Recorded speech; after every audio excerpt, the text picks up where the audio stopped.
Les Liaisons, dangereuses. Letter the first. Cécile de Volanges to Sophie Carnet, at the Ursulines of. You see, my dear friend, that I keep my word to you, and that bonnets and frills do not take up all my time. There will always be some left for you. However, I have seen more adornments in this one single day than in all the 4 years we passed together, and I think that the superb Tanville will have more vexation at my first visit, when I shall certainly ask to see her, than she has ever fancied that she afforded us, when she used to come and see us in fiocchi. Mamma has consulted me in everything. She treats me much less as a schoolgirl than of old. I have a waiting maid of my own.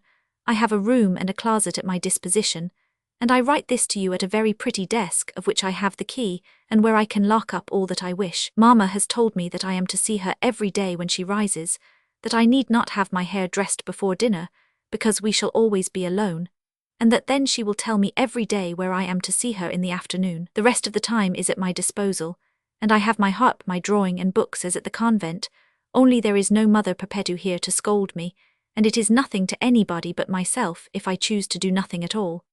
But as I have not my Sophie here to sing and laugh with, I would just as soon occupy myself. It is not yet 5 o'clock. I have not to go and join Mamma until 7. There's time enough if I had anything to tell you, but as yet they have not spoken to me of anything, and were it not for the preparations I see being made, and the number of milliners who all come for me, I should believe that they had no thought of marrying me, and that was the nonsense of the good Josephine. However, Mamma has told me so often that a young lady should stay in the convent until she marries that, since she has taken me out, I suppose Josephine was right. A carriage has just stopped at the door and Mamma tells me to come to her at once. If it were to be the gentleman, I am not dressed, my hand trembles and my heart is beating. I asked my waiting maid if she knew who was with my mother. Certainly, she said, it's Monsieur C, and she laughed. Oh, I believe 'tis he. I will be sure to come back and relate to you what passes. There is his name at any rate, I must not keep him waiting. For a moment, adieu. How you will laugh at your poor Cécile. Oh, I have really been disgraceful, but you would have been caught just as one. When I went in to Mamma, I saw a gentleman in black standing by her. I bowed to him as well as I could and stood still without being able to budge an inch. You can imagine how I scrutinized him. Madame, he said to my mother as he bowed to me, what a charming young lady. I feel more than ever the value of your kindness. At this very definite remark I was seized with a fit of trembling, so much so that I could hardly stand. I found an armchair and sat down in it, very red and disconcerted. Hardly was I there when I saw the man at my feet. Your poor Cécile quite lost her head. As Mamma said, I was absolutely terrified. I jumped up uttering a piercing cry just as I did that day when it thundered. Mamma burst out laughing, saying to me, well, what is the matter with you? Sit down and give your foot to Monsieur. Indeed, my dear friend, the gentleman was a shoemaker. I can't describe to you how ashamed I was. Mercifully, there was no one there but Mamma. I think that when I am married I shall give up employing that shoemaker. So much for our wisdom, admit it. Adieu, it is nearly 6 o'clock and my waiting maid tells me that I must dress. Adieu, my dear Sophie, I love you, just as well as if I were still at the convent. P.S. I don't know by whom to send my letter, so that I shall wait until Josephine comes. Paris, 3rd August 17. Letter the second. The Marquise de Merteuil to the Vicomte de Valmont, at the Château de. Come back, my dear Vicomte, come back. What are you doing? What can you be doing with an old aunt whose whole property is settled on you? Set off at once. I have need of you. I have an excellent idea and I should like to confide its execution to you. A very few words should suffice. And only too honoured at my choice, you ought to come with enthusiasm to receive my orders on your knees. But you abuse my kindness, even since you have ceased to take advantage of it, and between the alternatives of an eternal hatred and excessive indulgence, your happiness demands that my indulgence wins the day. I am willing then to inform you of my projects, but swear to me like a faithful cavalier that you embark on no other adventure till this one be brought to an end. It is worthy of a hero. You will serve both love and vengeance. It will be, in short, one rowery the more to include in your memoirs. Yes, in your memoirs, for I wish them to be printed, and I will charge myself with the task of writing them. But let us leave that, and come back to what is occupying me. Madame de Volanges is marrying her daughter. It is still a secret, but she imparted it to me yesterday. And whom do you think she has chosen for her son-in-law? The Comte de Jurcourt. Who would have thought that I should ever become Jurcourt's cousin? I was furious. Well, do you not divine me now? Oh, dull brains! Have you forgiven him then the adventure of the Intendante? And have I not still more cause to complain of him, monster that you are? but I will calm myself, and the hope of vengeance soothes my soul. You have been bored 100 times, like myself, by the importance which Jurcourt sets upon the wife who shall be his, and by his fatuous presumption, which leads him to believe he will escape the inevitable fate.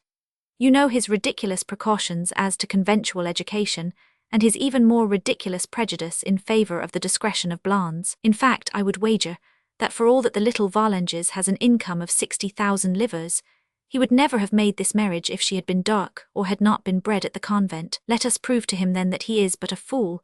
No doubt he will be made so one of these days.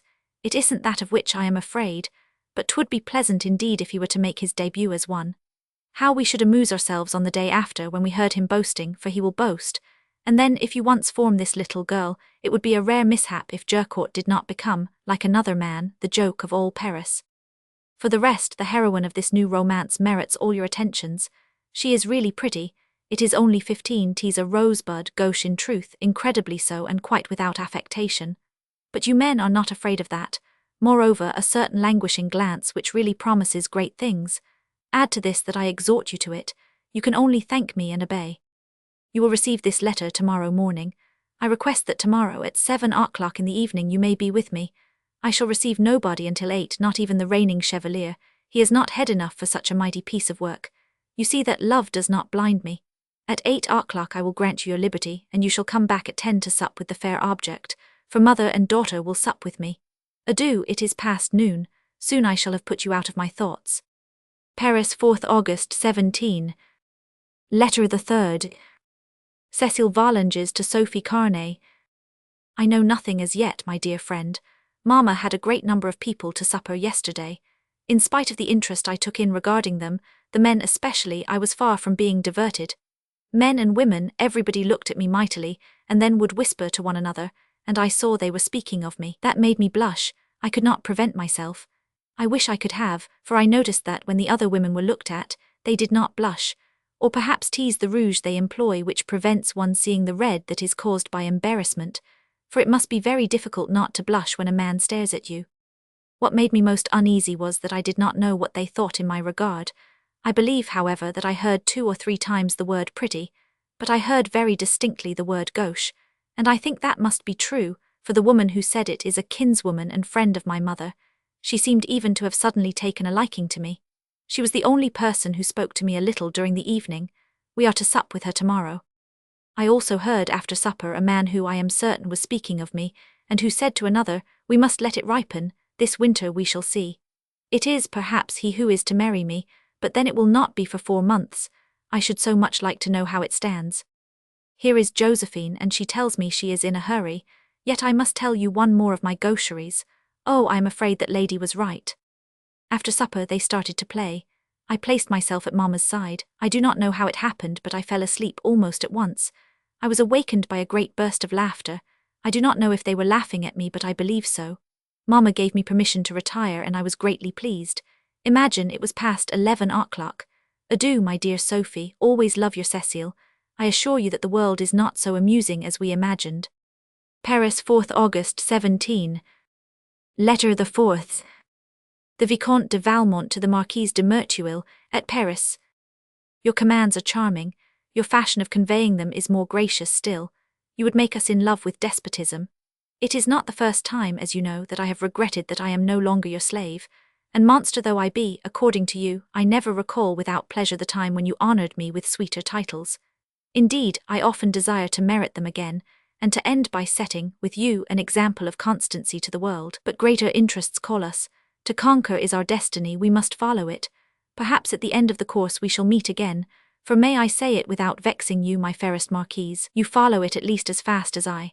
And since the day when, separating for the good of the world, we began to preach the faith on our different sides, it seems to me that, in this mission of love, you have made more proselytes than one. I know your zeal, your ardent fervour, and if that God of ours judged us by our works, you would one day be the patroness of some great city, whilst your friend would be at most but a village saint. This language astounds you, does it not? But for the last week I hear and speak no other, and it is to perfect myself in it that I am forced to disobey you. Listen to me and do not be vexed. Depositary of all the secrets of my heart, I will confide to you the most important project I have ever formed. What is it you suggest to me?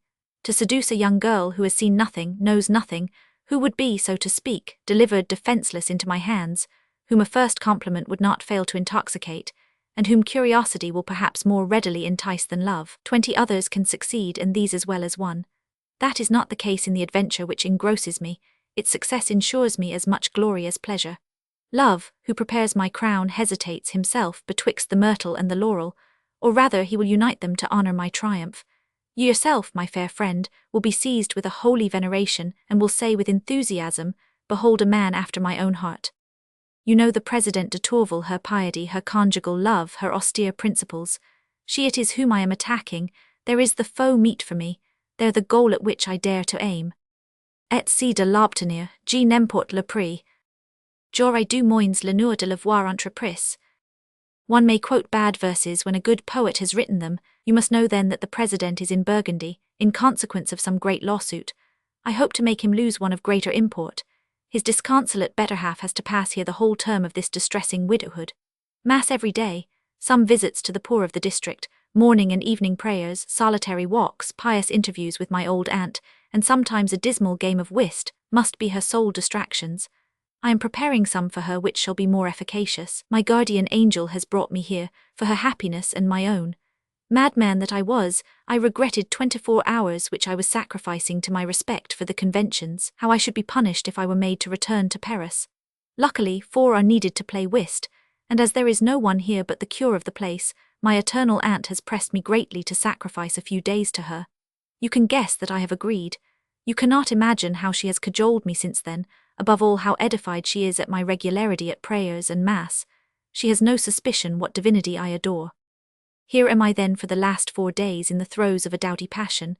You know how keen are my desires, how I brush aside obstacles to them, but what you do not know is how solitude adds ardour to desire. I have but one idea.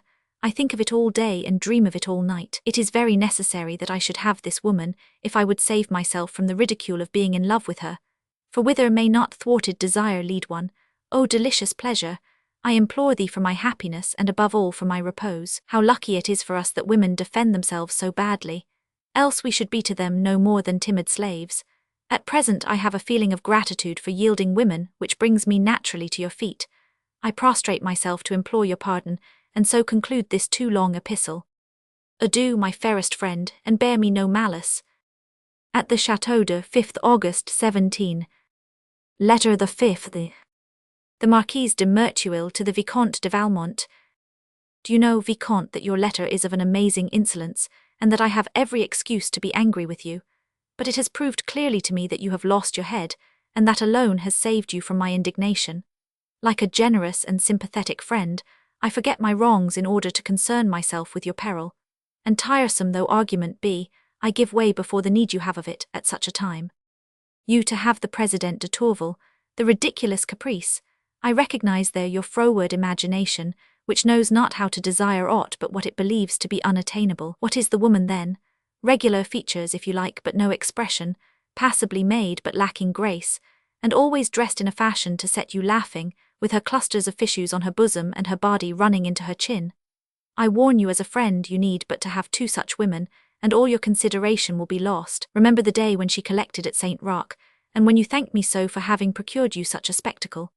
I think I see her still, giving her hand to that great gawk with the long hair, stumbling at every step with her 4 yards of collecting bag always over somebody's head, and blushing at every reverence.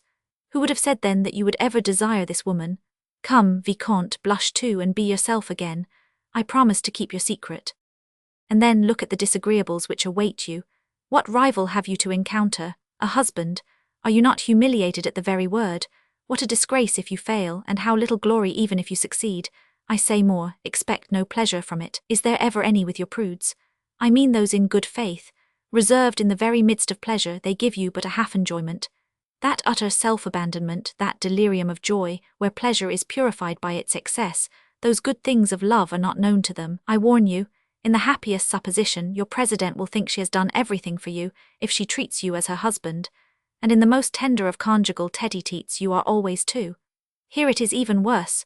Your prude is a devout, with that devotion of worthy women which condemns them to eternal infancy. Perhaps you will overcome that obstacle, but do not flatter yourself that you will destroy it.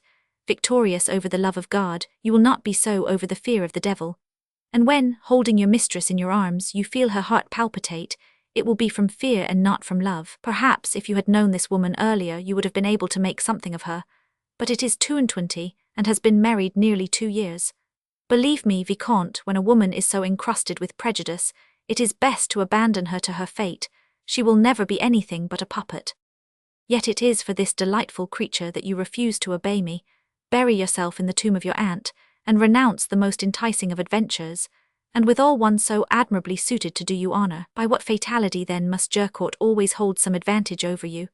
Well, I am writing to you without temper, but for the nonce, I am tempted to believe that you don't merit your reputation. I am tempted, above all, to withdraw my confidence from you. I shall never get used to telling my secrets to the lover of Madame de Tourvel. I must let you know, however, that the little Volanges has already turned one head. Young Danceny is wild about her. He sings duets with her, and really she sings better than a schoolgirl should. They must rehearse a good many duets, and I think that she takes nicely to the unison. But this Danceny is a child, who will waste his time in making love and will never finish. The little person on her side is shy enough, and in any event it will be much less amusing than you could have made it. Wherefore I am in a bad humour and shall certainly quarrel with the Chevalier at his next appearance. I advise him to be gentle, for at this moment it would cost me nothing to break with him. I am sure that, if I had the sense to leave him at present, he would be in despair, and nothing amuses me so much as a lover's despair. He would call me perfidious, and that word perfidious has always pleased me. It is, after the word cruel, the sweetest to a woman's ear, and less difficult to deserve seriously. I shall have to set about this rupture. There's what you are the cause of, so I put it on your conscience. Adieu, recommend me to the prayers of your Lady President. Paris, 7th August 17. Letter the 6th. The Vicomte de Valmont to the Marquise de Merteuil. There is never a woman, then, but abuses the empire she has known how to seize. And yourself, you whom I have so often dubbed my indulgent friend, you have discarded the title and are not afraid to attack me in the object of my affections. With what traits you venture to depict Madame de Tourvel? What man but would have paid with his life for such insolent boldness? What woman other than yourself would have escaped without receiving at least an ungracious retort? In mercy, put me not to such tests. I will not answer for my power to sustain them. In the name of friendship, wait until I have had this woman if you wish to revile her. Do you not know that pleasure alone has the right to remove the bandage from love's eyes? But what am I saying? Has Madame de Tourvel any need of illusion?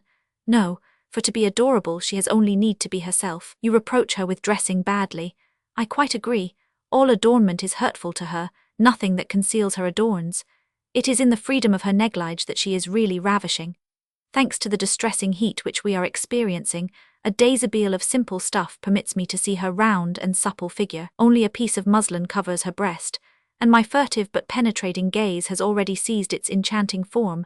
Her face, say you, has no expression, and what should it express in moments when nothing speaks to her heart? No, doubtless she has not, like our coquettes, that false glance, which is sometimes seductive and always deceives. She knows not how to gloss over the emptiness of a phrase by a studied smile, and although she has the loveliest teeth in the world, she never laughs, except when she is amused. But you should see, in some frolicsome game, of what a frank and innocent gaiety she will present the image.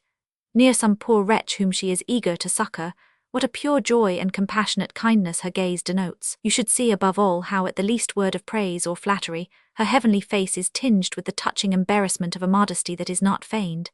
She is a prude and devout, and so you judge her to be cold and inanimate. I think very differently. What amazing sensibility she must have that it can reach even her husband, and that she can always love a person who is always absent. What stronger proof would you desire? Yet I have been able to procure another. I directed her walk in such a manner that a ditch had to be crossed, and although she is very agile she is even more timid. You can well believe how much a prude fears to cross the ditch. She was obliged to trust herself to me. I held this modest woman in my arms. Our preparations and the passage of my old aunt had caused the playful devout to peal with laughter, but when I had once taken hold of her, by a happy awkwardness our arms were interlaced. I pressed her breast against my own, and in this short interval I felt her heart beat faster. An amiable flush suffused her face, and her modest embarrassment taught me well enough that her heart had throbbed with love, and not with fear. My aunt, however, was deceived as you are, and said the child was frightened, but the charming candour of the child did not permit her to lie, and she answered naively, "Oh no," but that alone was an illumination. From that moment the sweetness of hope has succeeded to my cruel uncertainty. I shall possess this woman, I shall steal her from the husband who profanes her, I will even dare ravish her from the God whom she adores. What delight to be in turns the object and the victor of her remorse! Far be it from me to destroy the prejudices which sway her mind. They will add to my happiness and my triumph. Let her believe in virtue and sacrifice it to me. Let the idea of falling terrify her without preventing her fall, and may she, shaken by 1,000 terrors, forget them, vanquish them only in my arms. Then, I agree, let her say to me, I adore thee. She alone among women is worthy to pronounce these words. I shall be truly the God whom she has preferred. Let us be candid. In our arrangements, as cold as they are facile, what we call happiness is hardly even a pleasure. Shall I tell you? I thought my heart was withered, and finding nothing left but my senses, I lamented my premature old age. Madame de Tourvel has restored to me the charming illusions of youth. With her I have no need of pleasure to be happy. The only thing which frightens me is the time which this adventure is going to take, for I dare leave nothing to chance. 'Tis in vain I recall my fortunate audacities, I cannot bring myself to put them in practice here. To become truly happy I require her to give herself, and that is no slight affair. I am sure that you admire my prudence.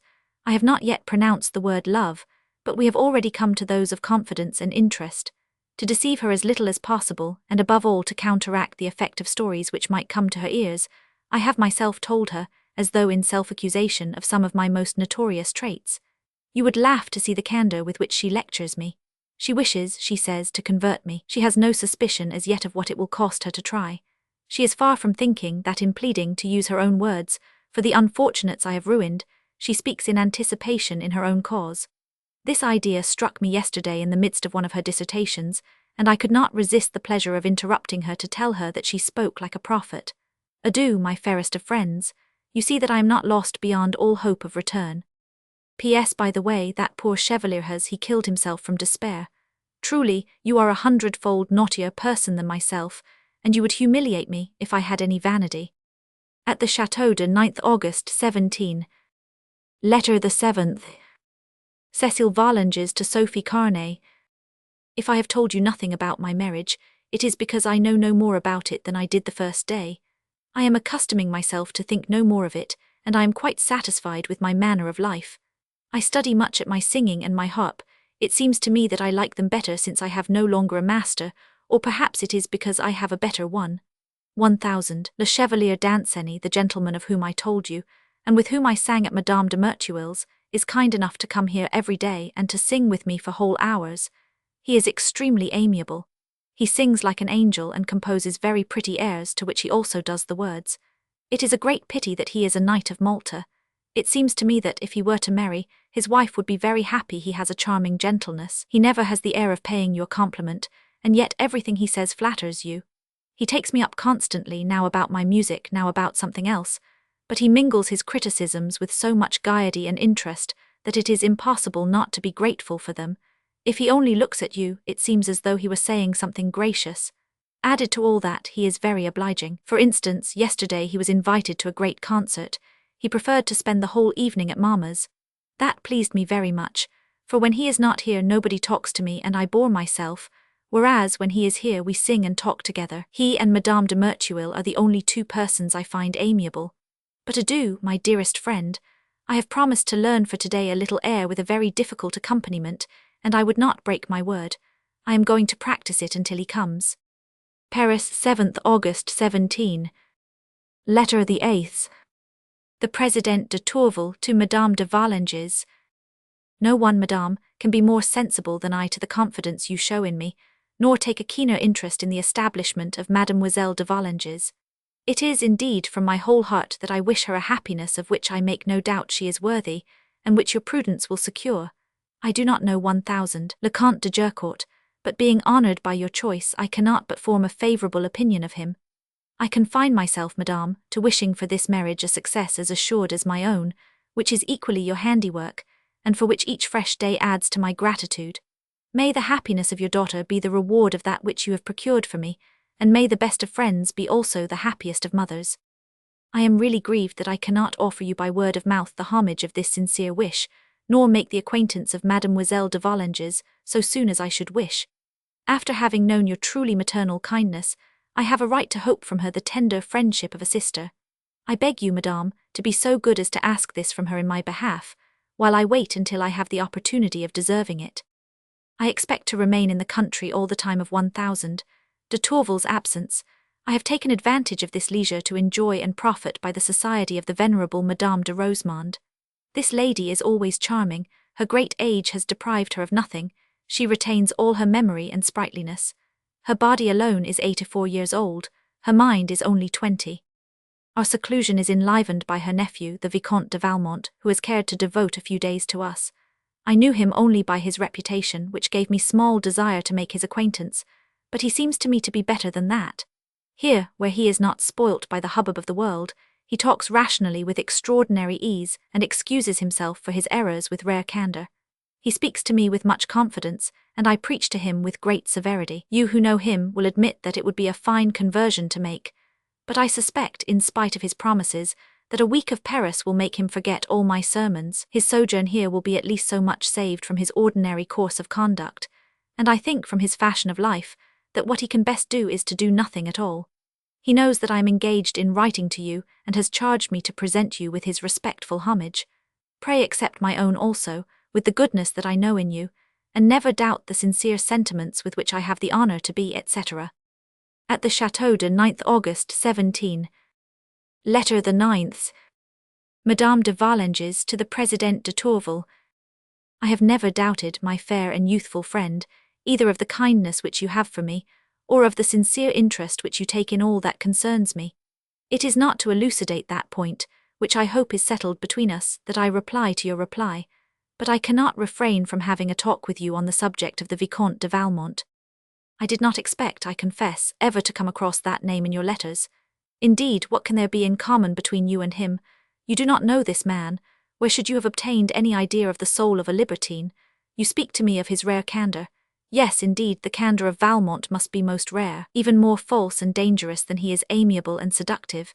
Never since his extreme youth has he taken a step, or uttered a word, without having some end in view which was either dishonourable or criminal. My dear, you know me.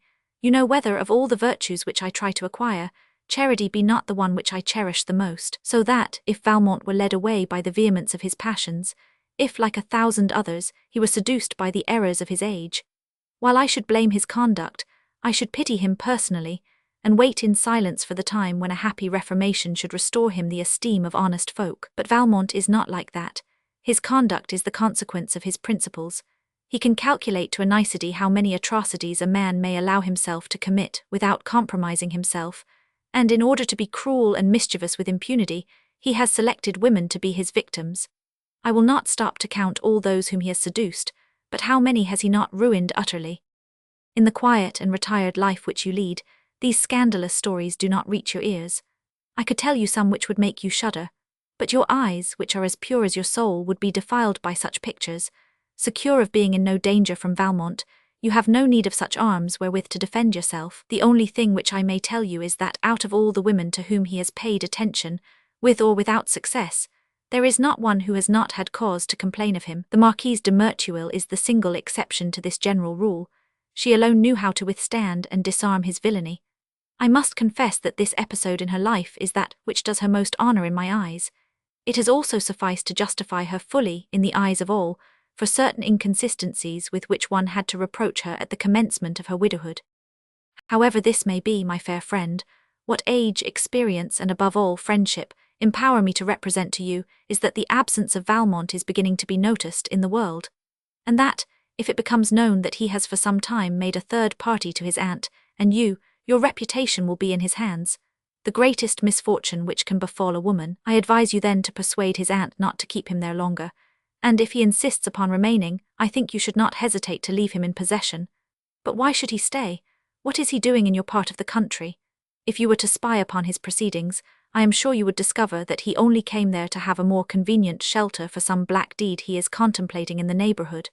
But, as it is impossible to remedy the evil, let us be content by ourselves avoiding it.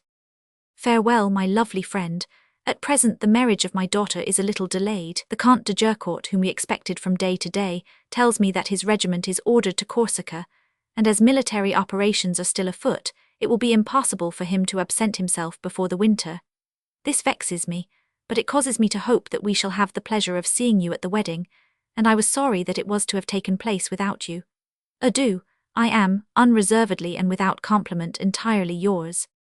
P.S. Recall me to the recollection of Madame de Rosemonde, whom I always love as dearly as she deserves. Paris, 11th August 17. Letter the 10th. The Marquise de Merteuil to the Vicomte de Valmont. Vicomte, are you angry with me? Or are you indeed dead? Or, what would not be unlike that, are you living only for your president? This woman who has restored you the illusions of youth will soon restore you also its ridiculous prejudices. Here you are already timid and a slave, you might as well be amorous, you renounce your fortunate audacities, behold you then conducting yourself without principles and trusting all to hazard or rather to caprice. Do you no longer remember that love, like medicine, is nothing but the art of assisting nature? You see that I beat you with your own arms, but I will not plume myself on that. It is indeed beating a man when he is down. She must give herself, you tell me. Ah, no doubt she must. She will give herself like the others, with this difference that it will be with a bad grace. But if the end is that she should give herself, the true way is to begin by taking her. This absurd distinction is indeed a true sign of love's madness. I say love, for you are in love. To speak to you otherwise would be to cheat you, it would be to hide from you your 99. Tell me then, languid lover, the women whom you have had, did you think you had violated them? Why, however desirous one may be of giving oneself, however eager one may be, one still needs a pretext. And is there any more convenient for us than that which gives us the air of yielding to force? For me, I confess, one of the things which flatter me the most is a well-timed and lively assault, where everything succeeds in order, although with rapidity, which never throws us into the painful embarrassment of having ourselves to repair a gaucherie from which, on the contrary, we should have profited, which is cunning to maintain the air of violence even in things which we grant, and to flatter adroitly our two favourite passions, the glory of resistance and the pleasure of defeat. I grant that this talent, rarer than one may think, has always given me pleasure, even when it has not seduced me, and that sometimes, solely for recompense, it has induced me to yield. So in our ancient tourneys, beauty gave the prize of valour and skill. But you, who are no longer you, are behaving as if you were afraid of success. Ah, since when do you travel by short stages and crossroads? My friend, when one wishes to arrive, post-horses and the highway. But let us drop this subject, which is all the more distasteful to me in that it deprives me of the pleasure of seeing you. At least write to me more often than you do, and keep me informed of your progress. Do you know that it is now more than a fortnight since you have been occupied by this ridiculous adventure, and have neglected all the world? Apropos of negligence, you are like those people who send regularly to enquire after their sick friends, but who never trouble to get a reply. You finish your last letter by asking me if the Chevalier be dead. I do not answer, and you are no longer in the least concerned. Are you no longer aware that my lover is your born friend? But reassure yourself he is not dead, or if he were it would be for excess of joy. This poor Chevalier, how tender he is, how excellently is he made for love, how well he knows how to feel intensely, it makes my head reel. Seriously, the perfect happiness which he derives from being loved by me gives me a real attachment for him. The very same day upon which I wrote to you that I was going to promote a rupture, how happy I made him, yet I was mightily occupied when they announced him about the means of putting him in despair. Was it reason or caprice? He never seemed to me so fine. I nevertheless received him with temper. He hoped to pass 2 hours with me before the time when my door would be opened to everybody. I told him that I was going out. He asked me whither I was going. I refused to tell him. He insisted. Where I shall not have your company, I answered acidly. Luckily for himself, he stood as though petrified by this answer, for had he said a word, a scene would infallibly have ensued which would have led to the projected rupture. Astonished by his silence, I cast my eyes upon him, with no other intention, upon my oath, than to see what countenance he would show. I discovered on that charming face that sorrow, at once so tender and so profound, to which you yourself have admitted, it is so difficult to resist. Like causes produce like effects. I was vanquished a second time. From that moment I was only busy in finding a means of preventing him from having a grievance against me. I am going out on business, said I, with a somewhat gentler air, nay, even on business which concerns you, but do not question me further. I shall sup at home, return, and you shall know all. At this he recovered the power of speech, but I did not permit him to use it. I am in great haste, I continued. Leave me until this evening. He kissed my hand and went away. Immediately, to compensate him, perhaps to compensate myself, I decided to acquaint him with my petite mason, of which he had no suspicion. I called my faithful Victoire. I have my headache. I am gone to bed for all my household, and left alone at last with my trusty, whilst she disguises herself as a lackey, I don the costume of a waiting maid. She next calls a hackney coach to the gate of my garden, and behold us on our way. Arrived in this temple of love, I chose the most gallant of déshabilles. This one is delicious, it is my own invention, it lets nothing be seen and yet allows you to divine all. I promise you a pattern of it for your president when you have rendered her worthy to wear it. After these preliminaries, whilst Victoire busies herself with other details, I read a chapter of La Safa, a letter of Héloïse and 2 tales of La Fontaine, in order to rehearse the different tones which I would assume. Meantime, my chevalier arrives at my door with his accustomed zeal. My porter denies him, and informs him that I am ill, incident the first. At the same time he hands him a note from me, but not in my handwriting after my prudent rule. He opens it and sees written therein in Victoire's hand, "At 9 o'clock punctually on the boulevard in front of the cafés." Thither he betakes himself, and there a little lackey whom he does not know, whom he believes at least that he does not know, for of course it was Victoire, comes and informs him that he must dismiss his carriage and follow her. All this romantic promenade helped all the more to heat his mind, and a hot head is by no means undesirable. At last he arrives, and love and amazement produced in him a veritable enchantment. To give him time to recover, we strolled out for a while in the little wood, then I took him back again to the house. He sees at first 2 covers laid, then a bed prepared. We pass into the boudoir, which was richly adorned. There, half pensively, half in sentiment, I threw my arms round him, and fell on my knees. "Oh, my friend," said I, in my desire to reserve the surprise of this moment for you, "I reproach myself with having grieved you with a pretence of ill humour, with having been able, for an instant, to veil my heart to your gaze. Pardon me my wrongs, the strength of my love shall expiate them." You may judge of the effect of this sentimental oration. The happy chevalier lifted me up, and my pardon was sealed on that very same ottoman where you and I once sealed so gallantly, and in like fashion our eternal rupture. As we had 6 hours to pass together, and I had resolved to make all this time equally delicious for him, I moderated his transports, and brought an amiable coquetry to replace tenderness. I do not think that I have ever been at so great pains to please, nor that I have ever been so pleased with myself. After supper, by turns childish and reasonable, sensible and gay, even libertine at times, it was my pleasure to look upon him as a sultan in the heart of his seraglio, of which I was by turn the different favourites. In fact, his repeated acts of homage, although always received by the same woman, were ever received by a different mistress. 100. Monit delen le meilleur sculpe. Finally, at the approach of day, we were obliged to separate, and whatever he might say or even do to prove to me the contrary, he had as much need of separation as he had little desire of it. At the moment when we left the house, and for a last adieu, I took the key of this abode of bliss, and giving it into his hands, "I had it but for you," said I. "It is right that you should be its master. It is for him who sacrifices to have the disposition of the temple." By such a piece of adroitness, I anticipated him from the reflections which might have been suggested to him, by the possession, always suspicious, of a petit mason. I know him well enough to be sure that he will never make use of it except for me, and if the whim seized me to go there without him, I have a second key. He would at all costs fix a day for return, but I love him still too well to care to exhaust him so soon. One must not permit oneself excesses, except with persons whom one wishes soon to leave. He does not know that himself, but happily for him I have knowledge for 2. I perceive that it is 3 o'clock in the morning, and that I have written a volume with the intention but to write a word. Such is the charm of constant friendship. 'Tis on account of that you are always he whom I love the best, but in truth the chevalier pleases me more. Paris, 12th August 17. Letter the 11th. The President de Tourvel to Madame de Volanges. Your severe letter would have alarmed me, madame, if happily I had not found here more causes for security than you give me for being afraid. This redoubtable 1000 de Valmont, who must be the terror of every woman, seems to have laid down his murderous arms before coming to this chateau. Far from forming any projects there, he has not even advanced any pretensions, and the quality of an amiable man, which even his enemies accord him, almost disappears here, to be superseded by that of frank good nature. It is apparently the country air which has brought about this miracle.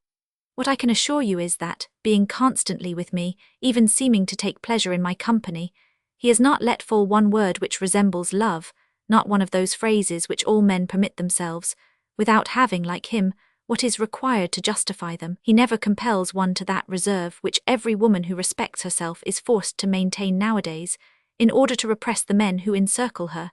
He knows how not to abuse the gaiety which he inspires. He is perhaps somewhat of a flatterer, but it is with so much delicacy that he would accustom modesty itself to praise. In short, if I had a brother, I should desire him to be such as 1000. De Valmont reveals himself here. Perhaps many women would ask a more marked gallantry from him, and I admit that I owe him infinite thanks for knowing how to judge me so well as not to confound me with them. Doubtless, this portrait differs mightily from that which you send me, and in spite of that, neither need contradict the other, if one compares the dates. He confesses himself that he has committed many faults, and some others will have been fathered on him, but I have met few men who spoke of virtuous women with greater respect, I might almost say enthusiasm. You teach me that at least in this matter he is no deceiver. His conduct towards Madame de Merteuil is a proof of this. He talks much to us of her, and it is always with so much praise, and with the air of so true an attachment, that I believed, until I received your letter, that what he called the friendship between the two was actually love. I reproach myself for this hasty judgment, wherein I was all the more wrong, in that he himself has often been at the pains to justify her. I confess that I took for cunning what was honest sincerity on his part. I do not know, but it seems to me a man who is capable of so persistent a friendship for a woman so estimable cannot be a libertine beyond salvation. I am, for the rest, ignorant as to whether we owe the quiet manner of life which he leads here to any projects he cherishes in the vicinity, as you assume. There are indeed certain amiable women near us, but he rarely goes abroad except in the morning, and then he tells us that it is to shoot. It is true that he rarely brings back any game, but he assures us that he is not a skilful sportsman. Moreover, what he may do without causes me little anxiety, and if I desired to know, it would only be in order to be convinced of your opinion or to bring you back to mine. As to your suggestion to me to endeavour to cut short the stay which 1000 de Valmont proposes to make here, it seems to me very difficult to dare to ask his aunt not to have her nephew in her house, the more so in that she is very fond of him. I promise you, however, but only out of deference and not for any need, to seize any opportunity of making this request, either to her or to himself. As for myself, 1000 de Tourvel is aware of my project of remaining here until his return, and he would be astonished, and rightly so, at my frivolity were I to change my mind. These, madame, are my very lengthy explanations, but I thought I owed it to truth to bear my testimony in 1000 de Valmont's favour. It seems to me he stood in great need of it with you. I am none the less sensible of the friendship which dictated your counsels. To that also I am indebted for your obliging remarks to me on the occasion of the delay as to your daughter's marriage. I thank you for them most sincerely, but however great the pleasure which I promise myself in passing those moments with you, I would sacrifice them with a good will to my desire to know Emile de Volanges more speedily happy, if indeed she could ever be more so than with a mother so deserving of all her affection and respect. I share with her those two sentiments which attach me to you, and I pray you kindly to receive my assurance of them. I have the honour to be, etc. At the Château de 13th August 17. Letter the 12th. Cécile Volanges to the Marquise de Merteuil. Mamma is indisposed, madame. She cannot leave the house, and I must keep her company. I shall not, therefore, have the honour of accompanying you to the opera. I assure you that I do not regret the performance nearly so much as not to be with you. I pray that you will be convinced of this. I love you so much. Would you kindly tell 1000 Le Chevalier Danceny that I have not the selection of which he spoke to me, and that if he can bring it to me tomorrow, it will give me great pleasure. If he comes today, he will be told that we are not at home, but that is because mamma cannot receive anybody. I hope that she will be better tomorrow. I have the honour to be, etc. Paris, 13th August 17. Letter the 13th. The Marquise de Merteuil to Cécile Volanges. I am most grieved, my pretty one, both at being deprived of the pleasure of seeing you, and at the cause of this privation. I hope that the opportunity will recur. I will acquit myself of your commission with the Chevalier Danceny, who will certainly be distressed to hear of your mamma's sickness. If she can receive me tomorrow, I will come and keep her company. She and I will assault the Chevalier de Belleroche at piquet, and while we win his money, we shall have the additional pleasure of hearing you sing with your amiable master, to whom I will suggest it. If this is convenient to your mamma and to you, I can answer for myself and my 2 cavaliers. Adieu, my pretty one. My compliments to dear Madame de Volanges. I kiss you most tenderly. Paris, 13th August 17. Letter the 14th. Cécile de Volanges to Sophie Carnay. I did not write to you yesterday, my dear Sophie, but it was not pleasure which was the cause, of that I can assure you. Mamma was ill and I did not leave her all day. In the evening when I retired I had no heart for anything at all, and I went to bed very quickly to make sure that the day was done. Never have I passed a longer. It is not that I do not love Mamma dearly, but I do not know what it was. I was to have gone to the opera with Madame de Merteuil. The Chevalier Danceny was to have been there. You know well that they are the two persons whom I like best. When the hour arrived when I should have been there, my heart was sore in spite of me. I did not care for anything, and I cried without being able to stop myself. Happily Mamma had gone to bed and could not see me. I am quite sure that the Chevalier Danceny will have been sorry too, but he will have been amused by the spectacle and by everybody. That's very different.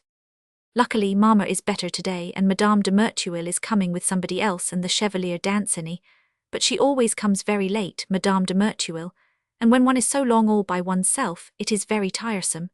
It is not yet 11 o'clock. It is true that I must play on my harp, and then my toilette will take me some time, for I want my hair to be done nicely today. I think Mother Perpetua is right, and that one becomes a coquette as soon as one enters the world. I have never had such a desire to look pretty as during the last few days, and I find I am not as much so as I thought. And then, by the side of women who use rouge, one loses much. Madame de Merteuil, for instance. I can see that all the men think her prettier than me. That does not vex me much because she is so fond of me, and then she assures me that the Chevalier Danceny thinks I am prettier than she. It is very nice of her to have told me that. She even seemed to be pleased at it. Well, that's a thing I can't understand. It's because she likes me so much. And he, oh, that gives me so much pleasure. I think too that only to look at him is enough to make one prettier. I should look at him always if I did not fear to meet his eyes. For every time that happens to me it puts me out of countenance and seems as though it hurt me, but no matter. Adieu, my dear friend, I am going to make my toilette. I love you as dearly as ever. Paris, 14th August 17. Letter the 15th. The Vicomte de Valmont to the Marquise de Merteuil. It is very nice of you not to abandon me to my sad fate. The life I lead here is really fatiguing, from the excess of its repose and its insipid monotony. Reading your letter and the details of your charming day, I was tempted a score of times to invent some business, to fly to your feet and beg of you an infidelity in my favour to your Chevalier, who after all does not merit his happiness. Do you know that you have made me jealous of him? Why talk to me of an eternal rupture? I abjure that vow uttered in a moment of frenzy. We should not have been worthy to make it had we meant to keep it. Ah, that I might one day avenge myself in your arms, for the involuntary vexation which the happiness of your Chevalier has caused me. I am indignant, I confess, when I think that this man, without reasoning, without giving himself the least trouble, but quite stupidly following the instinct of his heart, should find a felicity to which I cannot attain. Oh, I will trouble it. Promise me that I shall trouble it. You yourself, are you not humiliated? You take the trouble to deceive him and he is happier than you. You believe he is in your chains. It is indeed you who are in his. He sleeps tranquilly whilst you watch over his pleasures. What more would his slave do? Listen, my lovely friend. So long as you divide yourself among many, I have not the least jealousy. I see then in your lovers only the successors of Alexander, incapable of preserving amongst them all that empire over which I reigned alone. But that you should give yourself entirely to one of them, that another man should exist as fortunate as myself, I will not suffer it. Do not hope that I shall suffer it. Either take me back or at least take someone else, and do not betray by an exclusive caprice the inviolate bond of friendship which we have sworn. It is quite enough, no doubt, that I should have to complain of love. You see, I lend myself to your ideas and confess my errors. In fact, if to be in love is to be unable to live without possessing the object of one's desire, to sacrifice to it one's time, one's pleasures, one's life, I am very really in love. I am no more advanced for that.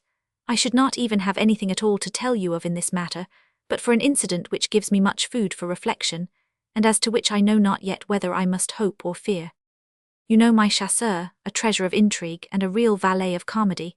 You can imagine that his instructions bade him to fall in love with the waiting-maid, and make the household drunk. The knave is more fortunate than I. He has already succeeded. He has just discovered that Madame de Tourvel has charged one of her people to inform himself as to my behaviour, and even to follow me in my morning expeditions, as far as he could without being observed. What is this woman's pretension?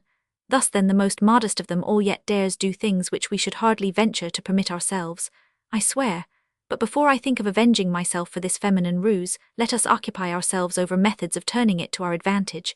Hitherto these excursions which are suspected have had no object, needs must I give them one. This deserves all my attention, and I take leave of you to ponder upon it. Farewell, my lovely friend. Still at the Château de 15th August 17. Letter the 16th. Cécile Volanges to Sophie Carnay. Ah, my Sophie, I have a heap of news. I ought not perhaps to tell you, but I must talk to someone, it is stronger than I. This Chevalier Danceny, I am so perturbed that I can hardly write. I do not know where to begin. Ever since I related to you the sweet evening which I passed at Mamma's with him and Madame de Merteuil, I have said no more about him to you. It is because I did not want to speak of him to anybody, but I was thinking of him constantly. Since then he has grown so sad, oh sad, sad, that it gave me pain, and when I asked him why, he answered that it was not so, but I could well see that it was. Finally, yesterday he was even sadder than ordinarily. This did not prevent him from having the kindness to sing with me as usual, but every time that he looked at me it gripped my heart.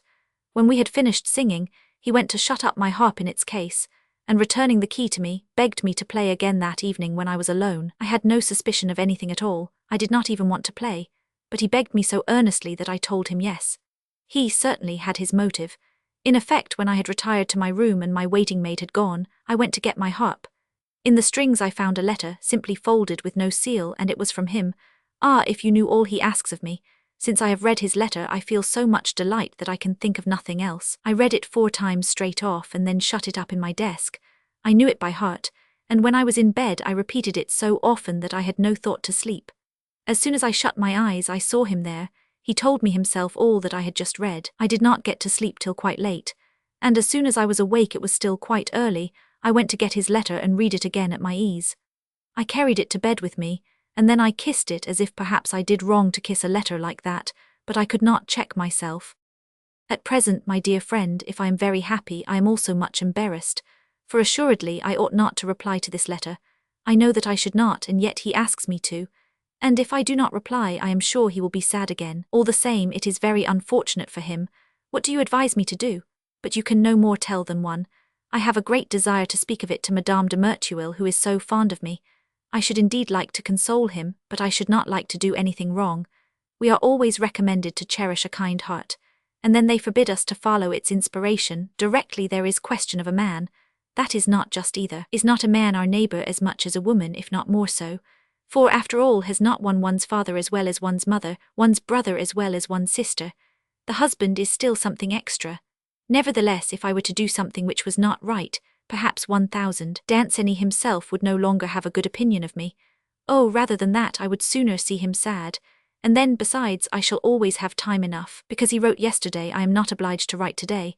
I shall be sure to see Madame de Merteuil this evening, and if I have the courage I will tell her all.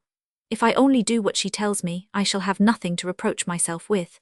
And then, perhaps, she will tell me that I may answer him a little, so that he need not be so sad.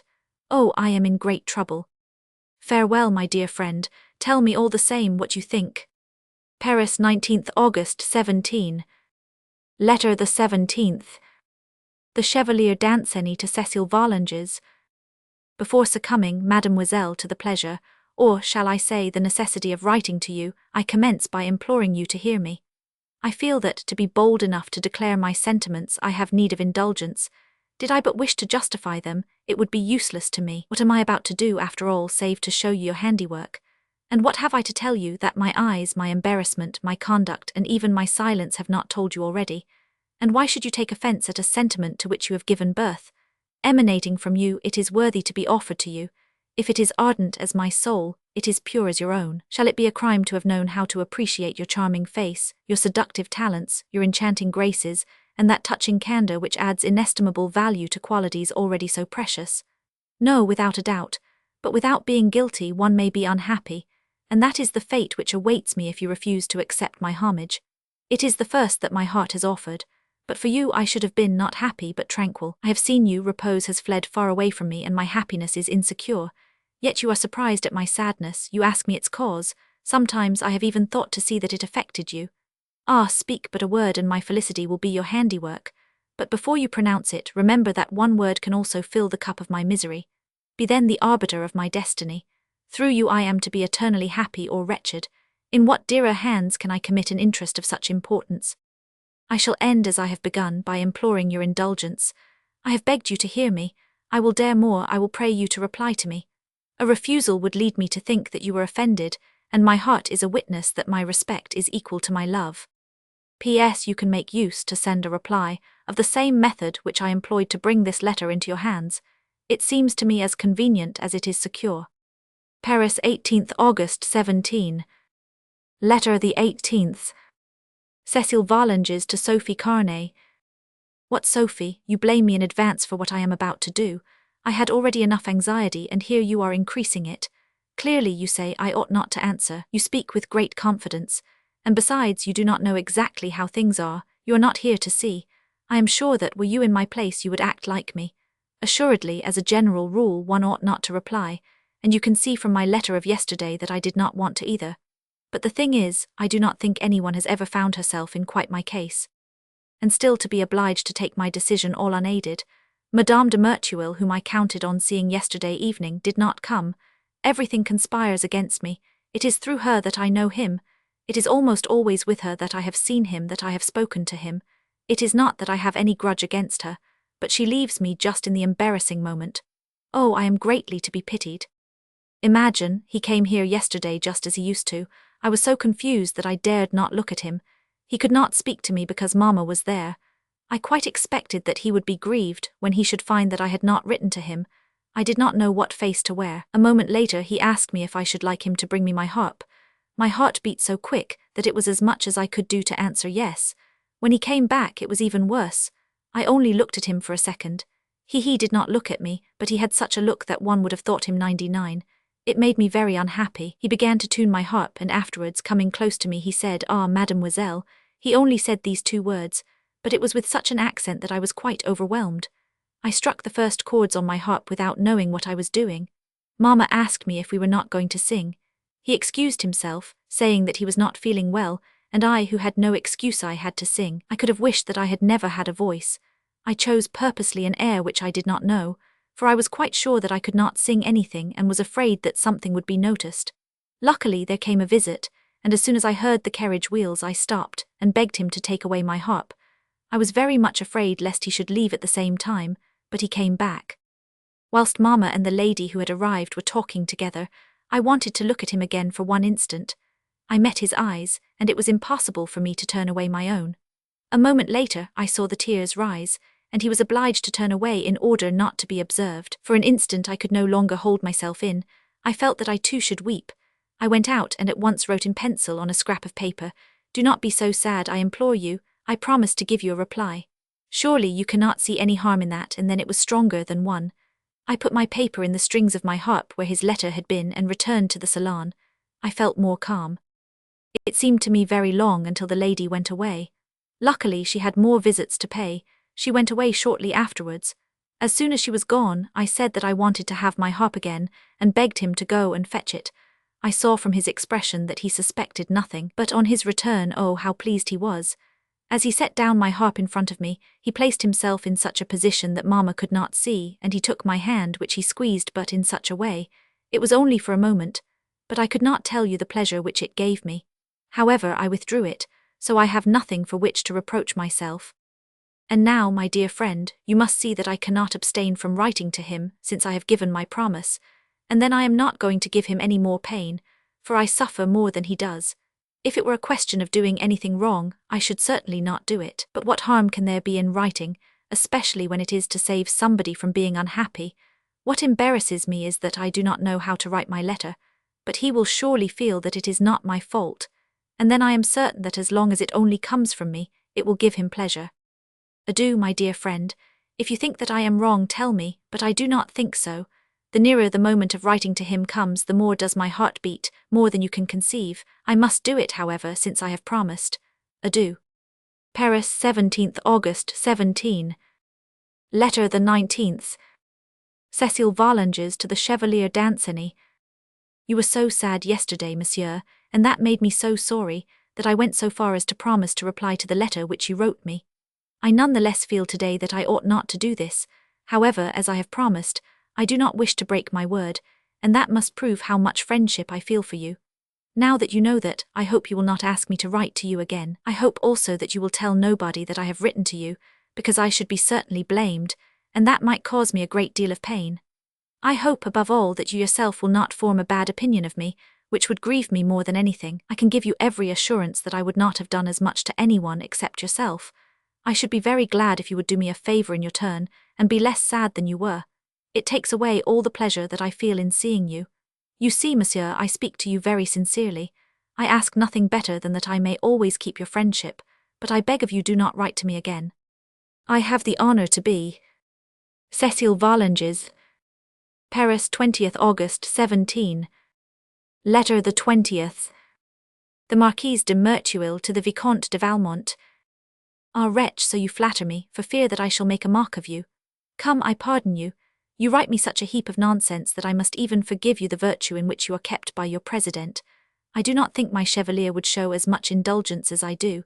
He would not be the man to approve the renewal of our contract, or to find anything amusing in your mad idea.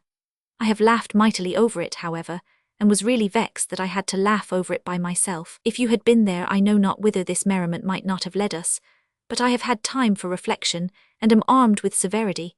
I do not say that I refuse forever, but I postpone, and I am right to do so. I should bring my vanity with me, and once wounded at the game, one knows not where one stops.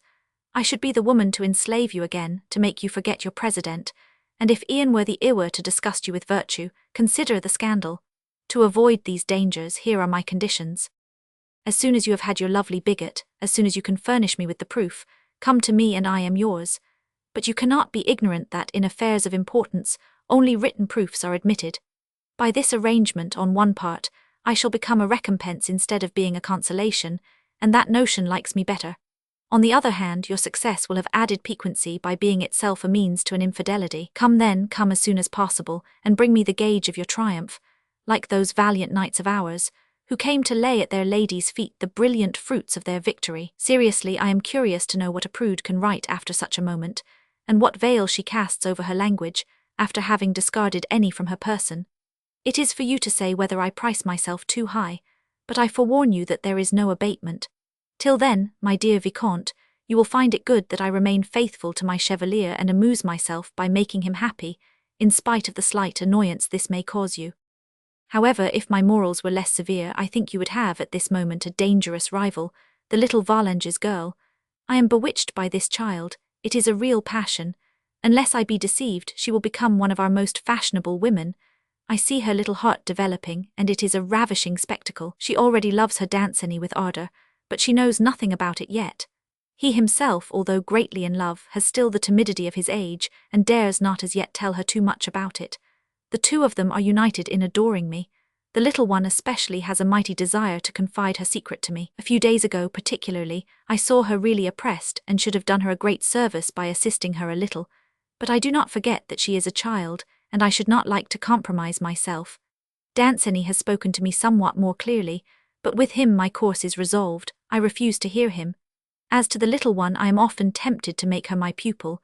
It is a service that I would fain render Jurcourt. He leaves me the time, since he is to stay in Corsica until the month of October. I have a notion to make use of that time, and that we will give him a fully formed woman instead of his innocent schoolgirl. In effect, what must be the insolent sense of security of this man, that he dare sleep in comfort, whilst a woman who has to complain of him has not yet been avenged? Believe me, if the child were here at this moment, I do not know what I would not say to her. Adieu, Vicomte, good night and success to you, but do for God's sake make progress. Bethink you that, if you do not have this woman, the others will blush for having taken you.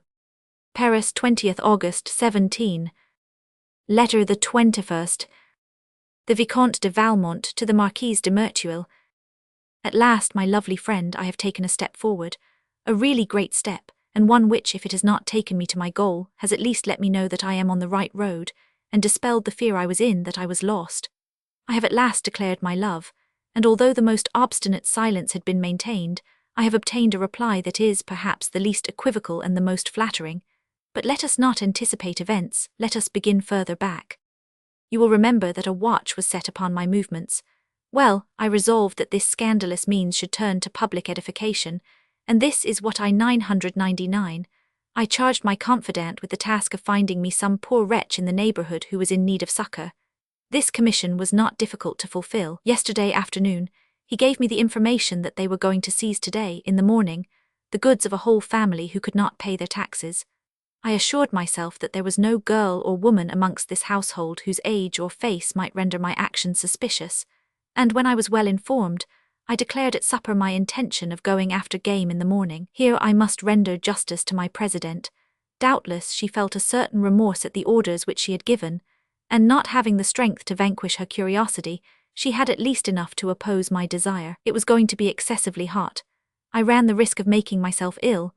I should kill nothing and tire myself to no purpose, and during all this dialogue her eyes, which spoke, perhaps, better than she wished, let me see quite sufficiently that she desired me to take these bad reasons for good. I was careful not to surrender, as you may believe, and I even resisted a little diatribe against sportsmen and sport, and a little cloud of ill humour which obscured during all the evening that celestial brow. I feared for a moment that her orders had been revoked, and that her delicacy might hinder me. I did not calculate on the strength of a woman's curiosity, and so was deceived. My chasseur reassured me the same evening, and I went satisfied to bed. At daybreak I rose and started off. Barely 50 yards from the chateau I perceived the spy who was to follow me. I started after the game, and walked across country to the village whither I wished to make, with no other pleasure on the road than to give a run to the rogue who followed me, and who, not daring to quit the road, often had to cover at full speed a 3 times greater distance than mine. By dint of exercising him, I was excessively hot myself, and I sat down at the foot of a tree. He had the insolence to steal behind a bush not 20 paces from me, and to sit down as well.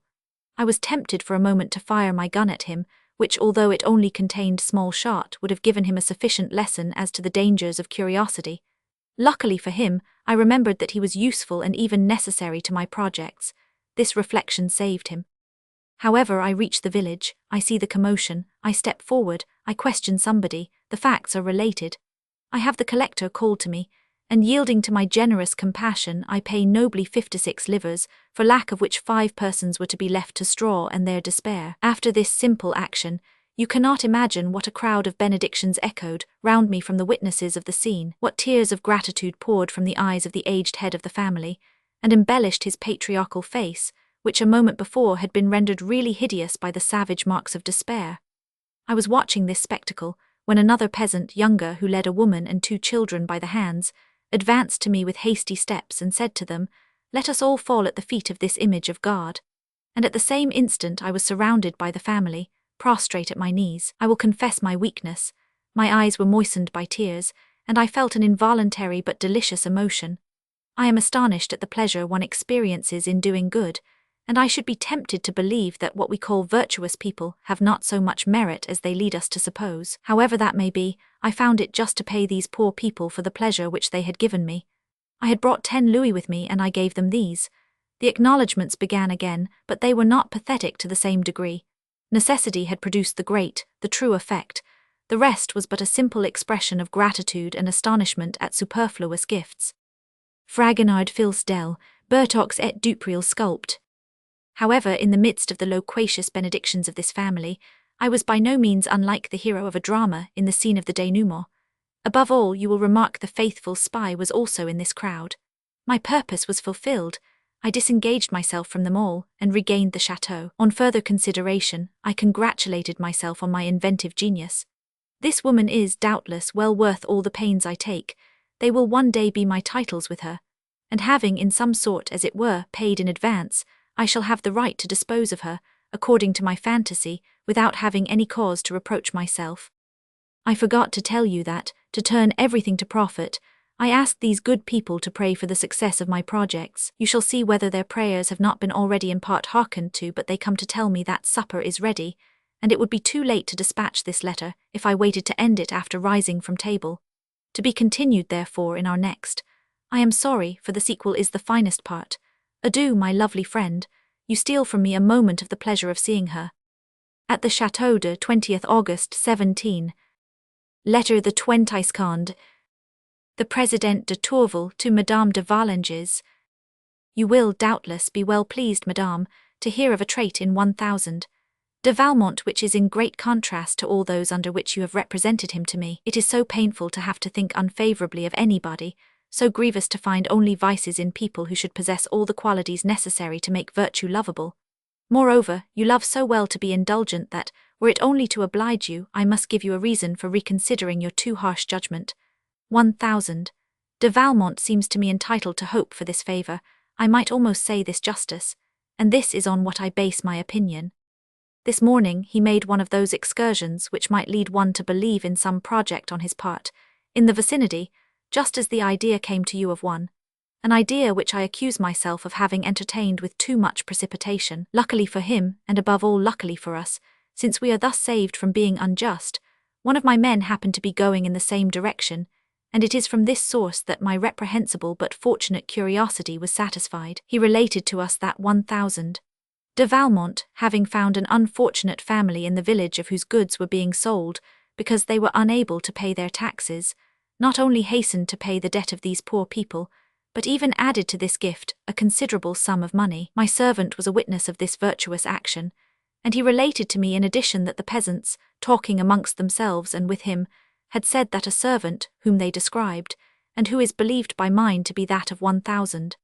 De Valmont, had sought information yesterday as to any of the inhabitants of the village who might be in need of help. If that be so, it was not merely a passing feeling of compassion suggested by the opportunity, it was the deliberate project of doing good, it was a search for the chance of being benevolent, it was the fairest virtue of the most noble souls, but be it chance or design, it is none the less a laudable and generous action, the mere recital of which moved me to tears.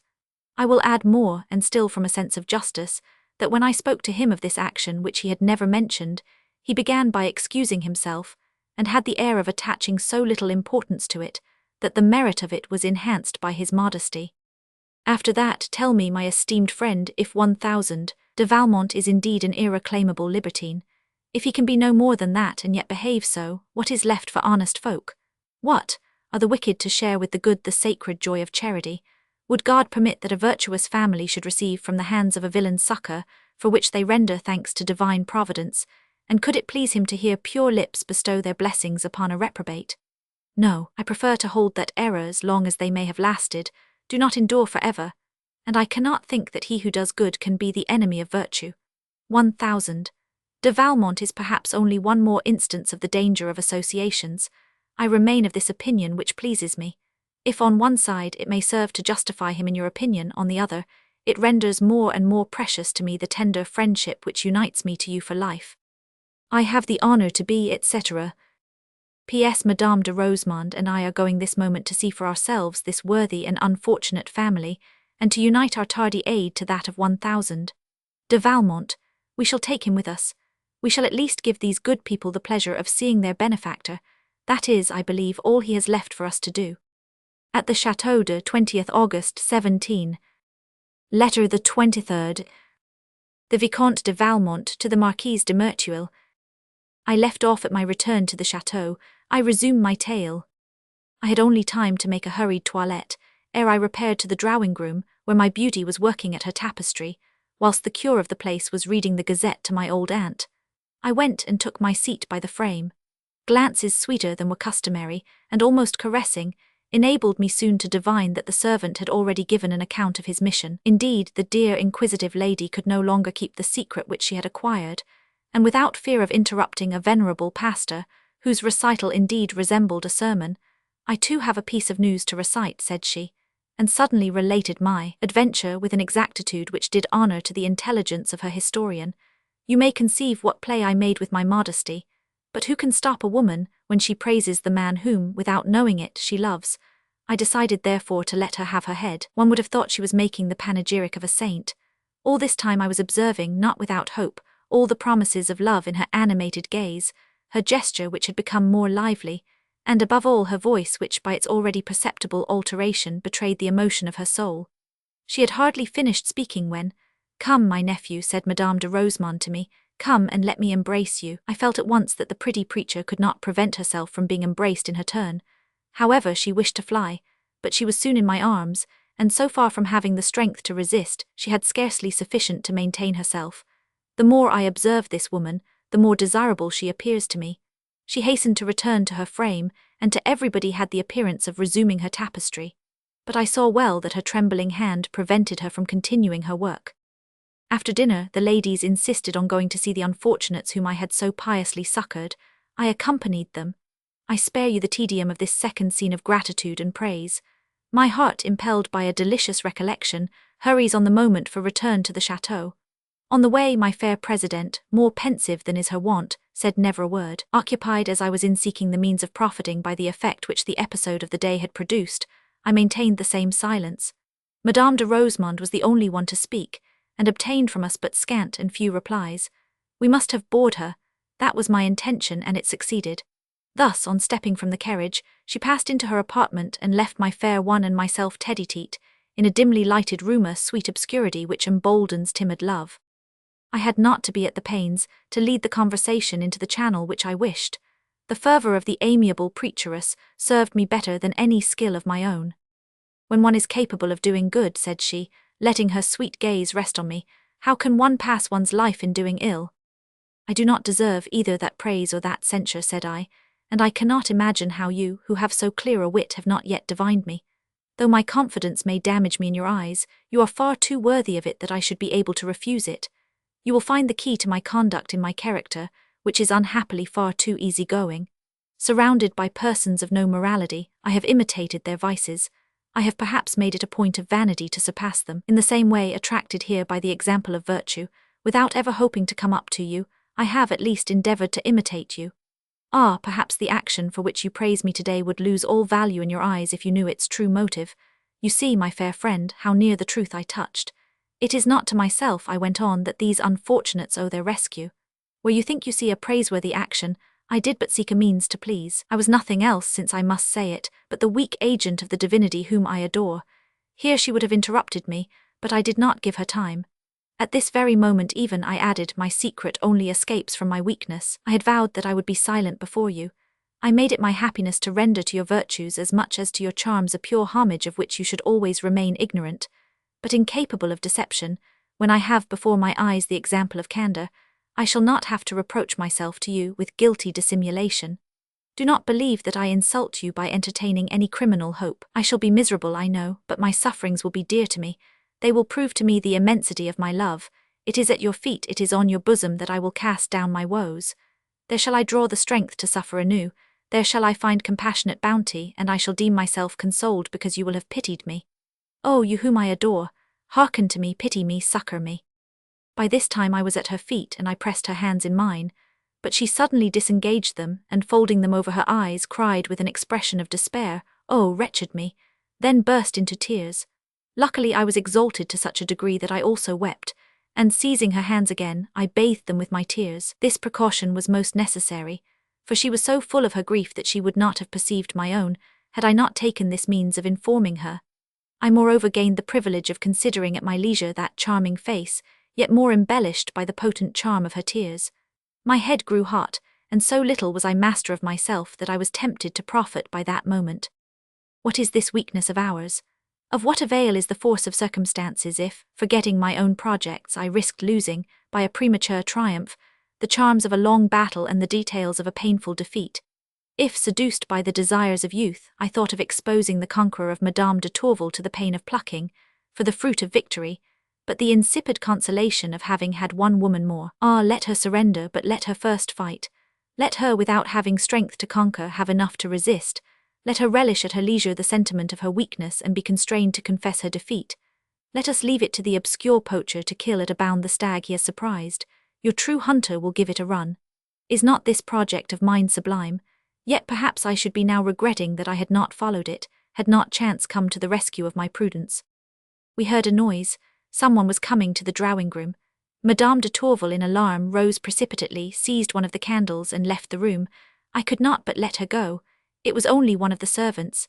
As soon as I was assured of this, I followed her. I had hardly gone a few paces before, whether that she had recognized me, or for some vague sentiment of terror, she quickened her steps and flung herself into, rather than entered, her chamber, the door of which she closed behind her. I went after her, but the door was locked inside. I was careful not to knock. That would have been to give her the chance of a too easy resistance. I had the good and simple idea of peeping through the keyhole, and I saw this adorable woman on her knees, bathed with tears and fervently praying. What god did she dare invoke? Is there one potent enough to resist love? In vain, henceforward, will she invoke extraneous aid. 'Tis I who will order her destiny. Thinking I had done enough for one day, I too withdrew to my own room and started to write to you. I hoped to see her again at supper, but she had given out that she was indisposed, and had gone to bed. Madame de Rosemonde wished to go up to her, but the cunning invalid alleged a headache which prevented her from seeing anybody. You may guess that after supper the interval was short, and that I too had my headache. Withdrawing to my room, I wrote a long letter to complain of this severity, and went to bed with the intention of delivering it to her this morning. I slept badly, as you can see by the date of this letter. I rose and reread my epistle. I discovered that I had not been sufficiently restrained, had exhibited less love than ardour. It must be written again, but in a calmer mood. I see the day break, and I hope the freshness which accompanies it will bring me sleep. I am going to return to my bed, and whatever may be the power of this woman over me, I promise you never to be so occupied with her as to lack time to think much of you. Adieu, my lovely friend. At the Château de 21st August, 17, at 4 o'clock in the morning. Letter the 21st. The Vicomte de Valmont to the Présidente de Tourvel. Ah, madame, deign in pity to calm the trouble of my soul, deign to tell me what I am to hope or fear. Cast between the extremes of happiness and misfortune, uncertainty is a cruel torment. Why did I speak to you? Why did I not know how to resist the imperious charm which betrayed my thoughts to you? Content to adore you in silence, I had at least the consolation of my love, and this pure sentiment, untroubled then by the image of your grief, sufficed for my felicity.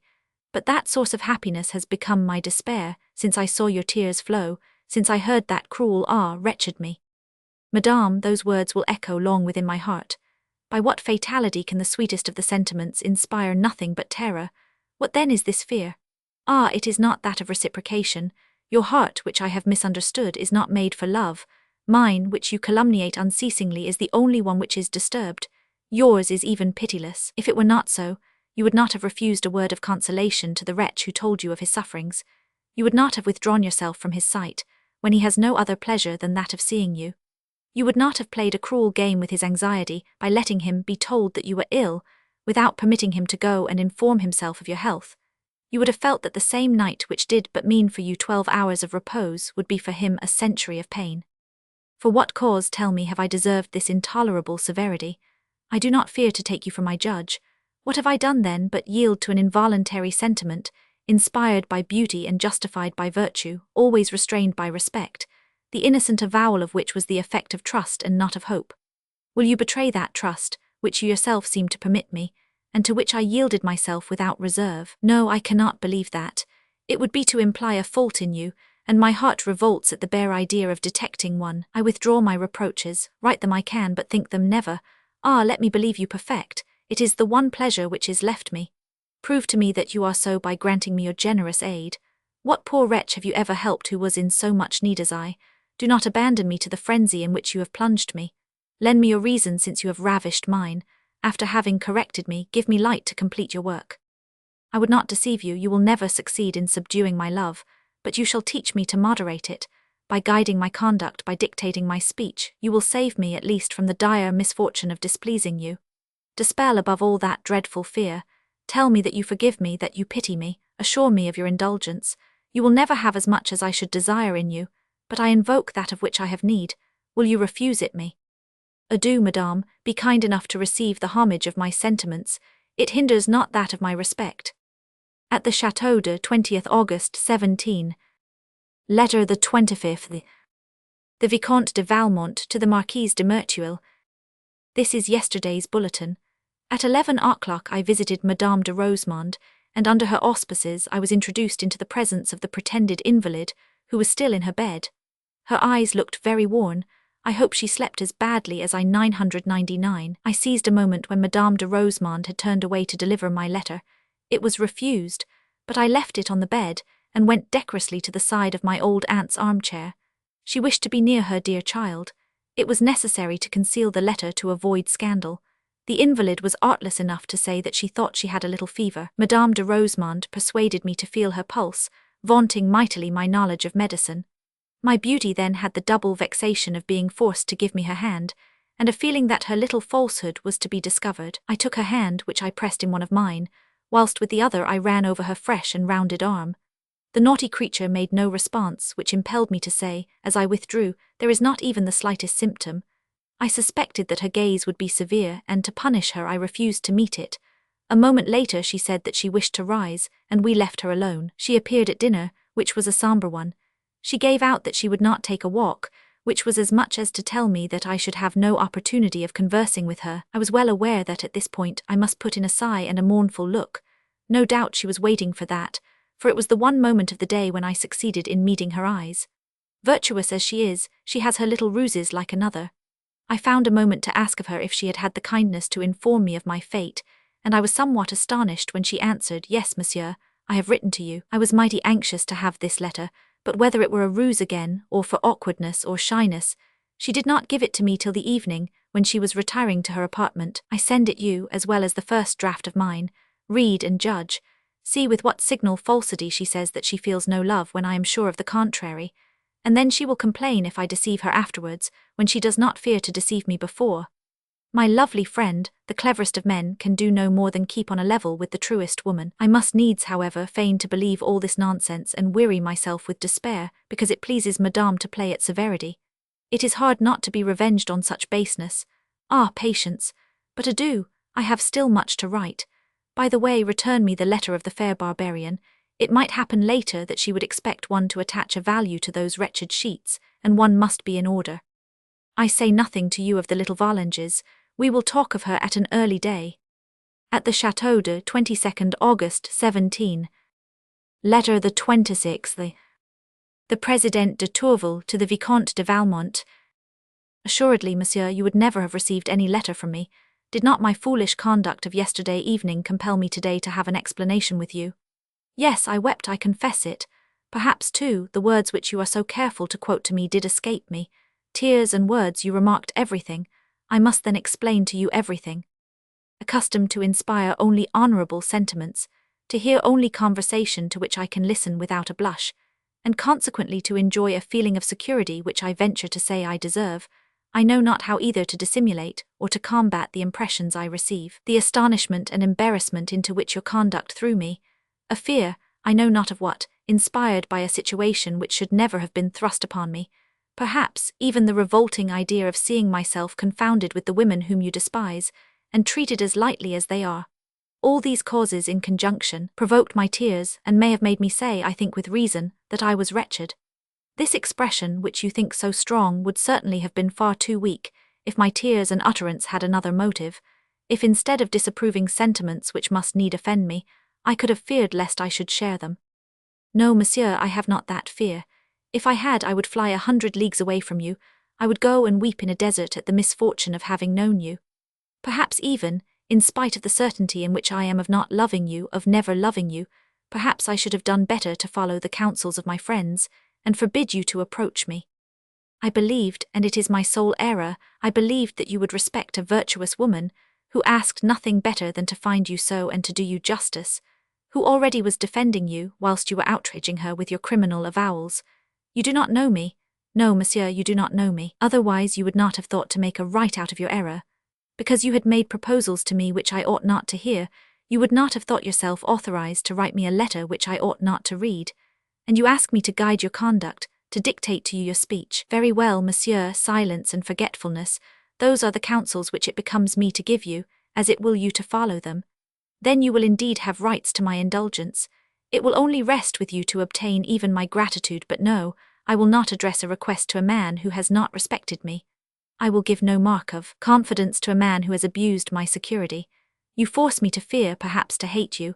I did not want to. I wished to see in you naught else than the nephew of my most respected friend. I opposed the voice of friendship to the public voice which accused you. You have destroyed it all, and I foresee you will not want to repair it. I am anxious, monsieur, to make it clear to you that your sentiments offend me, that their avowal is an outrage to me, and above all that, so far from my coming one day to share them, you would force me to refuse ever again to see you, if you do not impose on yourself, as to this subject, the silence which it seems to me I have the right to expect, and even to demand from you. I enclose in this letter that which you have written to me, and I beg that you will similarly return me this. I should be sincerely grieved if any trace remained of an incident which ought never to have occurred. I have the honour to be, etc. At the Château de 21st August 17. Letter the 27th. Cécile Volanges to the Marquise de Merteuil. Lord, how good you are, madame. How well you understood that it would be easier to me to write to you than to speak. What I have to tell you, too, is very difficult. But is it not true that you are my friend? Oh yes, my very dear friend. I am going to try not to be afraid. And then I have so much need of you, of your counsels. I am so very grieved. It seems to me that everybody guesses my thoughts. And especially when he is there, I blush as soon as anyone looks at me. Yesterday, when you saw me crying, it was because I wished to speak to you, and then I do not know what prevented me. And when you asked me what was the matter, my tears flowed in spite of myself. I could not have said a single word. But for you, Mamma would have noticed it. And what would have become of me then? That is how I pass my life, especially since 4 days ago. It was on that day, madame, yes, I am going to tell you, it was on that day that 1000. Le Chevalier Danceny wrote to me. Oh, I assure you that when I found his letter, I did not know at all what it was. But not to tell a falsehood, I cannot tell you that I did not take a great deal of pleasure in reading it. You see, I would sooner have sorrow all my life than that he should not have written it. But I knew well that I ought not to tell him that, and I can even assure you that I told him I was vexed at it. But he said that it was stronger than himself, and I quite believe it. For I had resolved not to answer him, and yet I could not help myself. Oh, I have only written to him once, and even that was partly to tell him not to write to me again. But in spite of that he goes on writing to me, and as I do not answer him, I see quite well that he is sad, and that pains me more still. So much that I no longer know what to do, nor what will happen, and I am much to be pitied. Tell me, I beg you, madame, would it be very wrong to reply to him from time to time, only until he has been able to resolve not to write to me any more himself, and to stay as we were before? For, as for me, if this continues, I do not know what will happen to me. See, in reading his last letter, I cried as though I should never have done, and I am very sure that if I do not answer him again, it will cause us a great deal of pain. I am going to send you his letter as well, or rather a copy, and you will decide. You will quite see there is no harm in what he asks. However, if you think that it must not be, I promise you to restrain myself, but I believe that you will think like me, and that there is no harm there. Whilst I am about it, madame, permit me to ask you one more question. They have always told me that it was wrong to love anyone, but why is that? What makes me ask you is that 1000. Le Chevalier Danceny maintains that it is not wrong at all, and that almost everybody loves. If that is so, I do not see why I should be the only one to refrain from it. Or is it then that it is only wrong for young ladies? For I have heard Mamma herself say that Madame D was in love with Monsieur M, and she did not speak of it as a thing which was so very wrong. And yet I am sure she would be angry with me, if she were only to suspect my liking for 1000. Danceny, she treats me always like a child, does Mamma, and she tells me nothing at all. I believed when she took me from the convent that it was to marry me, but at present it seems no. It is not that I care about it, I assure you, but you who are so friendly with her know perhaps how it stands, and if you know I hope you will tell me. This is a very long letter, madame, but since you have allowed me to write to you I have profited by it to tell you all, and I count on your friendship. I have the honour to be, etc. Paris, 23rd August 17. Letter the 28th. The Chevalier Danceny to Cécile Volanges. What, mademoiselle, you still refuse to answer me? Nothing can bend you, and each day bears away with it the hope which it had brought. What then is this friendship which you agree subsists between us, if it be not even powerful enough to render you sensible to my pain? If it leaves you cold and tranquil, whilst I experience the torments of a fire that I cannot extinguish? If, far from inspiring you with confidence, it does not even suffice to induce your pity? What, your friend suffers and you do nothing to help him? He does but ask you for a word and you refuse him that, and you wish him to content himself with a sentiment so feeble, of which you even fear to reiterate the assurance. You would not be ungrateful, you said yesterday. Ah, believe me, mademoiselle, to be ready to repay love with friendship is not to fear ingratitude, it is to dread only the having the appearance of it. However, I dare not discuss with you a sentiment which can only be a burden to you if it does not interest you. I must at least confine it within myself, until I learn how to conquer it. I feel how painful this task will be. I do not hide from myself that I shall have need of all my strength. I will attempt every means. There is one which will cost my heart most dearly. It is that of repeating to myself often that your own is insensible. I will even try to see you less often, and I am already busy in seeking a plausible excuse. What, I should lose the sweet habit of seeing you every day?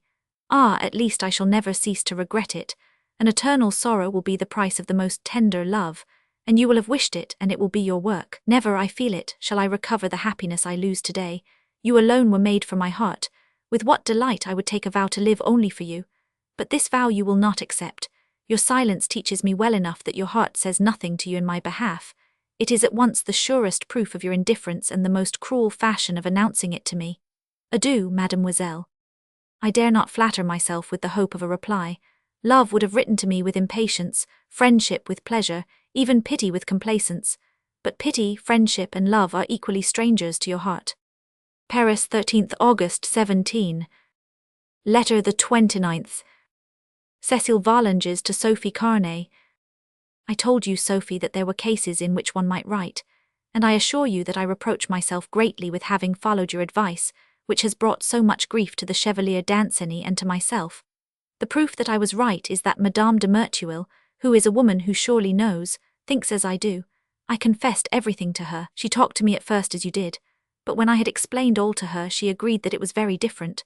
She only asks me to show her all my letters and all those of the Chevalier Danceny in order to make sure that I say nothing but what I should. Thus, at present, I am tranquil. Heavens, how I love Madame de Merteuil! She is so good, and she is a woman very much respected. Thus, there is nothing more to be said. How I am going to write to 1000. Danceny, and how pleased he will be. He will be even more so than he thinks, for hitherto I have only spoken of my friendship, and he always wanted me to tell him of my love. I think it was much the same thing, but anyhow I did not dare, and he longed for that. I told this to Madame de Merteuil. She told me that I was right, and that one ought not to confess that one feels love, until one can no longer restrain oneself. Now I am sure that I could not restrain myself any longer. After all, it is the same thing, and it will give him greater pleasure. Madame de Merteuil told me also that she would lend me books which spoke of all that, and which would teach me to behave myself properly, and to write better than I know now. For you see, she tells me of all my faults, which is a proof how much she likes me. She has only recommended me to say nothing to Mamma of these books, because that would seem to suggest that she has neglected my education, and that might vex her. Oh, I shall say nothing about it to her. It is very extraordinary, however, that a woman who is scarcely related to me should take more care of me than my mother. It is very lucky for me to have known her. She has also asked Mamma to bring me the day after tomorrow to the opera in her box. She has told me that we shall be quite alone there, and we are to talk all the time without fear of being overheard. I like that much better than the opera. We shall speak also of my marriage, for she has told me that it was quite true that I was to be married, but we have not been able to say more about it. By the way, is it not astonishing that Mamma has said nothing about it at all? Adieu, my Sophie, I am going to write to the Chevalier Danceny. Oh, I am very happy. Paris, 24th August 17. Letter the 30th. Cécile Volanges to the Chevalier Danceny. At last, monsieur, I consent to write to you, to assure you of my friendship, of my love, since without that you would be unhappy. You say that I have not a good heart. I assure you, indeed, that you are mistaken, and I hope at present you no longer doubt it. If you have been grieved that I have not written to you, do you suppose that that did not grieve me as well? But the fact is that, for nothing in the world would I like to do anything that was wrong, and I would not even have told you of my love if I could have prevented myself, but your sadness gave me too much pain. I hope that at present you will be sad no longer, and that we shall both be very happy. I trust to have the pleasure of seeing you this evening, and that you will come early.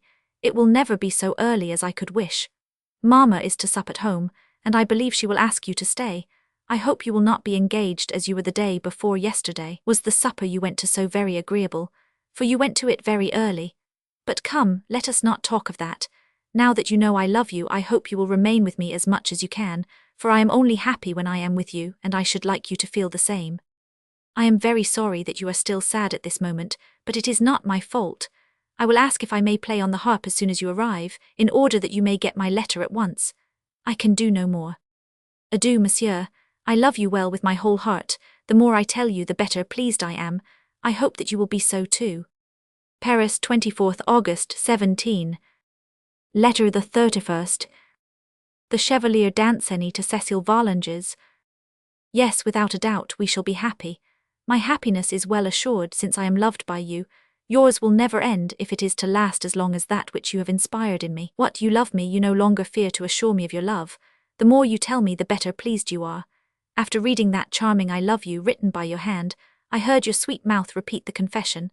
I saw fixed upon me those charming eyes which their expression of tenderness embellished still more. I received your vow to live ever for me. Ah, receive mine, to consecrate my whole life to your happiness. Receive it, and be sure that I will never betray it. What a happy day we passed yesterday. Ah, why has not Madame de Merteuil secrets to tell your mamma every day? Why must it be that the idea of constraint which follows us comes to mingle with the delicious recollection which possesses me? Why can I not hold unceasingly that pretty hand which has written to me "I love you," cover it with kisses, and avenge myself so for the refusal you have given me of a greater favour? Tell me, my Cécile, when your mamma had returned, when we were forced by her presence to have only indifferent looks for one another, when you could no longer console me with the assurance of your love for the refusal you made to give me any proofs of it, did you have no sentiment of regret? Did you not say to yourself, "A kiss would have made him happier, and it is I who have kept this joy from him"? Promise me, my charming friend, that on the first opportunity you will be less severe. With the aid of this promise, I shall find the courage to support the vexations which circumstances have in store for us, and the cruel privations will be at least softened by my certainty that you share my regret. Adieu, my charming Cécile. The hour is at hand when I must go to your house. It would be impossible to quit you were it not to go and see you again. Adieu, you whom I love so dearly, you whom I shall love ever more and more. Paris, 25th August, 17. Letter the Third Iscond. Madame de Valmont to the Président de Tourvel. You ask me then, Madame, to believe in the virtue of 1000. De Valmont, I confess that I cannot bring myself to it, and that I should find it as hard a task to believe in his honour, from the one fact that you relate to me, as to believe in the viciousness of a man of known probity, for the sake of one error. Humanity is not perfect in any fashion, no more in the case of evil than in that of good. The criminal has his virtues, just as the honest man has his weaknesses. This truth appears to me all the more necessary to believe, in that from it is derived the necessity of indulgence towards the wicked as well as to the good, and that it safeguards the latter from pride as it does the former from discouragement. You will doubtless think that I am practicing but sorrily, at this moment, the indulgence which I preach, but I see in it only a dangerous weakness, when it leads us to treat the vicious and the man of integrity alike. I will not permit myself to criticize the motives of 1000. De Valmont's action, I would fain believe them as laudable as the act itself, but has he any the less spent his life in involving families in trouble, scandal, and dishonour? Listen, if you will, to the voice of the wretched man he has succoured, but let not that prevent you from hearing the cries of the 100 victims whom he has sacrificed. Were he only, as you say, an instance of the danger of acquaintances, would that make him any less dangerous as an acquaintance himself? You assume him to be capable of a happy reformation. Let us go further. Suppose this miracle accomplished, would not public opinion remain against him, and does not that suffice to regulate your conduct? God alone can absolve at the moment of repentance. He reads in men's hearts, but men can only judge of thoughts by deeds, and none amongst them, after having lost the esteem of others, has a right to complain of the necessary distrust, which renders this loss so difficult to repair. Remember above all, my dear young friend, that it sometimes suffices to lose this respect, merely to have the air of attaching too little value to it, and do not tax this severity with injustice, for, apart from our being obliged to believe that no one renounces this precious possession who has the right to pretend to it, he is indeed more liable to misdoing who is not restrained by this powerful break. Such, nevertheless, would be the aspect under which an intimate acquaintance with 1000. De Valmont would display you, however innocent it might be. Alarmed at the warmth with which you defend him, I hasten to anticipate the objections which I foresee you will make. You will quote Madame de Merteuil, to whom this acquaintance has been pardoned. You will ask me why I receive him at my house. You will tell me that, far from being repulsed by people of honour, he is admitted, sought after, even in what is called good society. I believe I can answer everything. To begin with, Madame de Merteuil, a most estimable person indeed, has perhaps no other fault save that of having too much confidence in her own strength. She is a skilful guide who delights in taking a carriage betwixt a mountain and a precipice, and who is only justified by success. It is right to praise her, it would be imprudent to imitate her. She herself admits it and reproaches herself for it. In proportion as she has seen more, have her principles become more severe, and I do not fear to assure you that she would think as I do. As to what concerns myself, I will not justify myself more than others. No doubt I receive 1,000 de Valmont, and he is received everywhere. It is one inconsistency the more to add to the 1,000 others which rule society. You know as well as I do how one passes one's life in remarking them, bemoaning them, and submitting to them. 1,000 de Valmont, with a great name, a great fortune, many amiable qualities, early recognized that to obtain an empire over society, it was sufficient to employ with equal skill, praise, and ridicule. None possesses as he does this double talent. He seduces with the one and makes himself feared with the other. People do not esteem him, but they flatter him. Such is his existence in the midst of a world which, more prudent than courageous, would rather humour than combat him. But neither Madame de Merteuil herself nor any other woman would for a moment think of shutting herself up in the country, almost in solitude, with such a man. It was reserved for the most virtuous, the most modest of them all to set the example of such an inconsistency. Forgive the word, it escapes from my friendship. My lovely friend, your very virtue betrays you by the security with which it fills you. Reflect then that you will have for judges, on the one side, frivolous folk, who will not believe in a virtue the pattern of which they do not find in themselves, and on the other the ill-natured, who will feign not to believe in it, in order to punish you for its possession. Consider that you are doing at this moment what certain men would not venture to risk. In fact, amongst our young men, of whom 1,000 de Valmont has only too much rendered himself the oracle, I remark the most prudent fear to seem too intimate with him. And you, are you not afraid? Ah, come back, I conjure you. If my reasons are not sufficient to convince you, yield to my friendship. It is that which makes me renew my entreaties, it is for that to justify them. You think it severe, and I trust that it may be needless, but I would rather you had to complain of its anxiety than of its neglect. Paris, 24th August, 17. Letter the 33rd. The Marquise de Merteuil to the Vicomte de Valmont. The moment that you are afraid of success, my dear Vicomte, the moment that your plan is to furnish arms against yourself, and that you are less desirous to conquer than to fight, I have no more to say to you. Your conduct is a masterpiece of prudence. It would be one of folly in the contrary supposition, and to tell the truth, I fear that you are under an illusion. What I reproach you with is not that you did not take advantage of the moment. On the one side, I do not clearly see that it had arrived. On the other, I am quite aware, although they assert the contrary, that an occasion once missed returns, whereas one never recovers a too precipitate action. But the real blunder is that you should have let yourself start a correspondence. I defy you at present to foretell whither that may lead you. Do you hope, by any chance, to prove to this woman that she must surrender? It appears to me that therein can only lie a truth of sentiment, and not of demonstration, and that to make her admit it is a matter of acting on her feelings, and not of arguing. But in what will it serve you to move her by letter, since you will not be at hand to profit by it?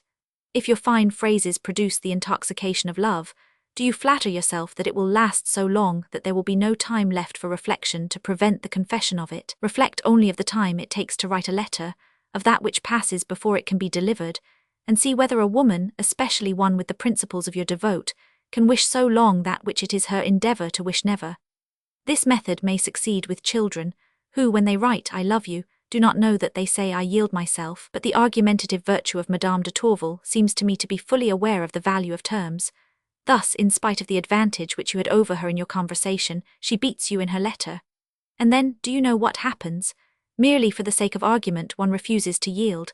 By dint of searching for good reasons one finds, one tells them, and afterwards one clings to them, not because they are good, so much as in order not to give oneself the lie. In addition, a point which I wonder you have not yet made, there is nothing so difficult in love as to write what you do not feel. I mean to write in a convincing manner. It is not that you do not employ the same words, but you do not arrange them in the same way, or rather you arrange them and that suffices. Read over your letter, there is an order presiding over it which betrays you at each turn. I would fain believe that your president is too little formed to perceive it, but what matter? It has no less failed of its effect. It is the mistake of novels. The author whips himself to grow heated, and the reader remains cold. Heloise is the only one which forms an exception, and, in spite of the talent of the author, this observation has ever made me believe that the substance of it was true. It is not the same in speaking. The habit of working the instrument gives sensibility to it. The facility of tears is added. The expression of desire in the eyes is confounded with that of tenderness. In short, the less coherent speech promotes more easily that air of trouble and confusion which is the true eloquence of love, and above all the presence of the beloved object forbids reflection, and makes us desire to be one. Believe me, Vicomte, you are asked to write no more. Take advantage of that to retrieve your mistake and wait for an opportunity to speak. Do you know this woman has more strength than I believed?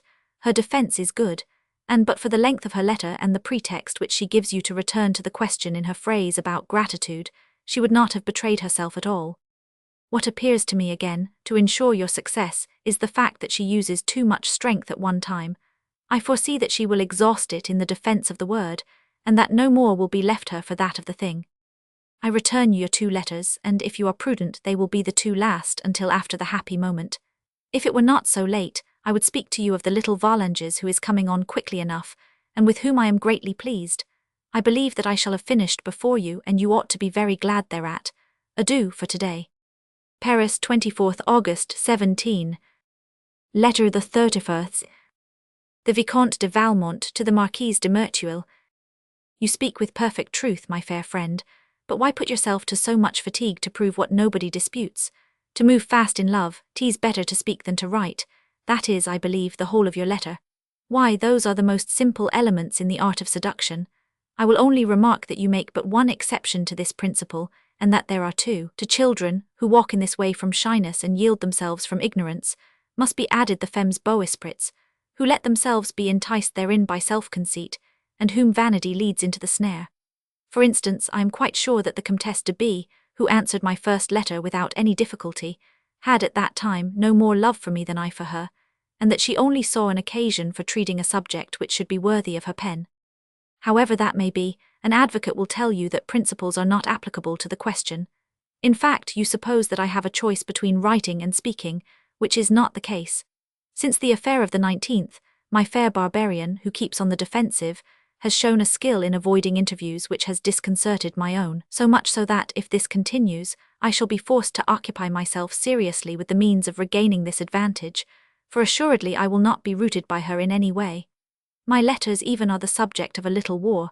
Not content with leaving them unanswered, she refuses to receive them. For each one a fresh artifice is necessary, and it does not always succeed. You will remember by what a simple means I gave her the first. The second presented no further difficulty. She had asked me to return her letter. I gave her my own instead, without her having the least suspicion, but whether from vexation at having been caught, or from caprice, or in short virtue, for she will force me to believe in it, she obstinately refused the third. I hope, however, that the embarrassment into which the consequence of this refusal has happened to throw her will correct her for the future. I was not much surprised that she would not receive this letter, which I offered her quite simply. That would already have been to grant a certain favour, and I am prepared for a longer defence. After this essay, which was but an attempt made in passing, I put my letter in an envelope, and seizing the moment of the toilette, when Madame de Rosemonde and the chambermaid were present, I sent it her by my chasseur, with an order to tell her that it was the paper for which she had asked me. I had rightly guessed that she would dread the scandalous explanation which a refusal would necessitate. She took the letter, and my ambassador, who had received orders to observe her face, and who has good eyes, did but perceive a slight blush, and more embarrassment than anger. I congratulated myself then, for sure, either that she would keep this letter, or that if she wished to return it to me, it would be necessary for her to find herself alone with me, which would give me a good occasion to speak. About an hour afterwards, one of her people entered my room, and handed me on behalf of his mistress a packet of another shape than mine, on the envelope of which I recognized the writing so greatly longed for. I opened it in haste. It was my letter itself, the seal unbroken, merely folded in 2. I suspect that her fear that I might be less scrupulous than herself on the subject of scandal had made her employ this devil's ruse. You know me, I need be at no pains to depict to you my fury. It was necessary, however, to regain one's sang-froid and seek for fresh methods. This is the only one that I found. They send from here every morning to fetch the letters from the post, which is about 3/4 of a league away. They employ for this purpose a box with a lid almost like an alms-box, of which the postmaster has one key and Madame de Rosemonde the other. Everyone puts his letters in it during the day when it seems good to him. In the evening they are carried to the post, and in the morning those which have arrived are sent for. All the servants, strange or otherwise, perform this service. It was not the turn of my servant, but he undertook to go, under the pretext that he had business in that direction. Meantime I wrote my letter. I disguised my handwriting in the address, and I counterfeited with some skill upon the envelope the stamp of Dijon. I chose this town because I found it merrier, since I was asking for the same rights as the husband, to write also from the same place, and also because my fair had spoken all day of the desire she had to receive letters from Dijon. It seemed to me only right to procure her this pleasure. These precautions once taken, it was easy enough to add this letter to the others. I moreover succeeded by this expedient in being a witness of the reception, for the custom is to assemble for breakfast, and to wait for the arrival of the letters before separating. Madame de Rosemonde opened the box. From Dijon, she said, giving the letter to Madame de Tourvel. It is not my husband's writing, she answered in a troubled voice, hastily breaking the seal. The first glances instructed her, and her face underwent such an alteration that Madame de Rosemonde perceived it, and asked, "What is the matter with you?" I also drew near, saying, "Is this letter then so very dreadful?" The shy devout dared not raise her eyes, she said not a word, and to hide her embarrassment pretended to run over the epistle, which she was scarcely in a state to read. I enjoyed her confusion, and not being sorry to gird her a little, I added, "Your more tranquil air bids me hope that this letter has caused you more astonishment than pain." Anger then inspired her better than prudence could have done. "It contains," she answered, "things which offend me, and that I am astounded anyone has dared to write to me." "Who has sent it?" interrupted Madame de Rosemonde. "It is not signed," answered the angry fair one, "but the letter and its author inspire me with equal contempt. You will oblige me by speaking no more of it." With that she tore up the audacious missive, put the pieces into her pocket, rose and left the room. In spite of this anger, she has none the less had my letter, and I rely upon her curiosity to have taken care that she read it through. The detailed relation of the day would take me too far. I add to this account the first draft of my 2 letters. You will thus be as fully informed as myself. If you want to be au courant with this correspondence, you must accustom yourself to deciphering my minutes, for nothing in the world could I support the tedium of copying them. Adieu, my lovely friend. At the Château de 25th August 17. Letter the 35th. The Vicomte de Valmont to the Président de Tourvel. I must needs obey you, madame. I must prove to you that, in the midst of the faults which you are pleased to ascribe to me, there is left me at least enough delicacy not to permit myself a reproach, and enough courage to impose on myself the most grievous sacrifices. You order me to be silent and to forget. Well, I will force my love to be silent, and I will forget, if that be possible, the cruel manner in which you have met it. Doubtless my desire to please you did not bear with it the right, and more I confess that the need I had of your indulgence was not a title to obtain it. But you look upon my love as an outrage. You forget that if it could be a wrong, you would be at once its cause and its excuse. You forget also that, accustomed to open my soul to you, even when that confidence might hurt me, it was impossible for me to conceal from you the sentiments by which I was penetrated, and that which was the result of my good faith you consider as the fruit of my audacity. As a reward for the most tender, the most respectful, the truest love, you cast me afar from you. You speak to me lastly of your hatred. What other than myself would not complain at being so treated? I alone submit. I support it all and murmur not. You strike and I adore. The inconceivable power which you have over me renders you absolute mistress of my feelings, and if only my love resists you, if you cannot destroy that, it is because it is your work and not my own. I do not ask for a love which I never flattered myself I should receive. I do not even ask for that pity for which the interest you had sometimes displayed in me might have allowed me to hope. But I admit, I think I can count on your sense of justice. You inform me, madame, that people have sought to damage me in your opinion. If you had believed the counsels of your friends, you would not even have let me approach you. Those are your expressions. Who then are these officious friends? No doubt those people of such severity, and of so rigid a virtue, consent to be named.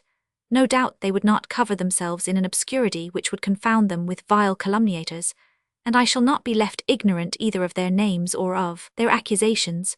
Reflect, madame, that I have the right to know both, since it is after them you judge me. One does not condemn a culprit without naming his accusers. I ask no other favor, and I promise in advance to justify myself, and to force them to retract. If I have, perhaps, too much despised the vain clamors of a public of which I make so little case, it is not thus with your esteem, and when I devote my life to meriting that, I shall not let it be ravished from me with impunity. It becomes all the more precious to me, in that I shall owe to it doubtless that request which you fear to make me, and which would give me, you say, rights to your gratitude. Ah, far from exacting it, I shall believe myself your debtor, if you procure me the occasion of being agreeable to you. Begin then to do me greater justice by not leaving me in ignorance of what you desire of me. If I could guess it, I would spare you the trouble of saying it. To the pleasure of seeing you, add the happiness of serving you, and I will congratulate myself on your indulgence. What then can prevent you? It is not, I hope, the fear of a refusal. I feel that I could not pardon you that. It is not only that I do not return you your letter. More than you do I desire that it be no longer necessary to me. But accustomed as I am to believing in the gentleness of your soul, it is only in that letter that I can find you such as you would appear. When I frame the vow to render you less hard, I see there that rather than consent, you would place yourself 100 leagues away from me. When everything in you augments and justifies my love, it is that still which repeats to me that my love is an outrage to you. And when, seeing you, that love seems to me the supreme good, I needs must read you to feel that it is but a fearful torture. You can imagine now that my greatest happiness would be to be able to return you this fatal letter. To ask me for it now would be to authorize me to believe no longer what it contains. You do not doubt, I hope, of my eagerness to return it to you. At the Château de 21st August 17. Letter the 36th. The Vicomte de Valmont to the Président de Tourvel, bearing the postmark of Dijon. Your severity augments daily, madame, and if I dare say it, you seem to be less afraid of being unjust than of being indulgent. After having condemned me without a hearing, you must have felt, in fact, that 'twere easier for you not to read my arguments than to reply to them. You refuse my letters obstinately. You send them back to me with contempt. You force me, at last, to have recourse to ruse, at the very moment when my only aim is to convince you of my good faith. The necessity in which you have put me to defend myself will doubtless suffice to excuse my means. Convinced, moreover, by the sincerity of my sentiments that, to justify them in your eyes, it is sufficient merely that you should know them thoroughly, I thought that I might permit myself this slight artifice. I dare believe also that you will pardon me, and that you will be little surprised that love is more ingenious in presenting itself than indifference in repelling it. Allow then, madame, my heart to be entirely revealed to you. It belongs to you, and it is just that you should know it. I was very far from foreseeing, when I arrived at Madame de Rosemonde's, the fate which awaited me. I did not know that you were there, and I will add, with the sincerity which characterizes me, that if I had known, my sense of security would not have been troubled. Not that I did not render to your beauty the justice which one could not refuse it, but accustomed as I was to feel only desires, and to yield myself only to those which were encouraged by hope, I did not know the torments of love. You were a witness of the efforts which Madame de Rosemonde made to keep me for some time. I had already passed one day with you, and yet I yielded, or at least believed that I yielded, only to the pleasure, so natural and so legitimate, of showing respect to a worthy relative. The kind of life which one led here doubtless differed greatly from that to which I was accustomed. It cost me nothing to conform to it, and without seeking to penetrate into the cause of the change which was operating within me, I attributed it as yet solely to that easy-going character of which I believe I have already spoken to you. Unfortunately, yet why need it be a misfortune? Coming to know you better, I soon discovered that that bewitching face which alone had struck me was but the least of your attractions. Your heavenly soul astonished and seduced my own. I admired the beauty, I worshipped the virtue. Without pretending to win you, I bestirred myself to deserve you. In begging your indulgence for the past, I was ambitious of your support for the future. I sought for it in your utterance, I spied for it in your eyes, in that glance whence came a poison all the more dangerous in that it was distilled without design, and received without distrust. Then I knew love, but how far was I from complaining? Determined to bury it in an eternal silence, I abandoned myself without fear as without reserve to this delicious sentiment. Each day augmented its sway. Soon the pleasure of seeing you was changed to a need. Were you absent for a moment? My heart was sore with sadness. At the sound which announced your return, it palpitated with joy. I only existed for you and through you. Nevertheless, it is yourself whom I call to witness. In the merriment of our heedless sports, or in the interest of a serious conversation, did ever one word escape me which could betray the secret of my heart? At last a day arrived when my evil fortune was to commence. By an inconceivable fatality, a good deed was to be the signal for it. Yes, madame, it was in the midst of those unfortunates whom I had succoured that, abandoning yourself to that precious sensibility which embellishes even beauty and adds value to virtue, you completed your work of destroying a heart which was already intoxicated with excess of love. You will remember, perhaps, what a moodiness came over me on our return. Alas, I was seeking to fight against an affection which I felt was becoming stronger than myself. It was after I had exhausted my strength in this unequal contest that an unforeseen hazard made me find myself alone with you. There, I confess, I succumbed. My heart was too full and could withhold neither its utterance nor its tears. But is this then a crime? And if it be one, is it not amply punished by the dire torments to which I am abandoned? Devoured by a love without hope, I implore your pity and I meet only with your hate. With no other happiness than that of seeing you, my eyes seek you in spite of myself, and I tremble to meet your gaze. In the cruel state to which you have reduced me, I pass my days in dissimulating my grief and my nights in abandoning myself to it, whilst you, peaceful and calm, know of these torments only to cause them and to applaud yourself for them. None the less, it is you who complain and I who make excuse. That, however, madame, is the faithful relation of what you call my injuries, which it would, perhaps, be more just to call my misfortunes. A pure and sincere love, a respect which has never belied itself, a perfect submission, such are the sentiments with which you have inspired me. I would not fear to present my homage of them to the divinity himself. O you, who are his fairest handiwork, imitate him in his indulgence. Think on my cruel pains. Think above all that, placed by you between despair and supreme felicity, the first word which you shall utter will forever decide my lot. At the Château de 23rd August 17. Letter the 3rd Iceventh. The President de Tourvel to Madame de Valanges. I yield, madame, to the counsels which your friendship gives me. Accustomed as I am to defer in all things to your opinions, I am ready to believe that they are always based on reason. I will even admit that 1000 de Valmont must be indeed infinitely dangerous if he can at the same time feign to be what he appears here and remain such a man as you paint him. However that may be, since you request it, I will keep him away from me. At least I will do my utmost, for often things which ought to be at bottom, the most simple, become embarrassing in practice. It still seems to me impracticable to make this request to his aunt. It would be equally ungracious both to her and to him. Neither would I adopt the course, without the greatest repugnance, of going away myself, for apart from the reasons I have already given you relative to 1000 de Tourvel, if my departure were to annoy 1000 de Valmont, as is possible, would it not be easy for him to follow me to Paris? And his return, of which I should bear at least should a Perth motive, would it not seem more strange than a meeting in the country, at the house of a lady who is known to be his relation and my friend? There is left me then no other resource than to induce himself to consent to going away. I know that this proposal is difficult to make. However, as he seems to me to have set his heart on proving to me that he has, effectually, more honesty than is attributed to him, I do not despair of success. I shall not be sorry even to attempt it, and to have an occasion of judging whether, as he has often said, truly virtuous women never have had, and never will have, to complain of his behaviour. If he leaves, as I desire, it will indeed be out of consideration for me, for I cannot doubt but that he proposes to spend a great part of the autumn here. If he refuses my request and insists upon remaining, there will still be time for me to leave myself, and that I promise you. That is, I believe, madame, all that your friendship demanded of me. I am eager to satisfy it, and to prove to you that in spite of the warmth I may have used to defend 1000 de Valmont, I am none the less disposed not only to heed, but also to follow, the counsels of my friends. I have the honour to be, etc. At the Château de 25th August 17. Letter the 38th. The Marquise de Merteuil to the Vicomte de Valmont. Your enormous budget, my dear Vicomte, has this moment arrived.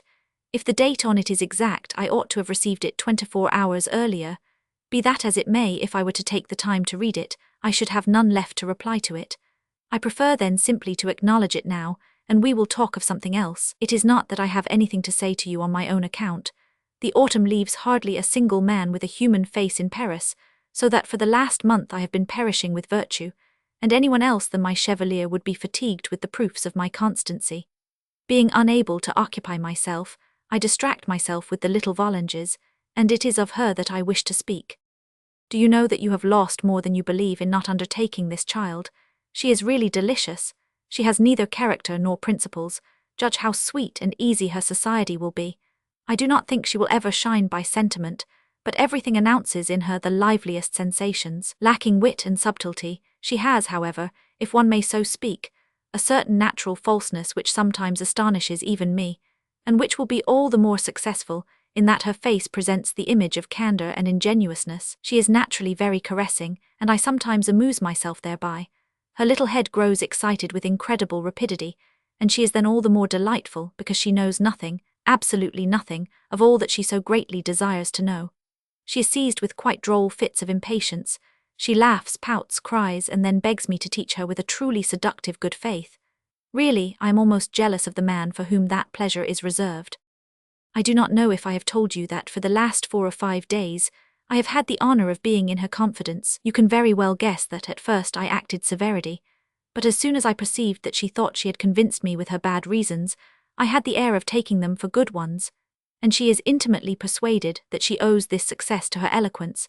This precaution was necessary in order not to compromise myself. I have permitted her to write and to say I love, and the same day, without her suspecting it, I contrived for her a tete-a-tete with her Danceny.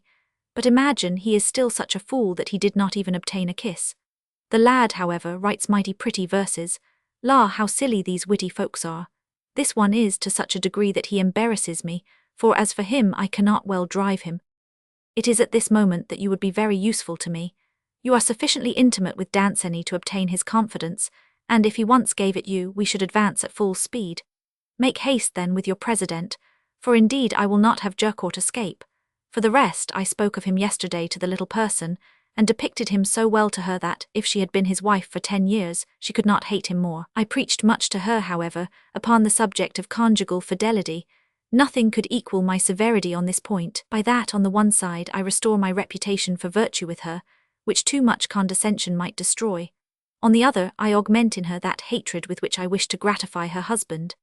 And finally, I hope that, by making her believe that it is not permitted her to give way to love, except during the short time that she remains a girl, she will more quickly decide to lose none of that time. Adieu, Vicomte. I am going to attend to my toilette. What time I will read your volume. Paris, 27th August, 17. Letter the 39th. Cécile de Volanges to Sophie Carnay. I am sad and anxious, my dear Sophie. I wept almost all night. It is not that I am not, for the moment, very happy, but I foresee that it will not last. I went yesterday to the opera with Madame de Merteuil. We spoke much of my marriage, and I have learned no good of it. It is 1,000. Le Comte de Jurcourt whom I am to wed, and it is to be in the month of October. He is rich, he is a man of quality, he is colonel of the regiment of. So far all very well. But to begin with, he is old. Imagine, he is at least 36. And then Madame de Merteuil says he is gloomy and stern, and she fears I shall not be happy with him. I could even see quite well that she was sure of it, only that she would not say so for fear of grieving me. She hardly talked to me of anything the whole evening, except of the duties of wives to their husbands. She admits that 1,000. De Jurcourt is not at all lovable, and yet she says I must love him. Did not she say also that once married I ought not to love the Chevalier Danceny any longer? As though that were possible. Oh, you can be very sure I shall love him always. Do you know, I would prefer not to be married. Let this 1,000. De Jurcourt look after himself. I never went in search of him. He is in Corsica at present, far away from here. I wish he would stay there 10 years. If I were not afraid of being sent back to the convent, I would certainly tell Mamma that I don't want a husband like that. But that would be still worse. I am very much embarrassed. I feel that I have never loved 1,000 Danceny so well as I do now. And when I think that I have only a month more left me to be as I am now, the tears rush suddenly to my eyes. I have no consolation except the friendship of Madame de Merteuil. She has such a good heart. She shares in all my troubles as much as I do myself. And then she is so amiable that when I am with her, I hardly think any more of them. Besides, she is very useful to me, for the little that I know she has taught me. And she is so good that I can tell her all I think, without being in the least ashamed. When she finds that it is not right, she scolds me sometimes, but only quite gently, and then I embrace her with all my heart until she is no longer cross. Her, at any rate, I can love as much as I like, without there being any harm in it, and that pleases me very much. We have agreed, however, that I am not to have the appearance of being so fond of her before everybody, and especially not before Mamma, so that she may have no suspicions about the Chevalier Danceny. I assure you that if I could always live as I do now, I believe I should be very happy. It's only that horrid 1,000. De Jurcourt, but I will say no more about him, else I should get sad again. Instead of that, I am going to write to the Chevalier Danceny. I shall only speak to him of my love and not of my troubles, for I do not want to distress him. Adieu, my dear friend. You can see now that you would be wrong to complain, and that however busy I have been, as you say, there is time left me, all the same, to love you and to write to you. Letter the 40th. The Vicomte de Valmont to the Marquise de Merteuil.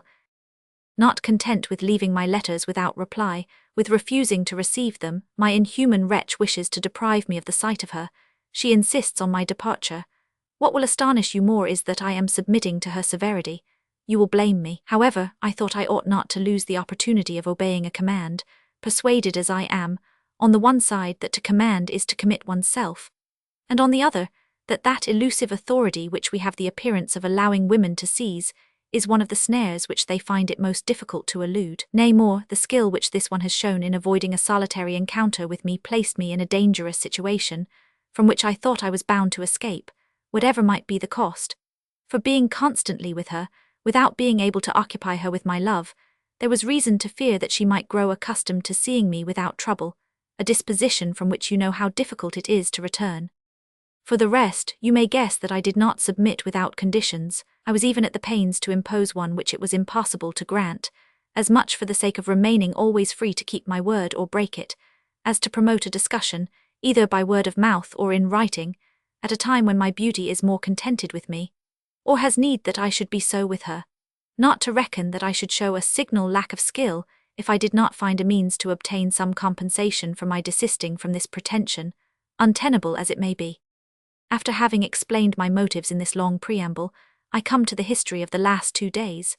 I enclose as documentary evidence my beauty's letter and my reply. You will agree that few historians are as precise as one.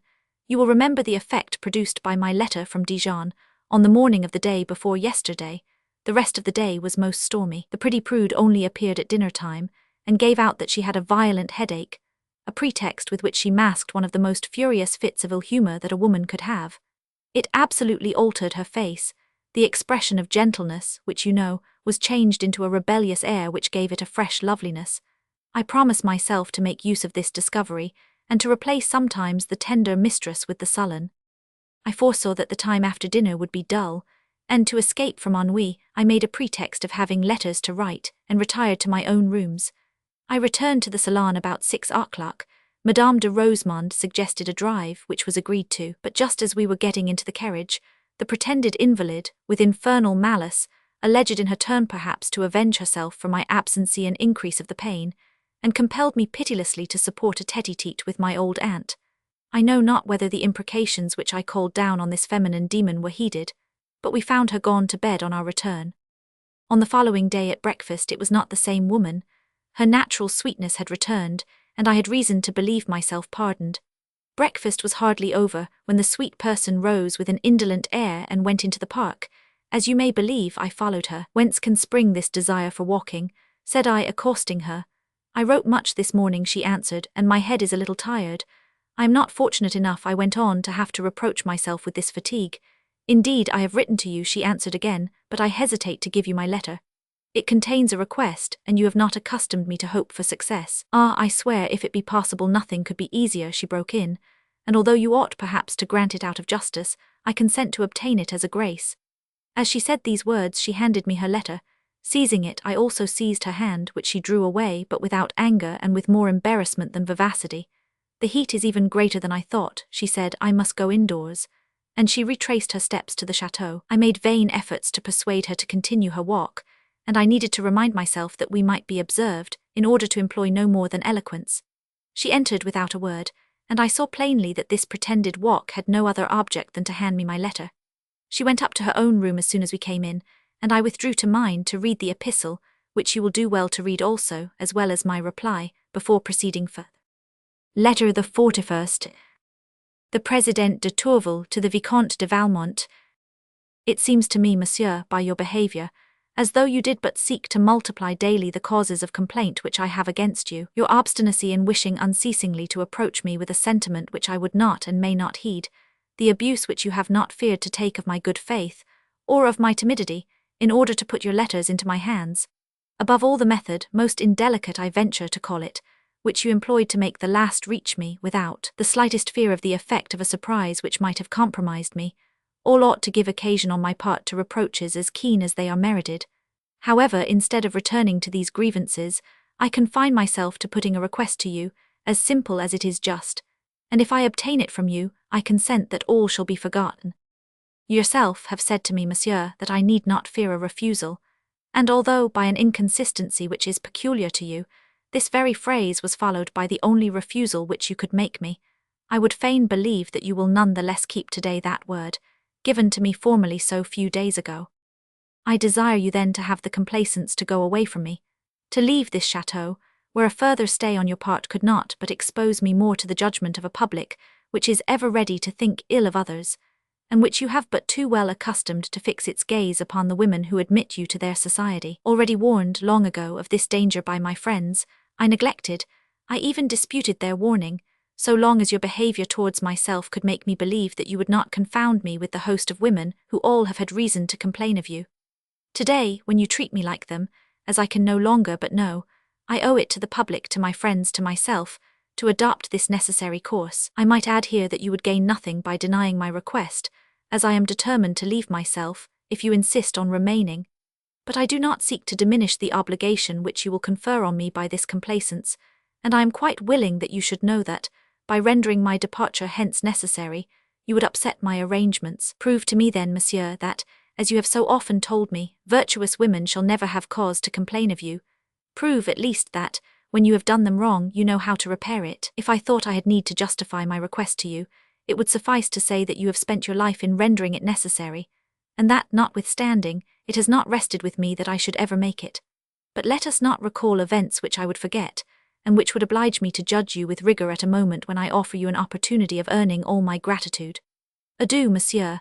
Your conduct will teach me with what sentiments I must be, for life, your most humble, etc. At the Château de 25th August 17. Letter the 4th Iscond. The Vicomte de Valmont to the Président de Tourvel. However hard, madame, the conditions that you impose on me, I do not refuse to fulfil them. I feel that it would be impossible for me to thwart any of your desires. Once agreed upon this point, I dare flatter myself in my turn that you will permit me to make certain requests to you, far easier to grant than your own, which, however, I do not wish to obtain, save by my complete submission to your will. The one, which I hope will be solicited by your sense of justice, is to be so good as to name to me those who have accused me to you. They have done me, it seems, harm enough to give me the right of knowing them. The other, which I expect from your indulgence, is kindly to permit me to repeat to you sometimes the homage of a love which will now, more than ever, deserve your pity. Reflect, madame, that I am hastening to obey you, even when I can but do it at the expense of my happiness. I will say more, in spite of my conviction that you only desire my absence in order to spare yourself the spectacle, always painful, of the object of your injustice. Admit, madame, you are less afraid of a public which is too much used to respecting you to dare form a disrespectful judgment upon you, than you are annoyed by the presence of a man whom you find it easier to punish than to blame. You drive me away from you, as one turns away one's eyes from some poor wretch whom one does not wish to succour. But whereas absence is about to redouble my torments, to whom other than you can I address my complaints? From whom else can I expect the consolations which are about to become so necessary to me? Will you refuse me them, when you alone cause my pains? Doubtless, you will not be astonished either that, before I leave, I have it on my heart to justify to you the sentiments which you have inspired in me, as also that I do not find the courage to go away until I receive the order from your mouth. This twofold reason compels me to ask you for a moment's interview. In vain would we seek to supply the place of that by letters. One may write volumes and explain poorly what a quarter of an hour's conversation were enough to leave amply understood. You will easily find the time to accord it me, for however eager I may be to obey you, you know that Madame de Rosemonde is aware of my intention to spend a part of the autumn with her, and I must at least wait for a letter in order to have the pretext of some business to call me away. Adieu, madame. Never has this word cost me so much to write as at this moment, when it brings me back to the idea of our separation. If you could imagine what it makes me suffer, I dare believe you would have some thanks for my docility. At least, receive with more indulgence the assurance and the homage of the most tender and the most respectful love. At the Château de 26th August 17. Continuation of letter the 40th. The Vicomte de Valmont to the Marquise de Merteuil. And now let us sum up, my lovely friend. You can feel, like myself, how the scrupulous, the virtuous Madame de Tourvel cannot grant me the first of my requests, and betray the confidence of her friends by naming to me my accusers. Thus, by promising everything on this condition, I pledge myself to nothing, but you will feel also that the refusal which she will give me will become a title to obtain everything else, and that then I gain, by going away, the advantage of entering into a regular correspondence with her, and by her consent, for I take small account of the interview which I ask of her, and which has hardly any other object than that of accustoming her beforehand not to refuse me others when they become really needful. The only thing which remains for me to do before my departure is to find out who are the people who busy themselves with damaging me in her eyes. I presume it is her pedant of a husband. I would fain have it so. Apart from the fact that a conjugal prohibition is a spur to desire, I should feel sure that, from the moment my beauty has consented to write to me, I should have nothing to fear from her husband, since she would already be under the necessity of deceiving him. But if she has a friend intimate enough to possess her confidence, and this friend be against me, it seems to me necessary to embroil them, and I count on succeeding in that. But before all I must be rightly informed. I quite thought that I was going to be yesterday, but this woman does nothing like another. We were visiting her at the moment when it was announced that dinner was ready. Her toilette was only just completed, and while I bestirred myself and made my apologies, I perceived that she had left the key in her writing desk, and I knew her custom was not to remove that of her apartment. I was thinking of this during dinner when I heard her waiting maid come down. I seized my chance at once. I pretended that my nose was bleeding and left the room. I flew to the desk, but I found all the drawers open and not a sheet of writing. Yet one has no opportunity of burning papers at this season. What does she do with the letters she receives? And she receives them often. I neglected nothing. Everything was open and I sought everywhere, but I gained nothing except a conviction that this precious storehouse must be her pocket. How to obtain them? Ever since yesterday I have been busying myself vainly in seeking for a means, yet I cannot overcome the desire. I regret that I have not the talents of a thief. Should these not, in fact, enter into the education of a man who is mixed up in intrigues? Would it not be agreeable to filch the letter or the portrait of a rival, or to pick from the pockets of a prude the wherewithal to unmask her? But our parents have no thought for anything, and for me, 'tis all very well to think of everything. I do but perceive that I am clumsy, without being able to remedy it. However that may be, I returned to table much dissatisfied. My beauty, however, soothed my ill humour somewhat, with the air of interest which my pretended indisposition gave her, and I did not fail to assure her that for some time past I had had violent agitations which had disturbed my health. Convinced as she is that it is she who causes them, ought she not in all conscience to endeavour to assuage them? But devout though she be, she has small stock of charity. She refuses all amorous alms, and such a refusal to my view justifies a theft. But adieu, for all the time I talk to you I am thinking of those cursed letters. At the Château de 27th August 17. Letter the 43rd. The Président de Tourvel to the Vicomte de Valmont. Why seek, monsieur, to diminish my gratitude? Why be willing to give me but a half obedience, and make, as it were, a bargain of an honourable action? Is it not sufficient for you then that I feel the cost of it? You not only ask much, but you ask things which are impossible. If in truth my friends have spoken to me of you, they have only done it in my interest. Even if they have been deceived, their intention was none the less good, and you propose to me to reward this mark of attachment on their part by delivering you their secret. I have already done wrong in speaking to you of it, and you make me very conscious of that at this moment. What would have been no more than candour with another becomes a blunder with you, and would lead me to an ignominy did I yield to you. I appeal to yourself, to your honour. Did you think me capable of such a proceeding? Ought you to have suggested it to me? No, without a doubt, and I am sure that on further reflection you will not repeat this request. That which you make as to writing to me is scarcely easier to grant, and if you care to be just, it is not me whom you will blame.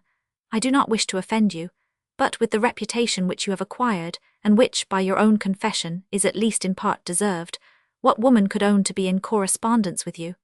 And what virtuous woman may determine to do something which she feels she will be obliged to conceal? Again, if I were assured that your letters would be of a kind of which I need never have to complain, so that I could always justify myself in my own eyes for having received them, perhaps then the desire of proving to you that it is reason and not hate which sways me would induce me to waive those powerful considerations, and to do much more than I ought, in allowing you sometimes to write to me. If indeed you desire to do so as much as you say, you will voluntarily submit to the one condition which could make me consent, and if you have any gratitude for what I am now doing for you, you will not defer your departure. Permit me to remark to you on this subject that you received a letter this morning, and that you have not taken advantage of it to announce your going to Madame de Rosemonde, as you had promised me. I hope that at present nothing need prevent you keeping your word. I count, above all, on your not waiting for the interview which you ask of me, and to which I absolutely decline to lend myself, and I hope that, instead of the order which you pretend is necessary to you, you will content yourself with the prayer which I renew to you. Adieu, monsieur. At the Château de 27th August 17. Letter the 41st. The Vicomte de Valmont to the Marquise de Merteuil. Join in my joy, my lovely friend. I am beloved, I have triumphed over that rebellious heart. 'Tis in vain that it still dissimulates. My fortunate skill has surprised its secret. Thanks to my energetic pains, I know all that is of interest to me. Since the fortunate night of yesterday, I am once more in my element. I have resumed my existence. I have unveiled a double mystery of love and iniquity. I will delight in the one, I will avenge myself for the other. I will fly from pleasure to pleasure.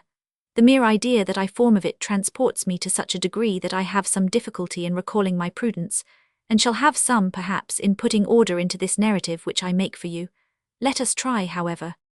Yesterday, after I had written my letter to you, I received one from the celestial devout. I send it you. You will see in it that she gives me, with as little clumsiness as is possible, permission to write to her, but she urges on my departure, and I quite felt that I could not defer it too long without injuring myself. Tormented, however, by the desire to know who could have written against me, I was still uncertain as to what course I should take. I tried to win over the chambermaid, and would fain persuade her to give up to me her mistress' pockets, which she could have easily laid hold of in the evening, and which she could have replaced in the morning, without exciting the least suspicion. I offered 10 louis for this slight service, but I only found a baggage scrupulous or afraid, whom neither my eloquence nor my money could vanquish. I was still preaching to her when the supper bell rang. I was forced to leave her, only too glad that she was willing to promise me secrecy, on which you may judge I scarcely counted. I had never been in a worse humour. I felt myself compromised, and I reproached myself all the evening for my foolish attempt. When I had retired, not without anxiety, I sent for my chasseur, who, in his quality of happy lover, ought to have some credit. I wanted him either to persuade this girl to do what I had asked of her, or at least to make sure of her discretion. But he, who ordinarily is afraid of nothing, seemed doubtful of the success of the negotiation, and made a reflection on the subject the profundity of which amazed me. "Monsieur surely knows better than I," said he, "that to lie with a girl is only to make her do what she likes to do. From that to making her do what we like is often a long way. Le bon sens du maraude quelquefois m'épouvante." I can the less answer for her, he added, because I have reason to believe she has a lover, and that I only owe her to the idleness of country life. So that, were it not for my zeal in Monsieur's service, I should not have had her but once. He is a real treasure, this fellow. As for secrecy, he went on, what will be the good of making her promise it, since she will run no risk in deceiving us? To speak again to her about it would only be to let her know that it was important, and thus make her all the more eager to use it for making up to her mistress. 100 Monet Del, Godfrey Sculp. The more just these reflections seemed to me, the more was my embarrassment heightened. Luckily the knave was started off to gossip, and as I had need of him I let him run on. While he was relating to me his adventures with this wench, I learned that, as the chamber which she occupied was only separated from that of her mistress by a bare partition, through which any suspicious noise could be heard, it was in his own that they met every night. At once I formed my plan, I communicated it to him, and we carried it out with success. I waited until 2 o'clock in the morning, and then betook myself, as we had agreed, to the scene of the rendezvous, carrying a light with me, and pretending that I had rung several times to no purpose. My confidant, who plays his parts to a marvel, went through a little scene of surprise, despair, and excuses, which I terminated by sending him to heat me some water, of which I feigned to have a need, whilst the scrupulous chambermaid was all the more shamefaced, in that my rascal, wishing to improve on my projects, had induced her to make a toilette which the season suggested but did not excuse. As I felt that the more this wench was humiliated, the more easily I should dispose of her, I allowed her to change neither her position nor her costume, and after ordering my valet to await me in my room, I sat down beside her on the bed, which was in great disorder, and commenced my conversation. I had need to maintain the control which the situation gave me over her. Thus I preserved a coolness which would have done honour to the countenance of Scipio, and without taking the slightest liberty with her, which, however, her freshness and the opportunity seemed to give her the right to expect I spoke of business to her, as calmly as I should have done with a lawyer. My conditions were that I would faithfully keep her secret, provided that, on the morrow at about the same hour, she would hand me the pockets of her mistress.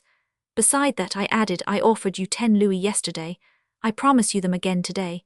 I do not want to take advantage of your situation. Everything was granted, as you may well believe. I then withdrew, and allowed the happy couple to make up for lost time. I spent mine in sleep, and on my awakening, desiring to have a pretext for not replying to my fair one's letter before I had investigated her papers, which I could not do until the ensuing night, I resolved to go out shooting, which I did for the greater part of the day. On my return, I was received coldly enough.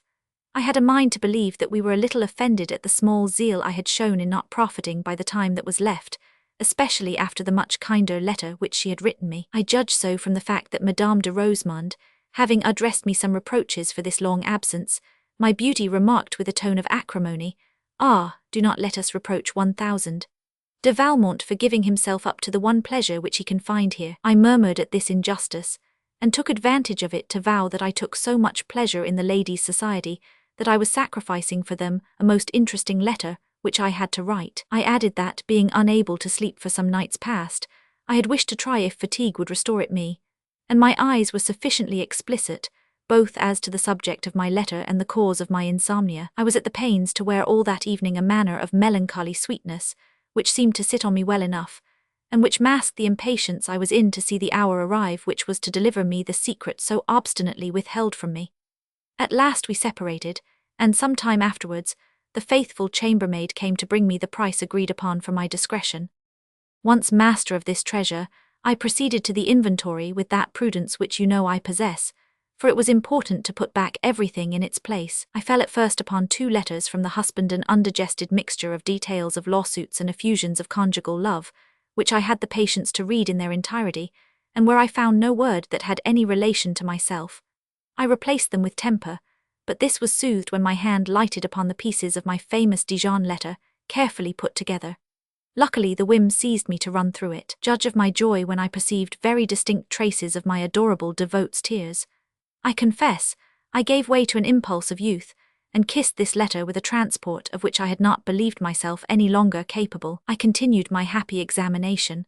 I found all my letters in sequence and order of date, and what gave me a still more agreeable surprise was to find the first of all, the one which I thought the graceless creature had returned to me, faithfully copied by her hand, and in an altered and tremulous hand, ample witness to the soft perturbation of her heart during that employment. Thus far I was entirely given over to love. Soon it gave place to fury. Who do you think it is that wishes to ruin me in the eyes of the woman whom I adore? What fury do you suppose is vile enough to plot such a black scheme? You know her. It is your friend, your kinswoman. It is Madame de Volanges. You cannot imagine what a tissue of horrors this infernal Maigre has written concerning me. It is she alone who has troubled the security of this angelic woman. It is through her counsels, through her pernicious advice, that I see myself forced to leave. It is she, in short, who has sacrificed me. Ah, without a doubt her daughter must be seduced, but that is not enough, she must be ruined, and since this cursed woman's age puts her beyond the reach of my assaults, she must be hit in the object of her affections. So she wishes me to come back to Paris, she forces me to it. Be it so, I will go back, but she shall bewail my return. I am annoyed that Danceny is the hero of that adventure. He possesses a fundamental honesty which will embarrass us. However, he is in love, and I see him often. Perhaps one may make use of him. I am losing sight of myself in my anger, and forgetting that I owe you an account of what has passed today. To resume. This morning I saw my sensitive prude again. Never had I found her so lovely. It must ever be so.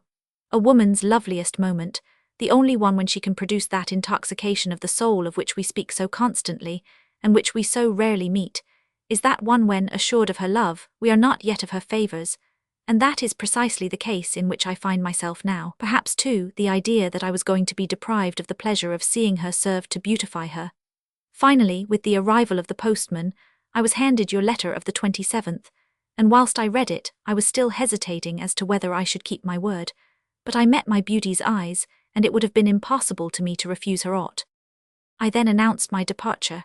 A moment later Madame de Rosemonde left us alone, but I was still 4 paces away from the coy creature when, rising with an affrighted air, leave me, monsieur," she said. "In God's name, leave me." This fervent prayer, which betrayed her emotion, could not but animate me the more. I was already at her side, and I held her hands, which she had joined together with a quite touching expression. I was beginning some tender complaints, when some hostile demon brought back Madame de Rosemonde. The timid devout, who had in truth some cause for fear, took advantage of this to withdraw. I offered her my hand, however, which she accepted, and auguring well from this mildness which she had not shown for a long time, I sought to press hers, whilst again commencing my complaints. At first she would fain withdraw it, but at my more lively insistence she abandoned it with a good grace, although without replying either to the gesture or to my remarks. Arrived before the door of her apartment, I wished to kiss this hand before I dropped it. The defence began by being hearty, but a "remember that I am going away," uttered most tenderly, rendered it awkward and inefficient. Hardly had the kiss been given, when the hand found strength enough to escape, and the fair one entered her apartment, where her chambermaid was in attendance. Here finishes my history. As I presume that tomorrow you will be at the Merteuils, where I certainly shall not go to look for you. As I think it very likely too that, at our first interview, we shall have more than one affair to discuss, and notably that of the little Volanges, whom I do not lose sight of, I have decided to have myself preceded by this letter, and long as it is I shall not close it, until the moment comes for sending it to the post. For, at the point which I have reached, everything may depend on an opportunity, and I leave you now to see if there be one. P.S. 8:00 in the evening. Nothing fresh, not the least little moment of liberty, care taken even to avoid it. However, at least as much sorrow shown as decency permits. Another incident which cannot be without consequences is that I am charged by Madame de Rosemonde with an invitation to Madame de Volanges to come and spend some time with her in the country. Adieu, my lovely friend, until tomorrow or the day after at the latest. At the Château de 28th August 17. Letter the 45th. The Président de Tourvel to Madame de Volanges. 1000. De Valmont left this morning, Madame. You seemed to me so anxious for his departure that I thought I ought to inform you of it. Madame de Rosemonde much regrets her nephew, whose society one must admit is agreeable. She passed the whole morning in talking of him, with that sensibility which you know her to possess. She did not stint his praises. I thought it was incumbent on me to listen to her without contradiction, more especially as I must confess that on many points she was right. In addition, I felt that I had to reproach myself with being the cause of this separation, and I cannot hope to be able to compensate her for the pleasure of which I have deprived her. You know that I have by nature small store of gaiety, and the kind of life we are going to lead here is not formed to increase it. If I had not acted according to your advice, I should fear that I had behaved somewhat lightly, for I was really distressed at my venerable friend's grief. She touched me to such a degree that I could have willingly mingled my tears with her own. We live at present in the hope that you will accept the invitation which 1000 de Valmont is to bring you, on the part of Madame de Rosemonde, to come and spend some time with her. I hope that you have no doubt of the pleasure it will give me to see you, and in truth, you owe us this recompense. I shall be most delighted to have this opportunity of making an earlier acquaintance with Mademoiselle de Volanges, and to have the chance of convincing you more and more of the respectful sentiments, etc. At the Château de 29th August 17. Letter the 46th. The Chevalier Danceny to Cécile Volanges. What has happened to you then, my adored Cécile? What can have caused in you so sudden and cruel an alteration? What has become of your vows of never changing? It was only yesterday that you repeated them with so much pleasure. Who can have made you forget them today? It is useless for me to examine myself. I cannot find the cause of it in me, and it is terrible that I should have to seek it in you. Ah, doubtless you are neither light nor deceitful, and even in this moment of despair, no insulting suspicion shall defile my soul. Yet by what fatality comes it that you are no longer the same? No, cruel one, you are no longer the same.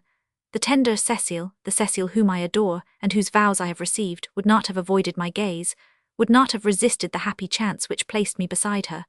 Or, if any reason which I cannot understand had forced her to treat me with such severity, she would at least have condescended to inform me of it. Ah, you do not know, you will never know, my Cécile, all that you have made me suffer today, all that I suffer still at this moment. Do you suppose then that I can live if I am no longer loved by you? None the less, when I asked you for a word, one single word to dispel my fears, instead of answering me you pretended to be afraid of being overheard. And that difficulty which did not then exist, you immediately brought about yourself by the place which you chose in the circle. When, compelled to leave you, I asked you at what hour I could see you again tomorrow. You pretended that you could not say, and Madame de Volanges had to be my informant. Thus the moment, ever desired so fondly, which is to bring me into your presence tomorrow, will only excite in me anxiety, and the pleasure of seeing you, hitherto so dear to my heart, will give place to the fear of being intrusive. I feel it already, this dread irks me, and I dare not speak to you of my love. That I love you, which I loved so well to repeat when I could hear it in my turn, that soft phrase which sufficed for my felicity, offers me, if you are changed, no more than the image of an eternal despair. I cannot believe, however, that that talisman of love has lost all its power, and I am fain to employ it once more. Yes, my Cecile, I love you. Repeat after me then this expression of my happiness. Remember that you have accustomed me to the hearing of it, and that to deprive me of it is to condemn me to a torture which, like my love, can only end with my life. Paris, 29th August 17. Letter the 47th. The Vicomte de Valmont to the Marquise de Merteuil. Today again I shall not see you, my lovely friend, and here are my reasons, which I beg you to meet with indulgence. Instead of returning here directly, I stopped with the Comtesse de, whose chateau lay almost upon my road, and of whom I asked a dinner. I did not reach Paris until about 7 o'clock, and I alighted at the opera where I hoped to find you. The opera over, I went to see my fair friends of the green room. I found there my whilom Emily, surrounded by a numerous court, women as well as men, to whom she was offering a supper that very evening at P. I had no sooner entered this assemblage than I was invited to the supper by acclamation. I also received one from a little fat and stumpy person, who stammered his invitation to me in the French of Holland, and whom I recognized as the true hero of the fete. I accepted. I learned upon my way that the house whither we were going was the price agreed upon for Emily's favours towards this grotesque figure, and that this supper was a veritable wedding breakfast. The little man could not contain himself for joy, in expectation of the pleasure which awaited him. He seemed to me so satisfied with the prospect that he gave me a longing to disturb it, which was, effectually, what I 999. The only difficulty I found was that of persuading Emily, who was rendered somewhat scrupulous by the burgomaster's wealth. She agreed, however, after raising some objections, to the plan which I suggested of filling this little beer barrel with wine, and so putting him hors de combat for the rest of the night. The sublime idea which we had formed of a Dutch toper caused us to employ all available means. We succeeded so well that at dessert he was already without the strength to lift his glass, but the helpful Emily and myself vied with one another in filling him up. Finally, he fell beneath the table, in so drunken a state that it ought to last for at least a week. We then decided to send him back to Paris, and as he had not kept his carriage, I had him carried into mine, and remained in his stead. I thereupon received the congratulations of the company, which soon afterwards retired, and left me in possession of the field. This gaiety, and perhaps my long rustication, made Emily seem so desirable to me that I promised to stay with her until the Dutchman's resurrection. This complaisance on my part is the price of that which she has just shown me, that of serving me for a desk upon which to write to my fair Puritan, to whom I found it amusing to send a letter written in the bed, and almost in the arms of a wench, a letter interrupted even to complete an infidelity, in which I send her an exact account of my position and my conduct. Emily, who has read the epistle, laughed like a mad girl over it, and I hope that you will laugh as well. 100 Monet Dell, Lingy Sculp. As my letter must needs bear the Paris postmark, I send it to you. I leave it open. Will you please read it, seal it up, and commit it to the post? Above all, be careful not to employ your own seal, nor even any amorous device, a simple head. Adieu, my lovely friend. P.S. I open my letter. I have persuaded Emily to go to the Italians. I shall take advantage of that moment to come and see you. I shall be with you by 6 o'clock at the latest, and if it be agreeable to you, we will go together about 7 o'clock to Madame de Volanges. Propriety commands that I do not postpone the invitation with which I am charged for her from Madame de Rosemonde. Moreover, I shall be delighted to see the little Volanges. Adieu, most fair lady. I shall be as pleased to embrace you as the Chevalier will be jealous. At P. 30th August 17. Letter the 48th. The Vicomte de Valmont to the Président de Tourvel, bearing the postmark of Paris. It is after a stormy night, during which I have not closed my eyes. It is after having been ceaselessly either in the agitation of a devouring ardour, or in an utter annihilation of all the faculties of my soul, that I come to seek with you, madame, the calm of which I have need, and which, however, I have as yet no hope to enjoy. In truth, the situation in which I am, whilst writing to you, makes me realize more than ever the irresistible power of love. I can hardly preserve sufficient control over myself to put some order into my ideas, and I foresee already that I shall not finish this letter without being forced to interrupt it. What? Am I never to hope then that you will some day share with me the trouble which overcomes me at this moment? I dare believe, notwithstanding, that if you were well acquainted with it, you would not be entirely insensible. Believe me, madame, a cold tranquillity, the soul's slumber, the imitation of death do not conduce to happiness. The active passions alone can lead us thither. And in spite of the torments which you make me suffer, I think I can assure you without risk that at this moment I am happier than you. In vain do you overwhelm me with your terrible severities. They do not prevent me from abandoning myself utterly to love, and forgetting, in the delirium which it causes me, the despair into which you cast me. It is so that I would avenge myself for the exile to which you condemn me. Never had I so much pleasure in writing to you. Never have I experienced, during such an occupation, an emotion so sweet, and at the same time so lively. Everything seems to enhance my transports. The air I breathe is laden with pleasure. The very table upon which I write to you, consecrated for the first time to this office, becomes love's sacred altar to me. How much it will be beautified in my eyes! I shall have traced upon it the vow to love you forever. Pardon, I beseech you, the disorder of my senses. Perhaps I ought to abandon myself less to transports which you do not share. I must leave you for a moment to dispel an intoxication which increases each moment, and which becomes stronger than myself. I return to you, madame, and doubtless, I return always with the same eagerness. However, the sentiment of happiness has fled far away from me. It has given place to that of cruel privation. What does it avail me to speak of my sentiments, if I seek in vain the means to convince you of them? After so many efforts, I am equally bereft of strength and confidence. If I still tell over to myself the pleasures of love, it is only to feel more keenly my sorrow at being deprived of them. I see no other resource, save in your indulgence, and I am too sensible at this moment of how greatly I need it, to hope to obtain it. Never, however, has my love been more respectful, never could it be less likely to offend you. It is of such a kind, I dare say, as the most severe virtue need not fear, but I am myself afraid of describing to you, at greater length, the sorrow which I experience. Assured as I am that the object which causes it does not participate in it, I must at any rate not abuse your kindness, and it would be to do that, were I to spend more time in retracing for you that dolorous picture. I take only enough to beg you to reply to me, and never to doubt of the sincerity of my sentiments. Written at P, dated from Paris 30th August 17. Letter the 49th. Cécile Volanges to the Chevalier Danceny. Without being either false or frivolous, monsieur, it is enough for me to be enlightened as to my conduct, to feel the necessity of altering it. I have promised this sacrifice to God, until such a time when I can offer him also that of my sentiments towards you, which are rendered even more criminal by the religious character of your estate. I feel certain that it will only bring me sorrow, and I will not even hide from you that, since the day before yesterday, I have wept every time I have thought of you. But I hope that God will do me the grace of giving me the needful strength to forget you, as I ask of him morning and evening. I expect also of your friendship, and of your honor that you will not seek to shake me in the good resolution which has been inspired in me, and in which I strive to maintain myself. In consequence, I beg you to have the kindness to write no more to me, the more so as I warn you that I should no longer reply to you, and that you would compel me to acquaint mamma with all that has passed, and that would deprive me entirely of the pleasure of seeing you.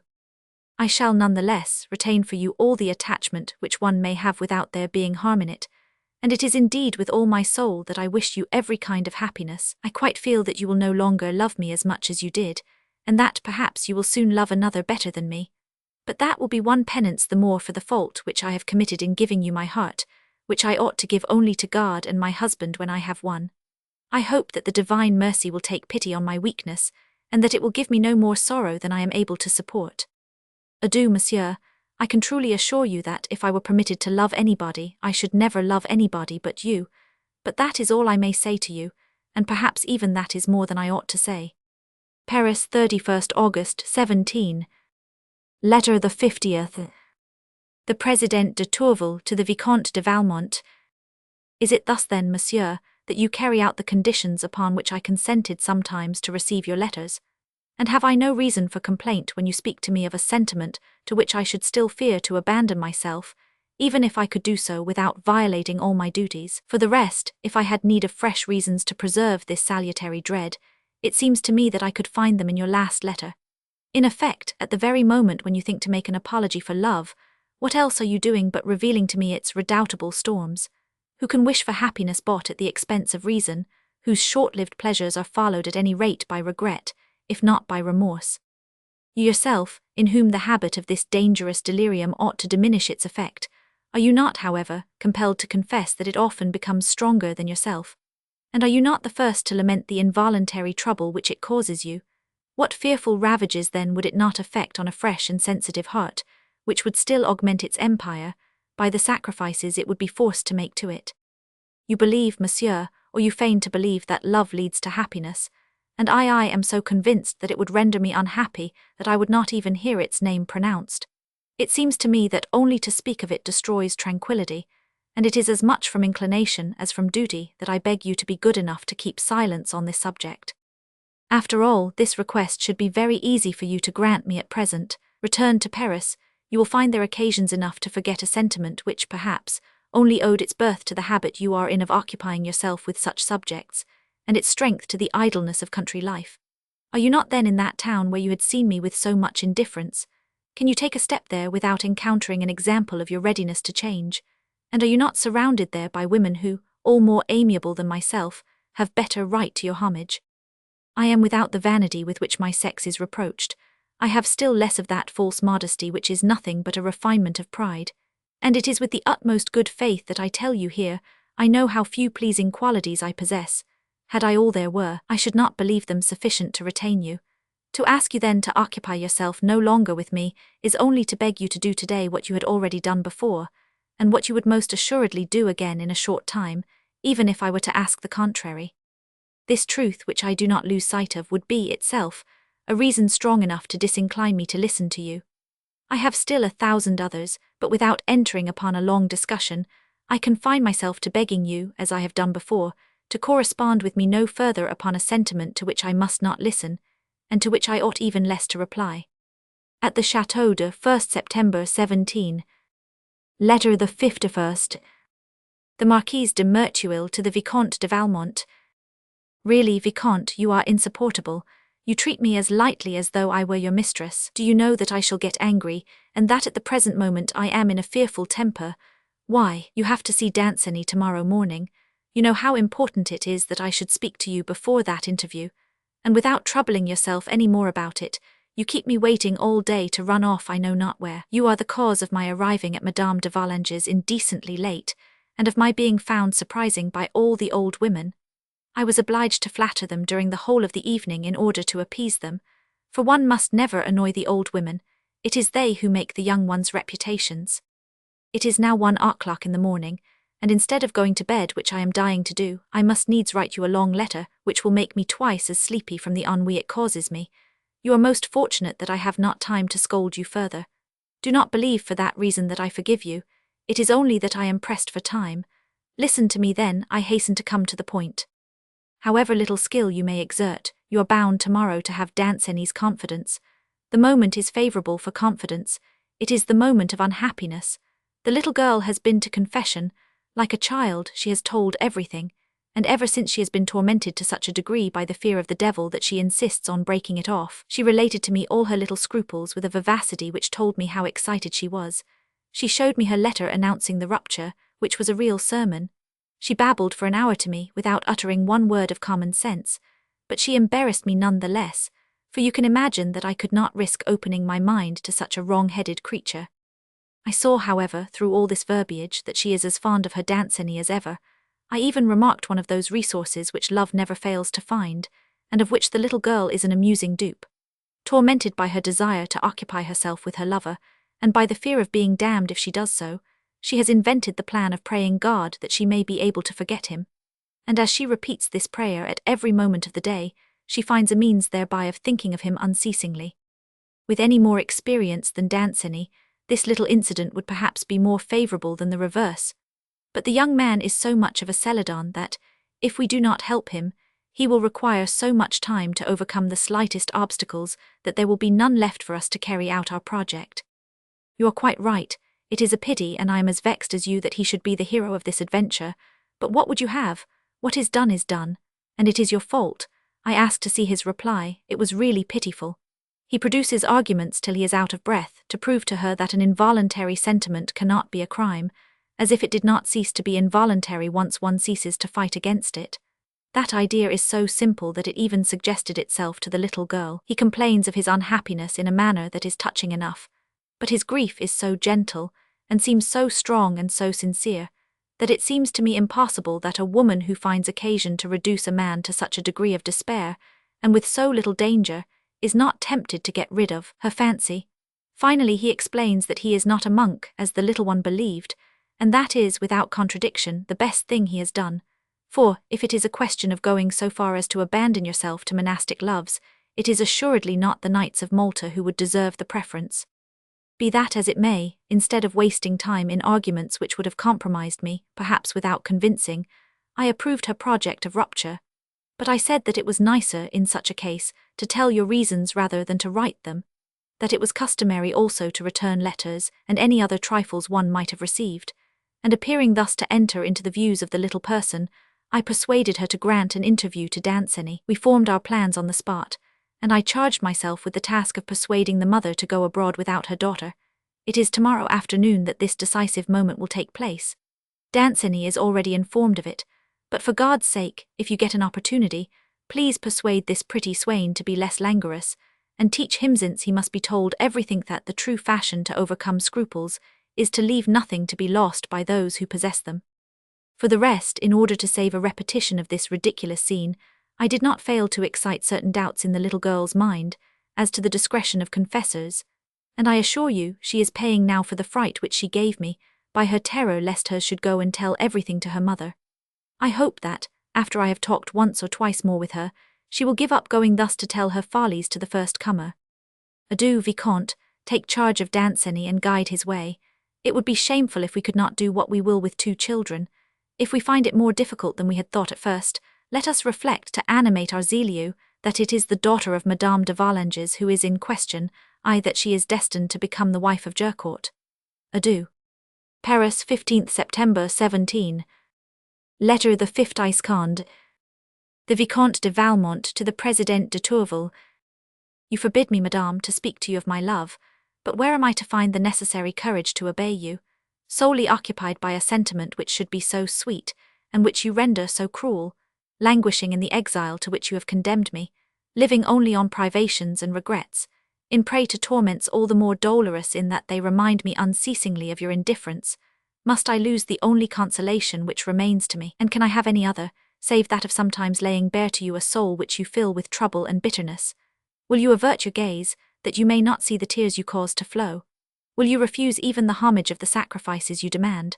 Would it not be worthier of you, of your good and gentle soul, to pity an unhappy one who is only rendered so by you, rather than to seek to aggravate his pain by a refusal which is at once unjust and rigorous? You pretend to be afraid of love, and you will not see that you alone are the cause of the evils with which you reproach it. No doubt the sentiment is painful, when the object which inspires it does not reciprocate. But where is happiness to be found, if mutual love does not procure it? Tender friendship, sweet confidence, the only one which is without reserve, a sorrow's alleviation, pleasure's augmentation, hope's enchantment, the delights of remembrance. Where find them else than in love? You calumniate it, you who, in order to enjoy all the good which it offers you, have but to give up resisting it. And I forget the pain which I experience in undertaking its defence.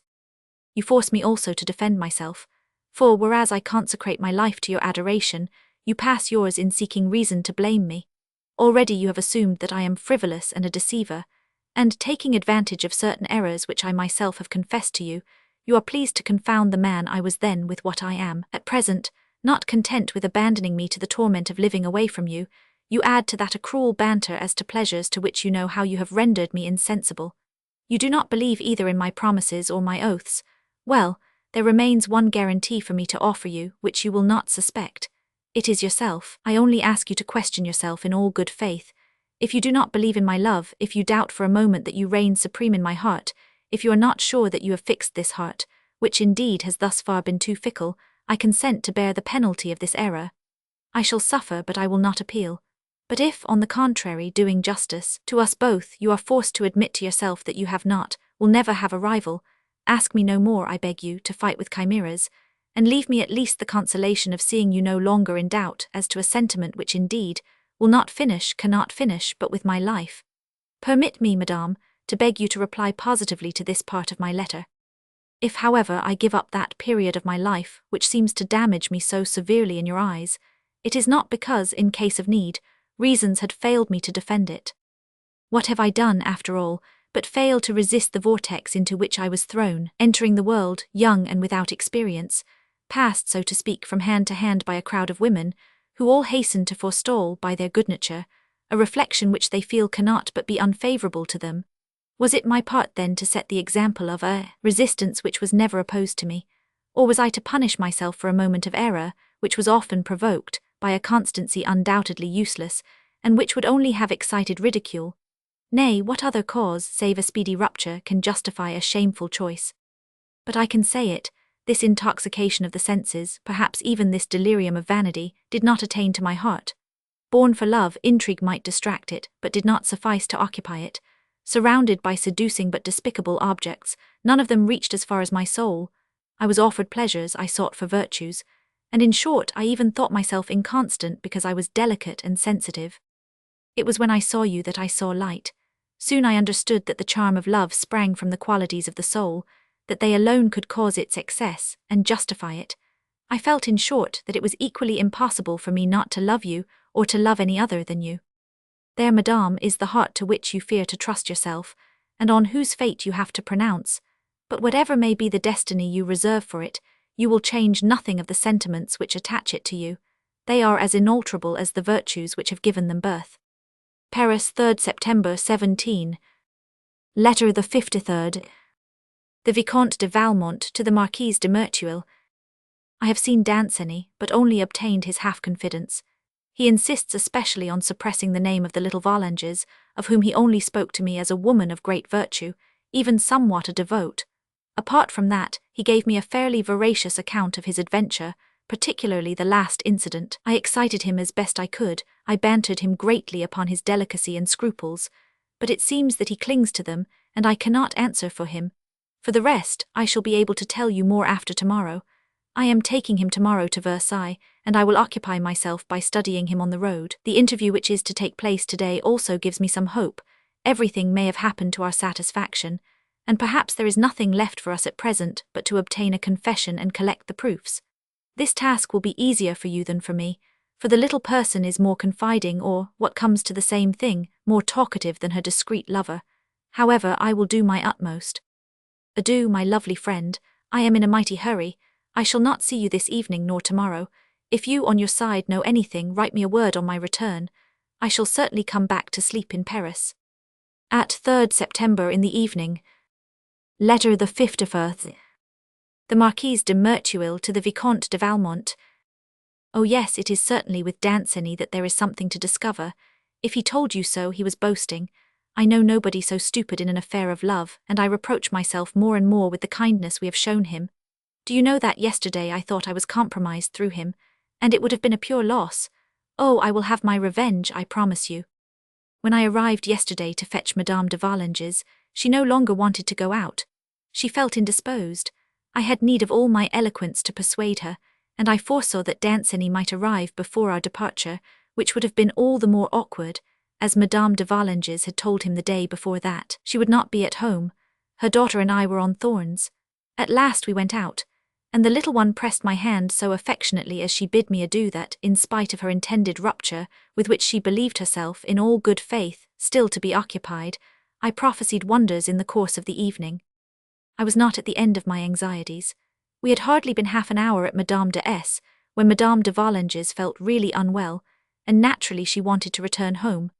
As for me, I was the less inclined for it in that I was afraid, supposing we were to surprise the young people as the chances were we should, that my efforts to make the mother go abroad might seem highly suspicious. I adopted the course of frightening her upon her health, which luckily is not difficult, and I kept her for an hour and a half without consenting to drive her home, by feigning fear at the consequences of the dangerous motion of the carriage.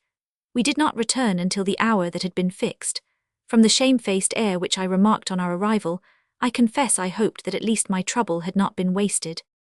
The desire I had for further information made me stay with Madame de Volanges, who went to bed at once, and after having supped at her bedside, we left her at an early hour, under the pretext that she had need of repose, and passed into her daughter's apartment. The latter had done on her side all that I had expected of her, vanished scruples, fresh vows of eternal love, etc., etc.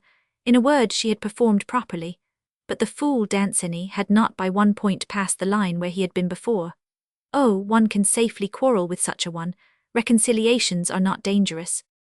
The child assures me, however, that he wanted more, but that she knew how to defend herself. I would wager that she brags or that she excuses him. Indeed, I made almost certain of it. The fantasy seized me to find out how much one might rely on the defense of which she was capable, and I, a mere woman, bit by bit, excited her to the point. In short, you may believe me, no one was ever more susceptible to a surprise of the senses. She is really lovable, this dear child. She deserves a different lover. She shall have at least a firm friend, for I am becoming really fond of her. I have promised her that I will form her, and I think I shall keep my word. I have often felt a need of having a woman in my confidence, and I should prefer her to another, but I can do nothing so long as she is not what she needs to be, and that is one reason the more for bearing a grudge against Danceny. 100 Monet Dell, Lingy Sculpt. Adieu, Vicomte, do not come to me tomorrow unless it be in the forenoon. I have yielded to the entreaties of the Chevalier for an evening at the Petit Mason. Paris, 4th September 17. Letter the 55th. Cécile Volanges to Sophie Carnay. You were right, my dear Sophie. Your prophecies succeed better than your advice. Danceny, as you had predicted, has been stronger than my confessor, than you, than myself, and here we are returned precisely to our old position. Ah, I do not repent it, and if you scold me, it will be only because you do not know the pleasure of loving Danceny. It is very easy to say what one ought to do, nothing prevents you. But if you had any experience of how we suffer from the pain of somebody we love, of the way in which his pleasure becomes our own, of how difficult it is to say no, when what we wish to say is yes, you would be astonished at nothing. I myself, who have felt it most keenly, do not yet understand it. Do you suppose, for instance, that I could see Danceny weep without weeping myself? I assure you that that would be utterly impossible to me, and when he is happy I am as happy as he. You may say what you like. What one says does not change things from what they are, and I am very certain that it is like that. I should like to see you in my place. No, it is not that I wish to say, for certainly I should not like to change places with anyone, but I wish that you too loved somebody, not only because then you would understand me better and scold me less, but also because you would be happier, or, I should rather say, you would only then begin to know happiness. Our amusements are merrimental, that you see is only child's play. Nothing is left when once it is over. But love, ah love, a word, a look, only to know he is there, that is happiness. When I see Danceny, I ask for nothing more. When I cannot see him, I ask only for him. I do not know how this is, but it would seem as though everything which I like resembles him. When he is not with me, I dream of him.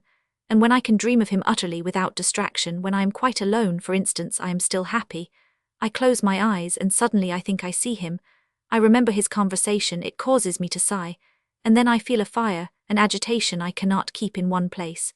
It is like a torment, and this torment gives me an unutterable pleasure. I even think that when once one has been in love, the effect of it is shed even over friendship. That which I bear for you has not changed, however. It is always as it was at the convent. But what I tell you of I feel for Madame de Merteuil.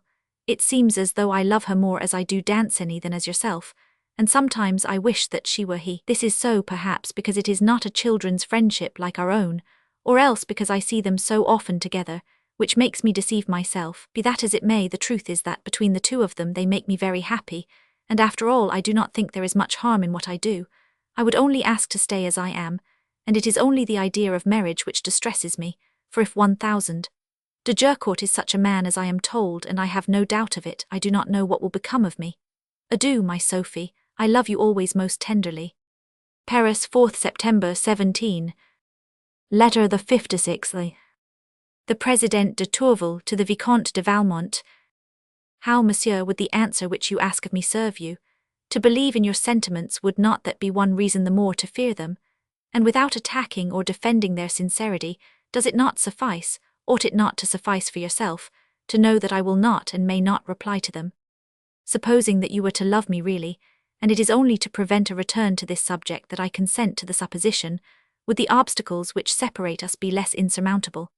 And should I have aught else to do, but to wish that you might soon conquer this love, and above all, to help you with all my power by hastening to deprive you of any hope. You admit yourself that this sentiment is painful, when the object which inspires it does not reciprocate. Now you are thoroughly well aware that it is impossible for me to reciprocate, and even if this misfortune should befall me, I should be the more to be pitied without making you any happier. I hope that you respect me enough not to doubt of that for a moment. Cease then, I conjure you, cease from troubling a heart to which tranquillity is so necessary. Do not force me to regret that I have known you, loved and esteemed by a husband whom I both love and respect. My duty and my pleasure are centered in the same object. I am happy I must be so. If pleasures more keen exist, I do not desire them, I would not know them. Can there be any that are sweeter than that of being at peace with oneself, of knowing only days that are serene, of sleeping without trouble and awaking without remorse? What you call happiness is but a tumult of the senses, a tempest of passions of which the mere view from the shore is terrible. Ah, why confront these tempests? How dare embark upon a sea covered with the debris of so many thousand shipwrecks? And with whom? No, monsieur, I stay on the shore, I cherish the bonds which unite me to it. I would not break them if I could. Were I not held by them, I should hasten to procure them. Why attach yourself to my life? Why this obstinate resolve to follow me? Your letters, which should be few, succeed each other with rapidity. They should be sensible, and you speak to me in them of nothing but your mad love. You besiege me with your idea more than you did with your person. Removed in one form, you reproduce yourself under another. The things which I asked you not to say, you repeat only in another way. It pleases you to embarrass me with captious arguments, you shun my own. I do not wish to answer you, I will answer you no more how you treat the women whom you have seduced. With what contempt you speak of them. I would fain believe that some of them deserve it, but are they all then so despicable? Ah, doubtless, since they have violated their duties in order to give themselves up to a criminal love. From that moment they have lost everything, even the esteem of him for whom they have sacrificed everything. The punishment is just, but the mere idea makes one tremble. What matters it after all? Why should I occupy myself with them or with you? By what right do you come to trouble my tranquillity? Leave me, see me no more, do not write to me again, I beg you, I demand it of you. This letter is the last which you will receive from me. At the Château de 5th September 17. Letter the 5th. The Vicomte de Valmont to the Marquise de Merteuil. I found your letter yesterday on my arrival. Your anger quite delighted me. You could not have had a more lively sense of Danceny's delinquencies if they had been exercised against yourself. It is no doubt out of vengeance that you get his mistress into the habit of showing him slight infidelities. You are a very wicked person. Yes, you are charming, and I am not surprised that you are more irresistible than Danceny. At last I know him by heart, this pretty hero of romance. He has no more secrets for me. I have told him so often that virtuous love was the supreme good, that one emotion was worth 10 intrigues, that I was myself at this moment amorous and timid. He found in me, in short, a fashion of thinking so conformable with his own, that in the enchantment which he felt at my candour, he told me everything and vowed me a friendship without reserve. We are no more advanced for that in our project. At first, it seemed to me that he went on the theory that a young girl demands much more consideration than a woman, in that she has more to lose. He thinks, above all, that nothing can justify a man for putting a girl into the necessity of marrying him, or living dishonoured, when the girl is far richer than the man, which is the case in which he finds himself. The mother's sense of security, the girl's candour, all this intimidates and arrests him. The difficulty would not be simply to dispute these arguments, however true they may be. With a little skill, and helped by passion, they would soon be destroyed, all the more in that they tend to be ridiculous, and one would have the sanction of custom on one side. But what hinders one from having any hold over him is that he is happy as he is. Indeed, if a first love appears generally more virtuous, and, as one says, purer, if at least its course is slower, it is not, as people think, from delicacy or shyness. It is that the heart, astonished at an unknown emotion, halts, so to speak, at every step, to relish the charm which it experiences, and that this charm is so potent over a young heart that it occupies it to such an extent that it is unmindful of every other pleasure. That is so true, that a libertine in love, if such may befall a libertine, becomes from that instant in less haste for pleasure. In fact, between Danceny's behaviour towards the little Volanges, and my own towards the more prudish Madame de Tourvel, there is but a shade of difference. It would have needed, to warm our young man, more obstacles than he has encountered. Above all, that there should have been need for more mystery, for mystery begets boldness. I am coming to believe that you have hurt us by serving him so well. Your conduct would have been excellent with a man of experience, who would have only felt desires. But you might have foreseen that, with a young man who is honorable and in love, the greatest value of favors is that they should be the proof of love, and consequently that the surer he were of being beloved, the less enterprising he would become. What is to be done at present, I know nothing, but I have no hope that the child will be caught before marriage and we shall have wasted our time. I am sorry for it, but I see no remedy. Whilst I am thus discoursing, you are doing better with your Chevalier. That reminds me that you have promised me an infidelity in my favor. I have your promise in writing, and I do not want it to be a dishonored draft. I admit that the date of payment has not yet come, but it would be generous of you not to wait for that, and on my side I would take charge of the interest. What do you say, my lovely friend? Are you not tired of your constancy? Is this Chevalier then such a miracle? Oh, give me my way. I will indeed compel you to admit that if you have found some merit in him, it is because you have forgotten me. Farewell, my lovely friend. I embrace you with all the ardor of my desire. I defy all the kisses of the Chevalier to contain as much. At 5th September 17. Letter the 58th. The Vicomte de Valmont to the Présidente de Tourvel. Pray, madame, how have I deserved the reproaches which you make me, and the anger which you display? The liveliest attachment and withal the most respectful, the most entire submission to your least wishes. There, in 2 words, is the history of my sentiments and my conduct. Oppressed by the pains of an unhappy love, I had no other consolation than that of seeing you. You bade me deprive myself of that. I obeyed you without permitting myself a murmur. As a reward for this sacrifice, you allowed me to write to you, and today you would rob me of that solitary pleasure. Shall I see it ravished from me without seeking to defend it? No, without a doubt. Ah, how should it not be dear to my heart? It is the only one which remains to me, and I owe it to you. My letters, you say, are too frequent, but reflect, I beseech you, that during the 10 days of my exile I have not passed one moment without thinking of you, and that yet you have only received 2 letters from me. I only speak to you of my love. Ah, what can I say, save that which I think? All that I could do was to weaken the expression of that, and you can believe me that I only let you see what it was impossible for me to hide. Finally, you threaten me that you will no longer reply to me. Thus, the man who prefers you to everybody, and who respects even more than he loves you, not content with treating him with severity, you would add to it your contempt. And why these threats and this anger? What need have you of them?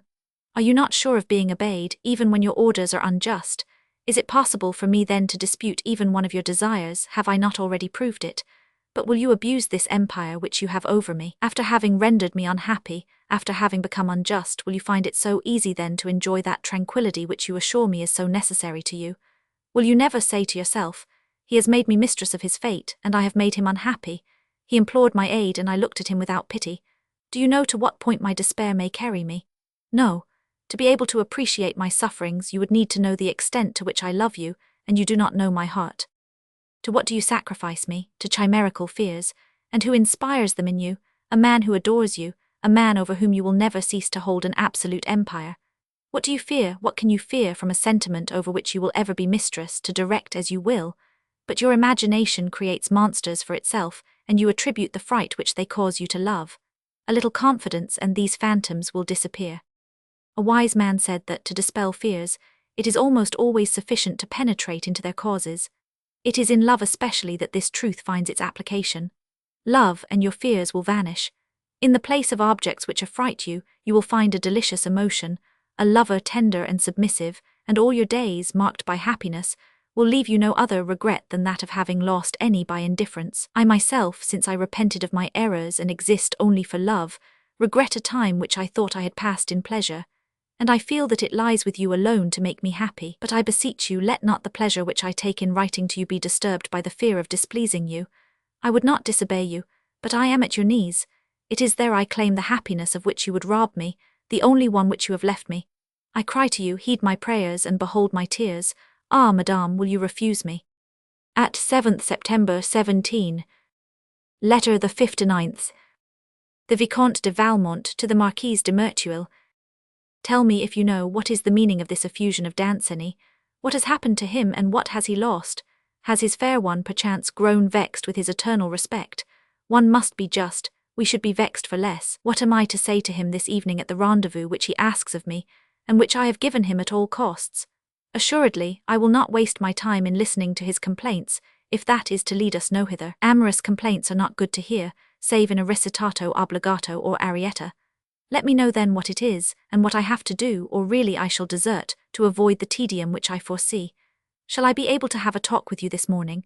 If you are engaged, at least send me a word, and give me the cues to my part. Where were you yesterday, pray?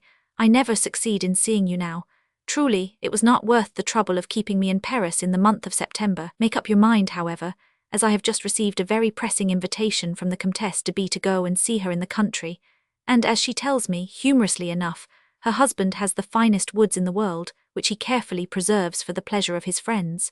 Now you know I have certainly some rights over the woods in question, and I shall go and revisit them if I am of no use to you. Adieu. Remember Danceny will be with me about 4 o'clock. Paris, 8th September 17. Letter the 60th. The Chevalier Danceny to the Vicomte de Valmont. Enclosed in the preceding letter. Ah, monsieur, I am in despair, I have lost all. I dare not confide to writing the secret of my woes, but I feel a need to unburden them in the ear of a sure and trusty friend. At what hour could I see you and ask you for advice and consolation? I was so happy on the day when I opened my soul to you. Now, what a difference! All is changed with me. What I suffer on my own account is but the least part of my torments. My anxiety on behalf of a far dearer object, that is what I cannot support. Happier than I you will be able to see her, and I count on your friendship not to refuse me this favour. But I must see you and instruct you. You will pity me, you will help me. I have no hope save in you. You are a man of sensibility, you know what love is, and you are the only one in whom I can confide. Do not refuse me your aid.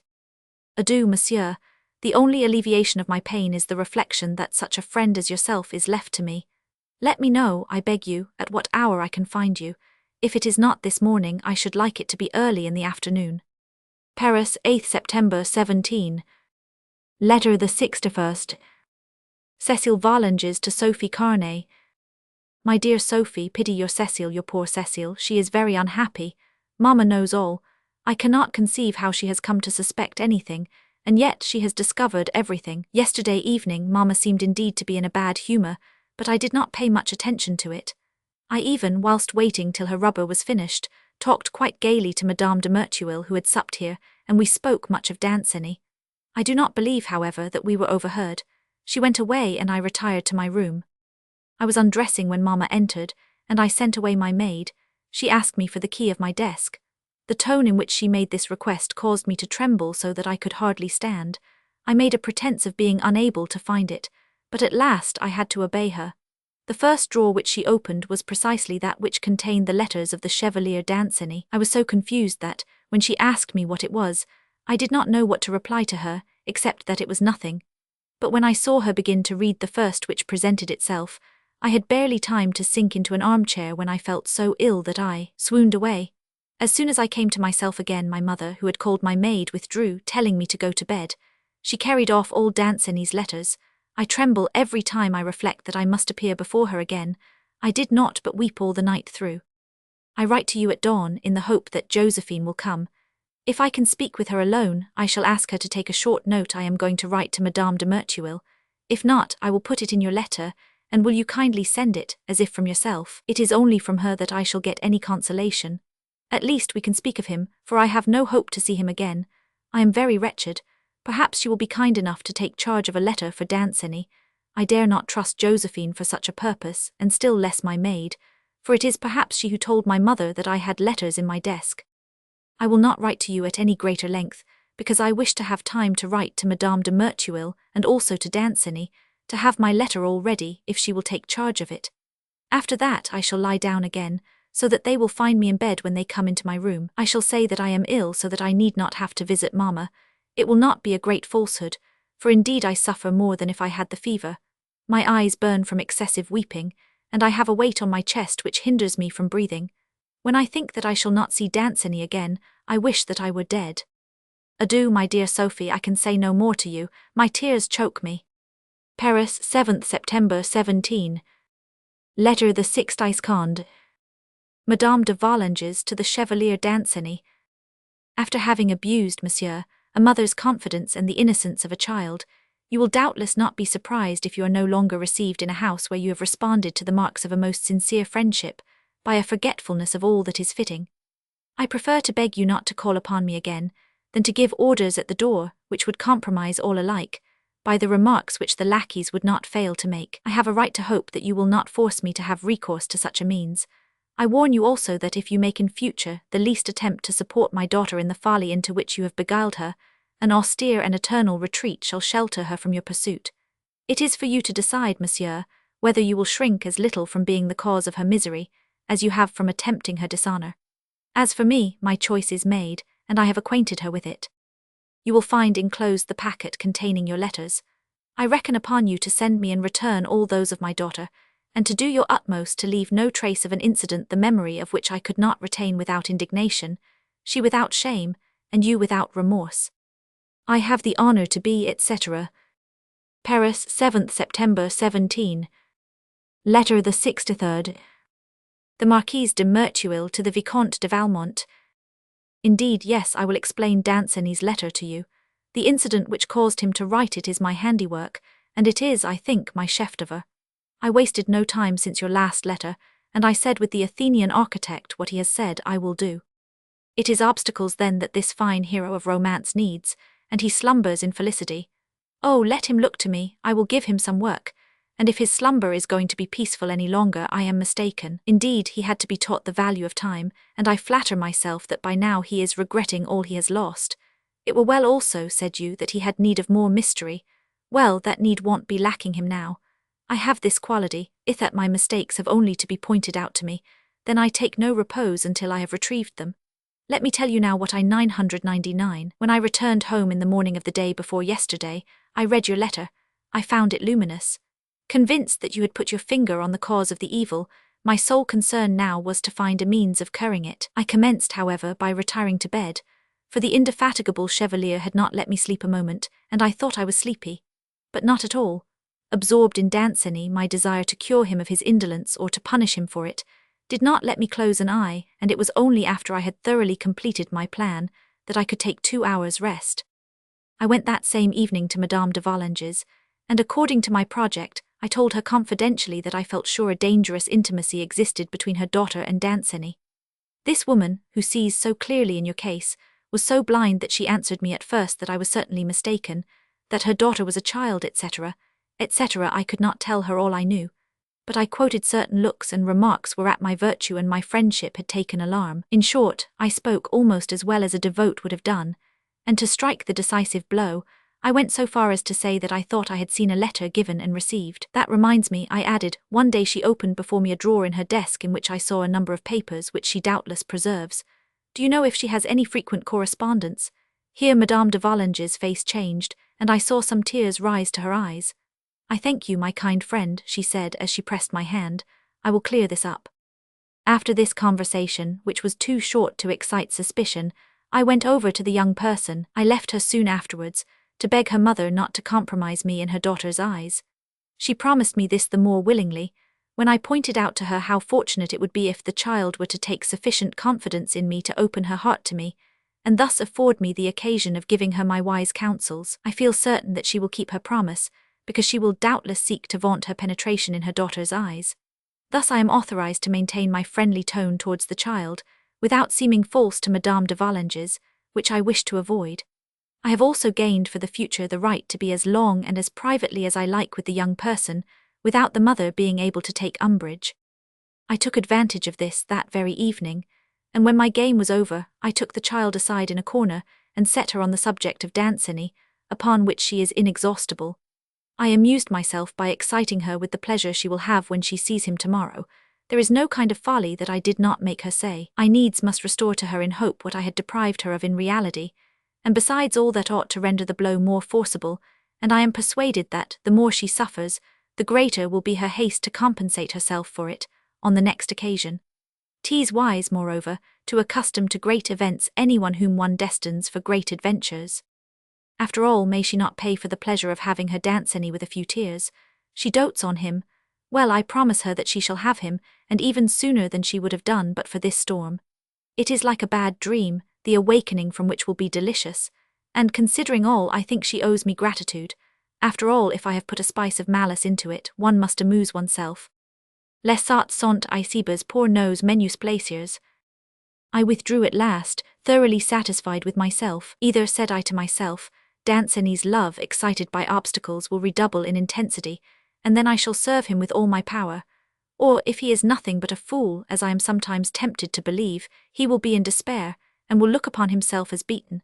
Now, in that case, I shall at least have been as well avenged on him as he has been on me. On my way I shall have increased the mother's esteem for me, the daughter's friendship, and the confidence of both. As for Jurcourt, the first object of my care, I should be very unlucky or very clumsy if mistress over his bride's mind, as I am, and as I intend to be even more. I did not find 1,000 ways of making him what I mean him to be. I went to bed with these pleasant thoughts. I slept well too, and awoke very late. On my awakening I found 2 letters, one from the mother and one from the daughter, and I could not refrain from laughing when I encountered in both literally this same phrase: "It is from you alone that I expect any consolation." Is it not amusing to console for and against, and to be the single agent of 2 directly contrary interests? Behold me, like the divinity, receiving the diverse petitions of blind mortals, and altering nothing in my immutable decrees. I have deserted that august part, however, to assume that of the consoling angel, and have been, as the precept bids us, to visit my friends in their affliction. I began with the mother. I found her wrapped in a sadness which already avenges you in part for the obstacles she has thrown in your way. On the side of your fair prude, everything has succeeded marvellously, and my only anxiety was lest Madame de Volanges should take advantage of the moment to gain her daughter's confidence, which would have been quite easy, had she employed with her the language of kindness and affection, and given to reasonable counsels the air and tone of indulgent tenderness. Luckily she had armed herself with severity. In short, she had behaved so unwisely that I could only applaud.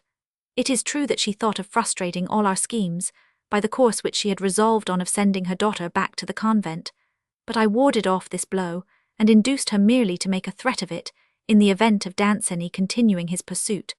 This in order to compel both to a circumspection which I believe necessary to success.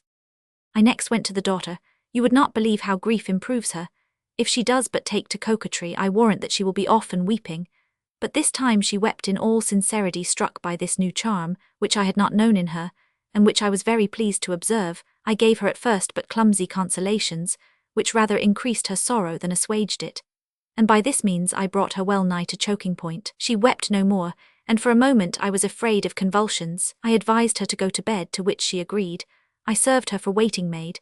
She had made no toilette, and soon her dishevelled hair was falling over her shoulders and bosom, which were entirely bare. I embraced her. She abandoned herself in my arms, and her tears began to flow again without an effort. Lord, how beautiful she was! Ah, if the Magdalene was like that, she must have been far more dangerous in her penitence than when she sinned. When the disconsolate fair one was in bed, I started to console her in good faith. I first reassured her as to her fear about the convent. I excited a hope in her of seeing Danceny in secret, and sitting upon the bed. If he was here, said I. Then, embroidering on this theme, I led her from distraction to distraction, until she had quite forgotten her affliction. We should have separated in a complete satisfaction with one another, if she had not wished to charge me with a letter to Danceny, which I consistently refused. Here are my reasons for this, which you will doubtless approve.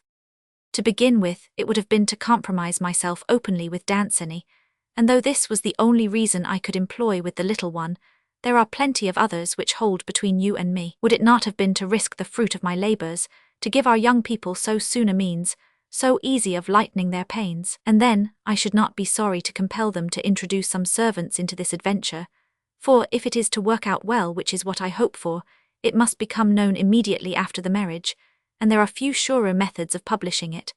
Or if, by a miracle, the servants were not to speak, we would speak ourselves, and it will be more convenient to lay the indiscretion to their account. You must give this idea, then, today to Danceny, and as I am not sure of the waiting maid of the little Volanges, and she seems to distrust her herself, suggest my own to him, my faithful Victoire. I will take care that the enterprise is successful. This idea pleases me all the more, as the confidence will only be useful to us and not to them, for I am not at the end of my story. Whilst I was excusing myself from carrying the child's letter, I was afraid every moment that she would suggest that I should send it by the post, which I could hardly have refused to do. Luckily, either in her confusion or in her ignorance, or again because she was less set on her letter than on a reply to it, which she could not have obtained by this means, she did not speak of it to me. But to prevent this idea coming to her, or at least her being able to use it, I made up my mind on the spot. and on returning to her mother, persuaded her to send her daughter away for some time to take her to the country, and where, does not your heart beat with joy, to your aunt, to the old Rosamond? She is to apprise her of it today, so, behold you authorized to return to your Puritan, who will no longer be able to reproach you with the scandal of a tete-a-tete. And thanks to my pains, Madame de Volanges will herself repair the wrong she had done you. But listen to me, and do not be so constantly wrapped up in your own affairs as to lose sight of this one. Remember that I am interested in it. I want you to become the go-between and counsellor of the two young people.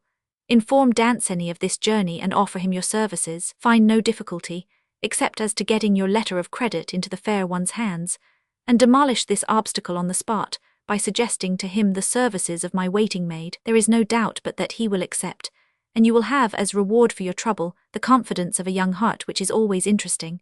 Poor child, how she will blush when she hands you her first letter. In truth, this role of confidante, against which a sort of prejudice has grown up, seems to me a very pretty relaxation when you are occupied elsewhere, and that is the case in which you will be. It is upon your attention that the denouement of this intrigue will depend. Judge the moment when the actors must be reunited. The country offers 1,000 ways, and Danceny cannot fail to be ready at your first signal. A night, a disguise, a window, what do I know? But mark me, if the little girl comes back as she went away, I shall quarrel with you. If you consider that she has need of any encouragement from me, send word to me. I think I have given her such a good lesson on the danger of keeping letters, that I may venture to write to her now, and I still cherish the design of making her my pupil. I believe I forgot to tell you that her suspicions with regard to the surprised correspondence fell at first upon her waiting-maid, but that I turned them towards the confessor. That was a way of killing two birds with one stone. Adieu, Vicomte, I have been writing to you a long time now, and my dinner is the later for it, but self-love and friendship dictated my letter, and both are garrulous. For the rest, it will be with you by 3 o'clock, and that is all you need. Pity me now if you dare, and go and visit the woods of the Comte de B if they tempt you. You say that he keeps them for the pleasure of his friends. Is the man a friend of all the world then? But adieu, I am hungry. Paris, 9th September 17. Letter the 64th. The Chevalier Danceny to Madame de Volanges. A draft enclosed in letter the 66th, from the Vicomte to the Marquise. Without seeking, Madame, to justify my conduct, and without complaining of yours, I cannot but grieve at an event which brings unhappiness to 3 persons, all 3 worthier of a happier fate, more sensible to the grief of being the cause of it than even to that of being its victim. I have tried frequently, since yesterday, to have the honour to write to you, without being able to find the strength. I have, however, so many things to say to you that I must make a great effort over myself, and if this letter has little order and sequence, you must be sufficiently sensible of my painful situation to grant me some indulgence. Permit me first to protest against the first sentence of your letter. I venture to say that I have abused neither your confidence nor the innocence of Mademoiselle de Volanges. In my actions I respected both. These alone depended on me, and when you would render me responsible for an involuntary sentiment, I am not afraid to add that that which Mademoiselle your daughter has inspired in me is of a kind which may be displeasing to you but cannot offend you. Upon this subject, which touches me more than I can say, I wish for no other judge than you, and my letters for my witnesses.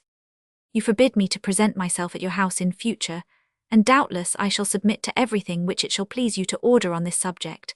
But will not this sudden and total absence give as much cause for the remarks which you would avoid as the order which, for that very same reason, you did not wish to leave at your door? I insist all the more on this point, in that it is far more important for Mademoiselle de Volanges than for me.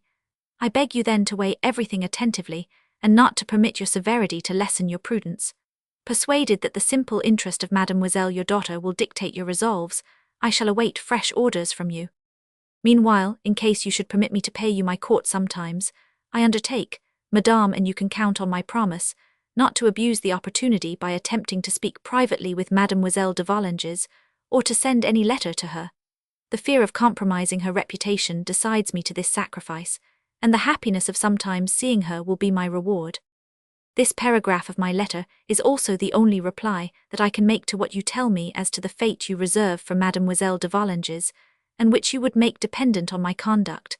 I should deceive you were I to promise you more. A vile seducer can adapt his plans to circumstances and calculate upon events, but the love which animates me permits me only 2 sentiments, courage and constancy. What I consent to be forgotten by Mademoiselle de Volanges to forget her myself. No, no, never. I will be faithful to her. She has received my vow, and I renew it this day. Forgive me, madame, I am losing myself. I must return. There remains one other matter to discuss with you, that of the letters which you demand from me. I am truly pained to have to add a refusal to the wrongs which you already accuse me of, but I beg you, listen to my reasons, and deign to remember, in order to appreciate them, that the only consolation of my unhappiness at having lost your friendship is the hope of retaining your esteem. The letters of Mademoiselle de Volanges, always so precious to me, have become doubly so at present. They are the solitary good thing which remains to me. They alone retrace for me a sentiment which is all the charm of life to me. However, you may believe me, I should not hesitate an instant in making the sacrifice, and my regret at being deprived of them would yield to my desire of proving to you my respectful deference. But considerations more powerful restrain me, and I assure you that you yourself cannot blame me for them. You have, it is true, the secret of Mademoiselle de Volanges, but permit me to say that I am authorized to believe it is the result of surprise and not of confidence. I do not pretend to blame a proceeding which is, perhaps, authorized by maternal solicitude. I respect your rights, but they do not extend so far as to dispense me from my duties. The most sacred of all is never to betray the confidence which is entrusted to you. It would be to fail in this to expose to the eyes of another the secrets of a heart which did but wish to reveal them to mine. If Mademoiselle your daughter consents to confide them to you, let her speak. Her letters are of no use to you. If she wishes, on the contrary, to lock her secret within herself, you doubtless cannot expect me to be the person to instruct you. As for the mystery in which you desire this incident to be buried, rest assured, madame, that in all that concerns Mademoiselle de Volanges, I can rival even a mother's heart. To complete my work of removing all cause for anxiety from you, I have foreseen everything. This precious deposit, which bore hitherto the inscription, "Papers to be burned," carries now the words, "Papers belonging to Madame de Volanges." The course which I have taken should prove to you also that my refusal does not refer to any fear that you might find in these letters one single sentiment with which you could personally find fault. This, madame, is indeed a long letter. It will not have been long enough, if it leaves you the least doubt as to the honesty of my sentiments, my very sincere regret at having displeased you, and the profound respect with which I have the honor to be, etc. Paris, 9th September 17. Letter the 65th. The Chevalier Danceny to Cécile Volanges. Sent open to the Marquise de Merteuil in letter, the 66th from the Vicomte. O my Cécile, what is to become of us? What God will save us from the misfortunes which threaten us? Let love at least give us the courage to support them. How can I paint for you my astonishment, my despair at the sight of my letters, at the reading of Madame de Volanges' missive? Who can have betrayed us? On whom do your suspicions fall? Could you have committed any imprudence? What are you doing now? What have they said to you? I would know everything, and I am ignorant of all. Perhaps you yourself are no better informed than one. I send you your mamma's note and a copy of my reply. I hope that you will approve of what I have said. I need also your approval of all the measures I have taken since this fatal event. They are all with the object of having news of you, of giving you mine, and, who knows, perhaps of seeing you again and more freely than ever. Imagine, my Cécile, the pleasure of finding ourselves together again, of being able to seal anew our vows of eternal love, and of seeing in our eyes, of feeling in our souls, that this vow will not be falsified. What pain will not so sweet a moment make us forget? Ah, well, I have hope of seeing it arrive, and I owe it to these same measures which I beg you to approve. What am I saying? I owe it to the consoling care of the most tender of friends, and my sole request is that you will permit this friend to become also your own. Perhaps I ought not to have given your confidence away without your consent, but I had misfortune and necessity for my excuse. It is love which has guided me. It is that which claims your indulgence, which begs you to pardon a confidence that was necessary, and without which we should perhaps have been separated forever. You know the friend of whom I speak. He is the friend of the woman whom you love best. It is the Vicomte de Valmont. My plan in addressing him was, at first, to beg him to induce Madame de Merteuil to take charge of a letter for you. He did not think this method could succeed, but in default of the mistress, he answered for the maid, who was under obligations to him.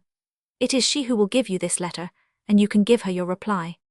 This assistance will hardly be of use to us if, as 1000, de Valmont believes, you leave immediately for the country, but then it will be he himself who will serve us. The lady to whom you are going is his kinswoman. He will take advantage of this pretext to repair thither at the same time that you do, and it will be through him that our mutual correspondence will pass. He assures me, even, that if you will let yourself be guided by him, he will procure us the means of meeting, without your running the risk of being in any way compromised. Now, my Cecile, if you love me, if you pity my misery, if, as I hope, you share my regret, will you refuse your confidence to a man who will become our guardian angel? Without him, I should be reduced to the despair of being unable even to alleviate the grief I have caused you. It will finish, I hope, but promise me, my tender friend, not to abandon yourself overmuch to it, not to let it break you down. The idea of your grief is insupportable torture to me. I would give my life to make you happy. You know that well. May the certainty that you are adored carry some consolation to your soul. Mine has need of your assurance that you pardon love for the ills it has made you suffer. Adieu, my Cecile, adieu, my tender love. Paris, 9th September 17. Letter the 66th. The Vicomte de Valmont to the Marquise de Merteuil. You will see, my lovely friend, by a perusal of the 2 enclosed letters, whether I have well fulfilled your project. Although both are dated today, they were written yesterday at my house, and beneath my eyes. That to the little girl says all that we wanted. One can but humble oneself before the profundity of your views, when one judges of it by the success of your measures. Danceny is all on fire, and assuredly at the first opportunity you will have no more reproaches to make him. If his fair ingenue choose to be tractable, all will be finished a short time after her arrival in the country. I have 100 methods all prepared. Thanks to your care, behold me decidedly the friend of Danceny. It only remains for him to become prince. He is still very young, this Danceny. Would you believe it, I have never been able to prevail on him to promise the mother to renounce his love, as if there were much hindrance in a promise when one is determined not to keep it. It would be deceit, he kept on repeating to me. Is not this scruple edifying, especially in the wood seducer of the daughter? That is so like men. All equally rascally in their designs, the weakness they display in the execution they christen probity. It is your affair to prevent Madame de Volanges from taking alarm at the little sallies which our young man has permitted himself in his letter. Preserve us from the convent. Try also to make her abandon her request for the child's letters. To begin with, he will not give them up, and I am of his opinion. Here love and reason are in accord. I have read them, these letters. I have assimilated the tedium of them. They may become useful. I will explain. In spite of the prudence which we shall employ, there may arise a scandal. This would break off the marriage, would it not? And spoil all our Jurcourt projects. But, as on my side I have to be revenged on the mother, I reserve for myself in such a case the daughter's dishonour. By selecting carefully from this correspondence, and producing only a part of it, the little Volanges would appear to have made all the first overtures, and to have absolutely thrown herself at his head. Some of the letters would even compromise the mother, and would, at any rate, convict her of unpardonable negligence. I am quite aware that the scrupulous Danceny would revolt against this at first, but as he would be personally attacked, I think he would be open to reason. It is 1,000 chances to 1 that things will not turn out so, but one must foresee everything. Adieu, my lovely friend. It would be very amiable of you to come and sup tomorrow at the Merteuil de S. I could not refuse. I presume I have no need to recommend you secrecy, as regards Madame de Volanges, upon my country project. She would at once decide to stay in town, whereas, once arrived there, she will not start off again the next day, and if she only gives us a week, I answer for everything. Paris, 9th September 17. Letter the 67th. The President de Tourvel to the Vicomte de Valmont. I did not mean to answer you again, monsieur, and perhaps the embarrassment I feel at the present moment is itself an effectual proof that I ought not. However, I would not leave you any cause of complaint against me. I wish to convince you that I have done for you everything I could. I permitted you to write to me, you say. I agree, but when you remind me of that permission, do you think I forget on what conditions it was given? If I had been as faithful as you have proved the reverse, would you have received a single reply from me? This is, however, the third, and when you do all that in you lies to compel me to break off this correspondence, it is I who am busy with the means of continuing it. There is one, but only one, and if you refuse to take it, it will prove to me, whatever you may say, how little value you set upon it. Forsake, then, a language to which I may not and will not listen. Renounce a sentiment which offends and alarms me, and to which you would perhaps be less attached, if you reflected that it is the obstacle which separates us. Is this sentiment the only one, then, that you can understand? And must love have this one fault the more in my eyes, that it excludes friendship? Would you yourself be so wrong as not to wish for your friend her in whom you have desired more tender sentiments? I would not believe it. That humiliating idea would revolt me, would divide me from you without hope of return. In offering you my friendship, monsieur, I give you all that is mine to give, all of which I can dispose. What can you desire more? To give way to this sentiment, so gentle, so suited to my heart, I only await your assent and the word which I ask of you, that this friendship will suffice for your happiness. I will forget all that I may have been told. I will trust in you to be at the pains of justifying my choice. You see my frankness. It should prove to you my confidence. It will rest with you only if it is to be further augmented. But I warn you that the first word of love destroys it forever and restores to me all my fears. Above all, that it will become the signal for my eternal silence with regard to you. If, as you say, you have turned away from your errors, will you not rather be the object of a virtuous woman's friendship than of a guilty woman's remorse? Adieu, monsieur. You feel that, after having spoken thus, I can say nothing more until you have replied to me. At the Château de 9th September 17. Letter the 68th. The Vicomte de Valmont to the President de Tourvel. How, madame, am I to answer your last letter? How dare be true when my sincerity may ruin my cause with you? No matter, I will have the courage. I tell myself, I repeat to myself, that it is better to deserve you than to obtain you. And must you deny me for ever a happiness that I shall never cease to desire, I must at least prove to you that my heart is worthy of it. What a pity that, as you say, I have turned away from my errors. With what transports of joy I should have read that same letter to which I tremble today to reply. You speak to me therein with frankness, you display me confidence, and you offer me your friendship. What good things, madame, and how I regret that I cannot profit by them. Why am I no longer what I was? If I were indeed, if I felt for you only an ordinary fancy, that light fancy which is the child of seduction and pleasure, which today, however, is christened love, I should hasten to extract advantage from all that I could obtain, with scant delicacy as to means, provided that they procured me success. I should encourage your frankness from my need of finding you out. I should desire your confidence with the design of betraying it. I should accept your friendship with the hope of beguiling it. What, madame? Does this picture alarm you? Ah, well, it would be a true picture of me, were I to tell you that I consented to be no more than your friend. What I consent to share with anyone a sentiment which has emanated from your soul. If I ever tell you so, do not believe me. From that moment I should seek to deceive you. I might desire you still, but I should assuredly love you no longer. It is not that amiable frankness, sweet confidence, sensible friendship, are without value in my eyes, but love, true love, and such as you inspire, by uniting all these sentiments, by giving them more energy, would not know how to lend itself, like them, to that tranquillity, to that coldness of soul, which permits comparisons, which even suffers preferences. No, madame, I will not be your friend. I will love you with the most tender, even the most ardent love, although the most respectful. You can drive it to despair, but you cannot annihilate it. By what right do you pretend to dispose of a heart whose homage you refuse? By what refinement of cruelty do you rob me of even the happiness of loving you? That happiness is mine. It is independent of you. I shall know how to defend it. If it is the source of my ills, it is also their remedy.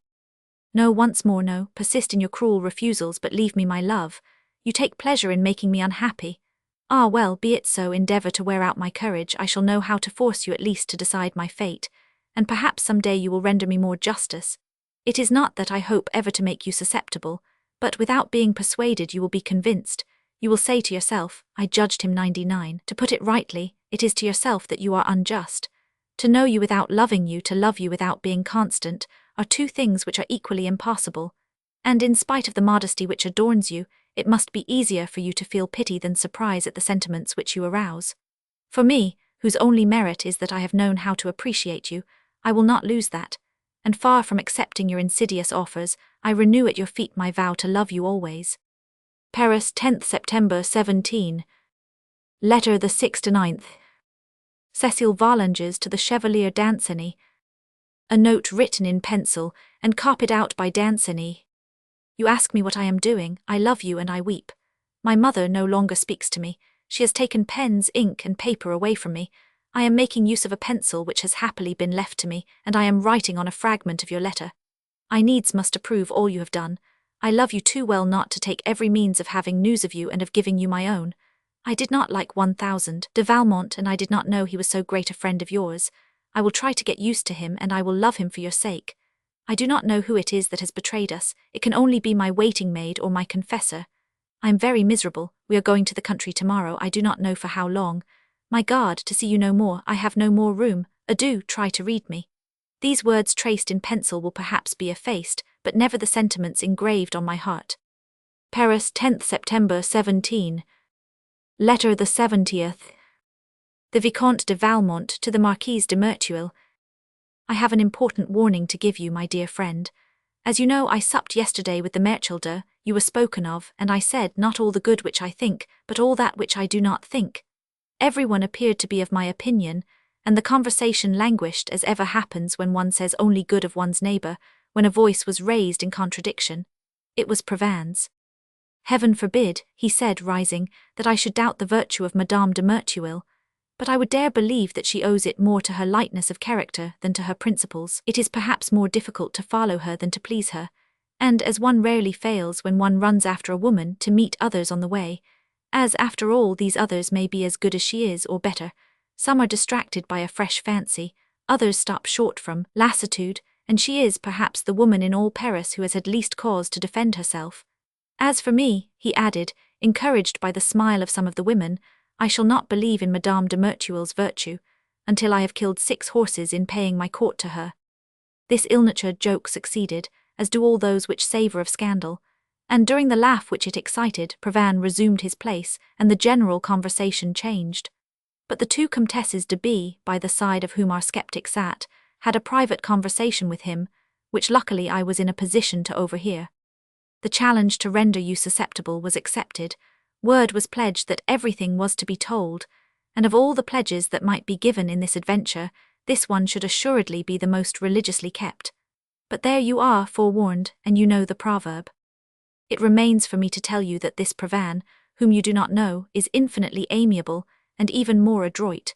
If you have sometimes heard me declare the contrary, it is only that I do not like him, that it is my pleasure to thwart his success, and that I am not ignorant of the weight of my suffrage with 30 or so of our most fashionable women. In fact, I prevented him for long, by this means, from appearing on what we call the great scene, and he did prodigies, without for that winning any more reputation, but the fame of his triple adventure, by turning people's eyes on him, gave him that confidence which hitherto he had lacked, and which has rendered him really formidable. He is, in short, today perhaps the only man whom I should fear to meet in my path, and apart from your own interest, you will be rendering me a real service by making him appear ridiculous by the way. I leave him in good hands, and I cherish the hope that on my return he will be a ruined man. I promise, in revenge, to carry through the adventure of your pupil, and to concern myself as much with her as with my fair prude. The latter has just sent me a letter of capitulation. The whole letter announces her desire to be deceived. It is impossible to suggest a method more time-worn or more easy. She wishes me to become her friend. But I, who love new and difficult methods, do not mean to cry quits with her so cheaply, and I most certainly should not have been at such pains with her to conclude with an ordinary seduction. What I propose, on the contrary, is that she should feel and feel thoroughly the value of each one of the sacrifices she shall make me, not to lead her too swiftly for remorse to follow her, to let her virtue expire in a slow agony, to concentrate her unceasingly upon the heartbreaking spectacle, and only to grant her the happiness of having me in her arms, after compelling her no longer to dissimulate her desire. In truth, I am of little worth indeed, if I am not worth the trouble of asking for. And can I take a less revenge for the haughtiness of a woman who seems to blush to confess that she adores? I have therefore refused the precious friendship, and have held to my title of lover, as I do not deny that this title, which seems at first no more than a verbal quibble, is however of real importance to obtain. I have taken a great deal of pains with my letter, and endeavoured to be lavish of that disorder which alone can depict sentiment. I have, in short, been as irrational as it was possible for me to be, for without one be irrational there is no tenderness, and it is for this reason, I believe, that women are so much our superiors in love letters. I concluded mine with a piece of cajolery, and that is another result of my profound observation. After a woman's heart has been for some time exercised, it has need of repose, and I have remarked that cajolery was, to all, the softest pillow that could be offered. Adieu, my lovely friend, I leave tomorrow. If you have any commands to give me for the Comtesse de, I will halt at her house at any rate for dinner. I am vexed to leave without seeing you. Send me your sublime instructions, and aid me with your wise counsels in this critical moment. Above all, defend yourself against Provins, and grant that I may make amends to you one day for the sacrifice, Adieu. Paris, 11th September 17. Letter the 71st. The Vicomte de Valmont to the Marquise de Merteuil. My idiot of a chasseur has left my desk in Paris. My fair one's letters, those of Danceny to the little Volanges, all have remained behind, and I have need of all. He is going off to repair his stupidity, and whilst he is saddling his horse I will tell you my night's story, for I beg you to believe I do not waste my time. The adventure in itself is but a small thing, a réchauffe with the Vicomtesse de M, but it interested me in its details. I am delighted, moreover, to let you see that, if I have a talent for ruining women, I have none the less when I wish it, that of saving them. The most difficult course or the merriest is the one I choose, and I never reproach myself for a good action, provided that it has kept me in practice or amused me. I found the Vicomtesse here, and as she joined her entreaties to the persecutions with which they would make me pass the night at the chateau, "Well, I consent," I said to her, "on condition that I pass it with you." "That is impossible," she answered. "Vresac is here." So far I had but meant to say the polite thing to her, but the word impossible revolted me as usual. I felt humiliated at being sacrificed to Vresac, and I resolved not to suffer it. I insisted, therefore. Circumstances were not favourable to me. This Vresac had been awkward enough to give offence to the Vicomte, so much so that the Vicomtesse can no longer receive him at home, and this visit to the good Comtesse had been arranged between them, in order to try and snatch a few nights. The Vicomte had at first even shown signs of ill humour at meeting Vresac there, but, as his love of sport is even stronger than his jealousy, he stayed none the less, and the Comtesse, always the same as you know her, after lodging the wife in the great corridor, put the husband on one side and the lover on the other, and left them to arrange things amongst themselves. The evil destiny of both willed that I should be housed opposite them. That very day, that is to say, yesterday, Vresac, who, as you will well believe, cajoles the Vicomte, went out shooting with him in spite of his distaste for sport, and quite counted on consoling himself at night in the wife's arms for the ennui which the husband caused him all day. But I judged that he would have need of repose, and busied myself with the means of persuading his mistress to give him the time to take it. I succeeded, and persuaded her to pick a quarrel with him concerning that very same shooting party to which, very obviously, he had only consented for her sake. She could not have chosen a more sorry pretext, but no woman is better endowed than the Vicomtesse with that talent, common to all women, of putting ill humour in the place of reason, and of being never so difficult to appease as when she is in the wrong. Neither was the moment convenient for explanations, and as I only wished her for one night, I consented to their reconciliation on the morrow. Vresac was greeted sullenly on his return. He sought to demand the cause. He was abused. He tried to justify himself. The husband, who was present, served for a pretext to break off the conversation. Finally, he attempted to take advantage of a moment when the husband was absent, to ask that she would be kind enough to listen to him that night. It was then that the Vicomtesse became sublime. She declaimed against the audacity of men who, because they have experienced a woman's favours, suppose that they have the right to abuse her, even when she has cause of complaint against him. And having thus skilfully changed the issue, she talked sentiment and delicacy so well that Vresac grew dumb and confused, and I myself was tempted to believe that she was right. For you must know that, as a friend of both of them, I made a third at this conversation. In the end, she declared positively that she would not add the fatigues of love to those of the chase, and that she would reproach herself were she to disturb such sweet pleasures. The husband returned. The disconsolate Vresac, who was no longer at liberty to reply, addressed himself to me, and having at great length expounded his reasons, which I knew as well as he begged me to speak to the Vicomtesse, and I promised him to do so. I spoke to her in effect, but it was in order to thank her, and to arrange the hour and manner of our rendezvous. She told me that, situated as she was between her husband and her lover, she had thought it more prudent to go to Vresac than to receive him in her apartment, and that, since I was placed opposite her, she thought it was safer also to come to me, that she would repair to my room as soon as her waiting-maid had left her alone, that I had only to leave my door ajar and await her. Everything was carried out as we had arranged, and she came to my room about 1 o'clock in the morning. Dans le simple appareil d'un but quan vint d'arracher au samil. As I am quite without vanity, I will not go into the details of the night, but you know me, and I was satisfied with myself.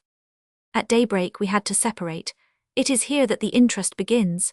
The imprudent woman had thought to have left her door ajar. We found it shut and the key was left inside. You have no idea of the expression of despair with which the Vicomtesse said to me at once, "Ah, I am lost. You must admit it would have been amusing to have left her in this situation, but could I suffer a woman to be ruined for me who had not been ruined by me? And should I, like the commonalty of men, let myself be overcome by circumstances? A method had to be found therefore. What would you have done, my fair friend? Here what was my conduct, it was successful. I soon realized that the door in question could be burst in, on condition that one made a mighty amount of noise. I persuaded the Vicomtesse, therefore, not without difficulty, to utter some piercing cries of terror, such as thieves, murder, etc., etc., and we arranged that at the first cry I should break in the door and she should rush to her bed. You would not believe how much time it needed to decide her, even after she had consented. However, it had to be done that way, and at my first kick the door yielded. The Vicomtesse did well not to lose time, for at the same instant the Vicomte and Vressac were in the corridor, and the waiting maid had also run up to her mistress' chamber. I alone kept my coolness, and I profited by it to go and extinguish a nightlight which still burned, for you can imagine how ridiculous it would have been to feign this panic terror with a light in one's room. I then took husband and lover to task for their sluggish sleep, assuring them that the cries at which I had run up, and my efforts to burst open the door, had lasted at least 5 minutes. 100 Monit Inv, del N. Le Meyer Sculp. The Vicomtesse, who had regained her courage in bed, seconded me well enough, and swore by all her guards that there had been a thief in her chamber. She protested with all the more sincerity in that she had never had such a fright in her life. We searched everywhere and found nothing, when I pointed to the overturned nightlight, and concluded that, without a doubt, a rat had caused the damage and the alarm. My opinion was accepted unanimously, and after some well-worn pleasantries on the subject of rats, the Vicomte was the first to regain his chamber and his bed, praying his wife for the future to keep her rats quieter. Vressac, who was left alone with us, approached the Vicomtesse to tell her tenderly that it was a vengeance of love, to which she answered, glancing at me, he was indeed angry then, for he has taken ample vengeance, but she added, I am exhausted with fatigue and I want to sleep. I was in a good-humoured moment. Consequently, before we separated, I pleaded Vressac's cause and effected a reconciliation. The two lovers embraced, and I in my turn was embraced by both. I had no more relish for the kisses of the Vicomtesse, but I confess that Vressac's pleased me. We went out together, and after I had accepted his lengthy thanks, we both betook ourselves to bed. If you find this history amusing, I do not ask you to keep it secret. Now that I have had my amusement out of it, it is but just that the public should have its turn. For the moment I am only speaking of the story, perhaps we shall soon say as much of the heroine. Adieu, my chasseur has been waiting for an hour. I take only the time to embrace you, and to recommend you above all to beware of Provence. At the Château de 15th September 17. Letter the 7 Tiscond. The Chevalier Danceny to Cécile de Volanges. Not delivered until the 14th. Oh my Cécile, how I envy Valmont's lot. Tomorrow he will see you. It is he who will give you this letter, and I, languishing afar from you, must drag on my painful existence betwixt unhappiness and regret. My friend, my tender friend, pity my misfortunes. Above all, pity me for your own. It is in the face of them that my courage deserts me.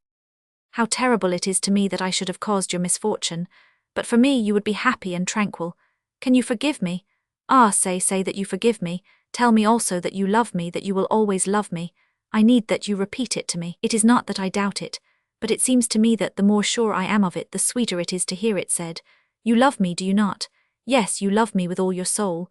I do not forget that it is the last word I heard you utter. How I have treasured it in my heart, how deeply it is graven there, and with what transports has not mine replied to it. Alas, in that moment of happiness, I was far from foreseeing the awful fate which awaited us. Let us occupy ourselves, my Cécile, with the means of alleviating it. If I am to believe my friend, it will suffice to attain this, that you should treat him with the confidence which he deserves. I was grieved, I confess, at the unfavourable opinion you appear to have had of him. I recognized there the prejudices of your mamma. It was to submit to them that for some time past I had neglected that truly amiable man who today does everything for me, who in short labours to reunite us, whom your mamma has separated. I implore you, my dear friend, look upon him with a more favourable eye. Reflect that he is my friend, that he wishes to be yours, that he can afford me the happiness of seeing you. If these reasons do not convince you, my Cécile, you do not love me as well as I love you, you do not love me as much as you used to love me. Ah, if ever you were to come to love me less. But no, the heart of my Cécile is mine, it is mine for life, and if I have to dread the pain of a love which is unfortunate, her constancy will save me at least from the torments of a love betrayed. Adieu, my charming friend. Do not forget how I suffer, and that it only rests with you to make me happy, completely happy. Hear my heart's vow and receive the most tender kisses of love. Paris, 11th September 17. Letter the 73rd. The Vicomte de Valmont to Cécile de Volanges. Delivered with the preceding. The friend who serves you knows that you have no writing materials, and he has already provided for this want. You will find in the anteroom of the apartment you occupy, beneath the great press on the left-hand side, a supply of pens, ink, and paper, which he will renew when you require it, and which, so it seems to him, you can leave in the same place, if you do not find a surer one. He asks you not to be offended with him, if he seems to pay no attention to you in public, and only to regard you as a child. This behavior seems to him necessary, in order to inspire the sense of security of which he has need, and to enable him to work more effectively for his friend's happiness and your own. He will try to find occasions for speaking with you, when he has anything to tell you or give to you, and he hopes to succeed, if you show any zeal to second him. He also advises you to return to him, successively, the letters which you may have received, in order that there may be less risk of your compromising yourself. He concludes by assuring you that, if you will give him your confidence, he will take every care to alleviate the persecution that a too harsh mother is using against two persons of whom one is already his best friend, whilst the other seems to him worthy of the most tender interest. At the Château de 14th September 17. Letter the 71st.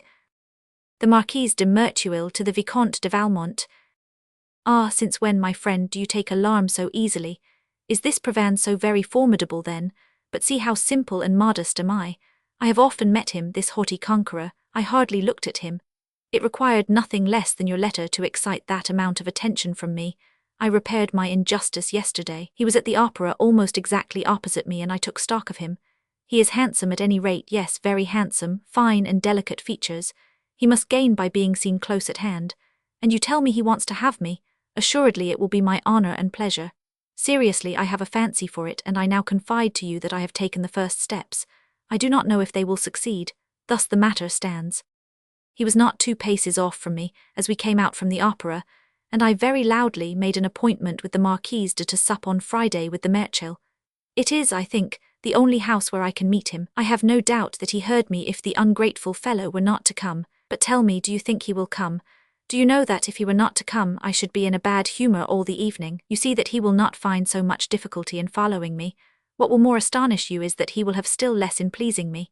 He would, he said, kill 6 horses in paying his court to me. Oh, I will save those horses' lives. I shall never have the patience to wait so long a time. You know it is not one of my principles to leave people languishing when once I am decided, and I am for him.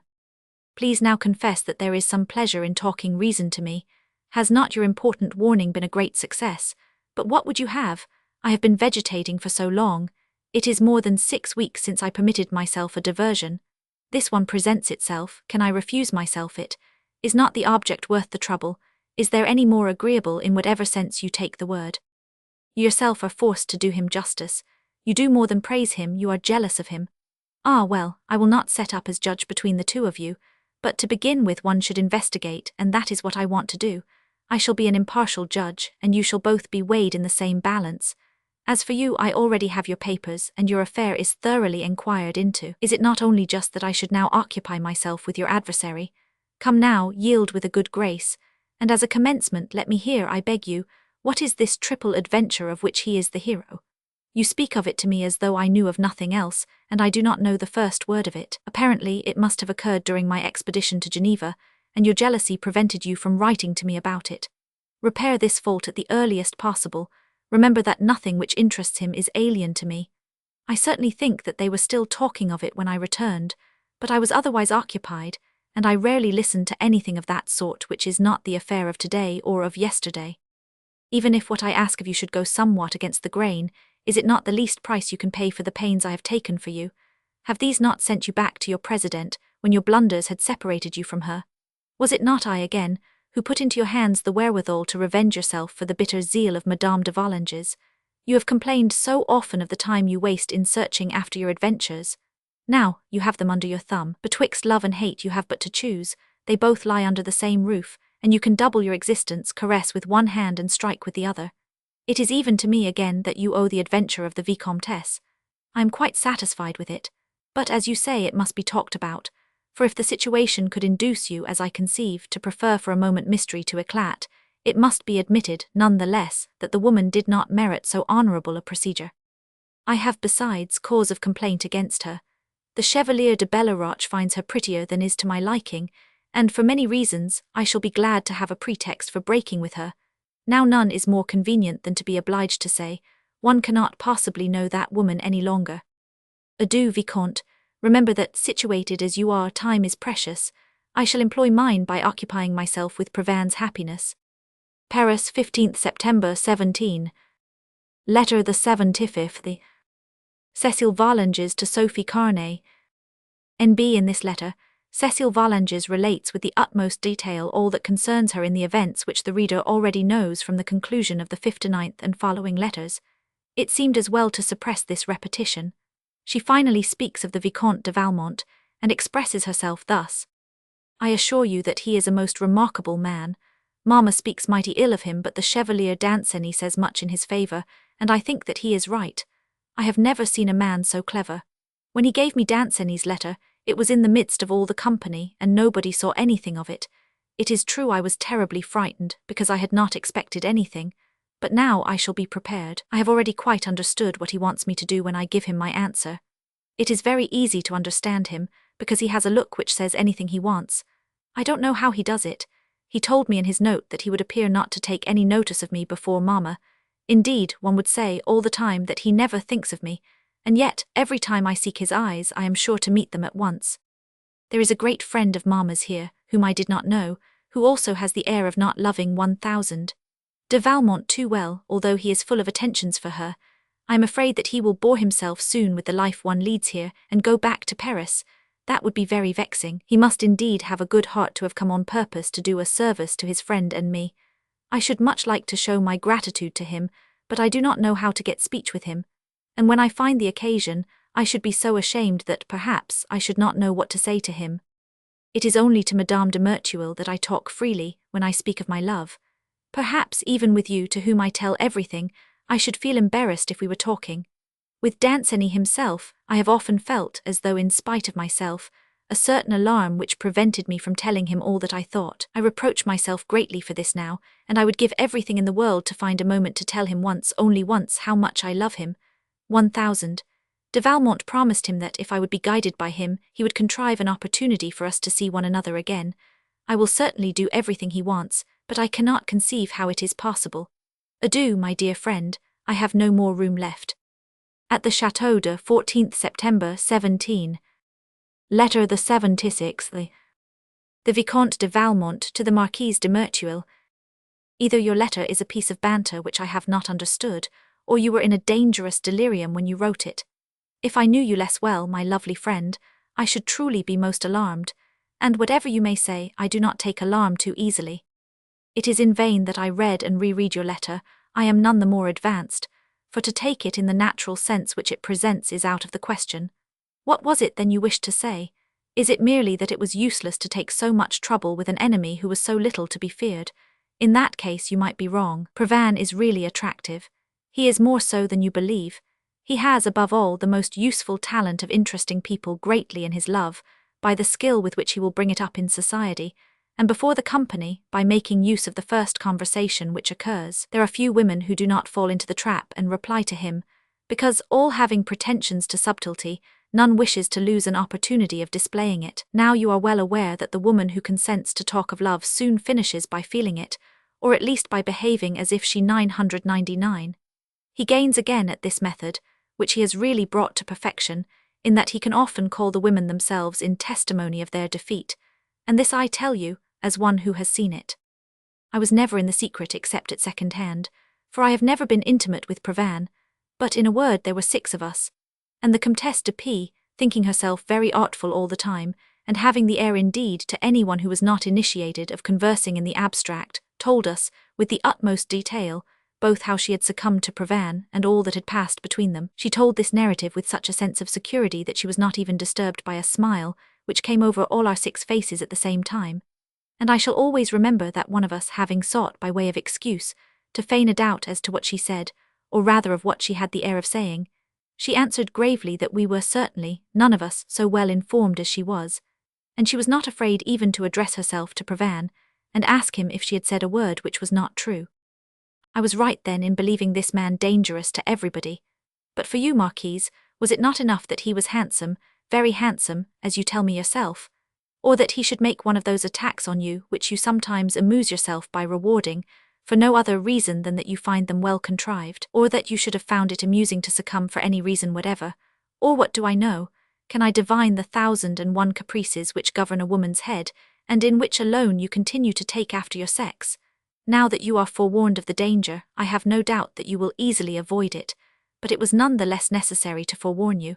I return to my text therefore. What did you mean to say? If it is only a piece of banter against Provana, apart from its being very long, it was of no use addressed to me. It is in society that he must suffer some excellent piece of ridicule, and I renew my prayer to you on this subject. Ah, I think I hold the key to the enigma. Your letter is a prophecy, not of what you will do, but of what he will think you ready to do at the moment of the fall which you have prepared for him. I quite approve of this plan. It requires, however, great precautions. You know as well as I do that, as far as the public is concerned, to have a man or to receive his attentions is absolutely the same thing, unless the man be a fool, which Provana is very far from being. If he can gain the appearances, he will boast, and all will have been said. Fools will believe him, the malicious will have the air of believing. Where will your resources be? Remember, I am afraid. It is not that I doubt your skill, but it is the good swimmers who get drowned. I hold myself to be no duller than another. As for means of dishonouring a woman, I have found 100, I have found 1,000. But when I have busied myself to seek how the woman could escape, I have never seen the possibility. You yourself, my fair friend, whose conduct is a masterpiece, I have 100 times found you to have had more good luck than you have shown skill. But after all, I am perhaps seeking for a reason where none exists. I am amazed, however, to think that, for the last hour, I should have been treating seriously what is surely a mere jest on your part. You intend to make fun of me. Ah well, so be it, but make haste and let us speak of something else. Something else? I am mistaken, it is always the same, always women to have or to ruin, and often both. I have here, as you remark, the wherewithal to exercise myself in both kinds, but not with equal ease. I foresee that vengeance will go quicker than love. The little Volanges has succumbed, I answer for that. She only awaits an opportunity, and I undertake to bring it about. But it is not the same with Madame de Tourvel. This woman is disheartening, I did not conceive it of her. I have 100 proofs of her love, but I have 1,000 of her resistance, and in truth I am afraid lest she escape me. The first effect which my return produced gave me more hope. You will guess that I wished to judge for myself, and to make sure of seeing the first emotions, I sent no one ahead to announce me, and I calculated my stages so as to arrive when they should be at table. In fact, I dropped from the clouds, like a divinity at the opera, who comes to effect a denouement.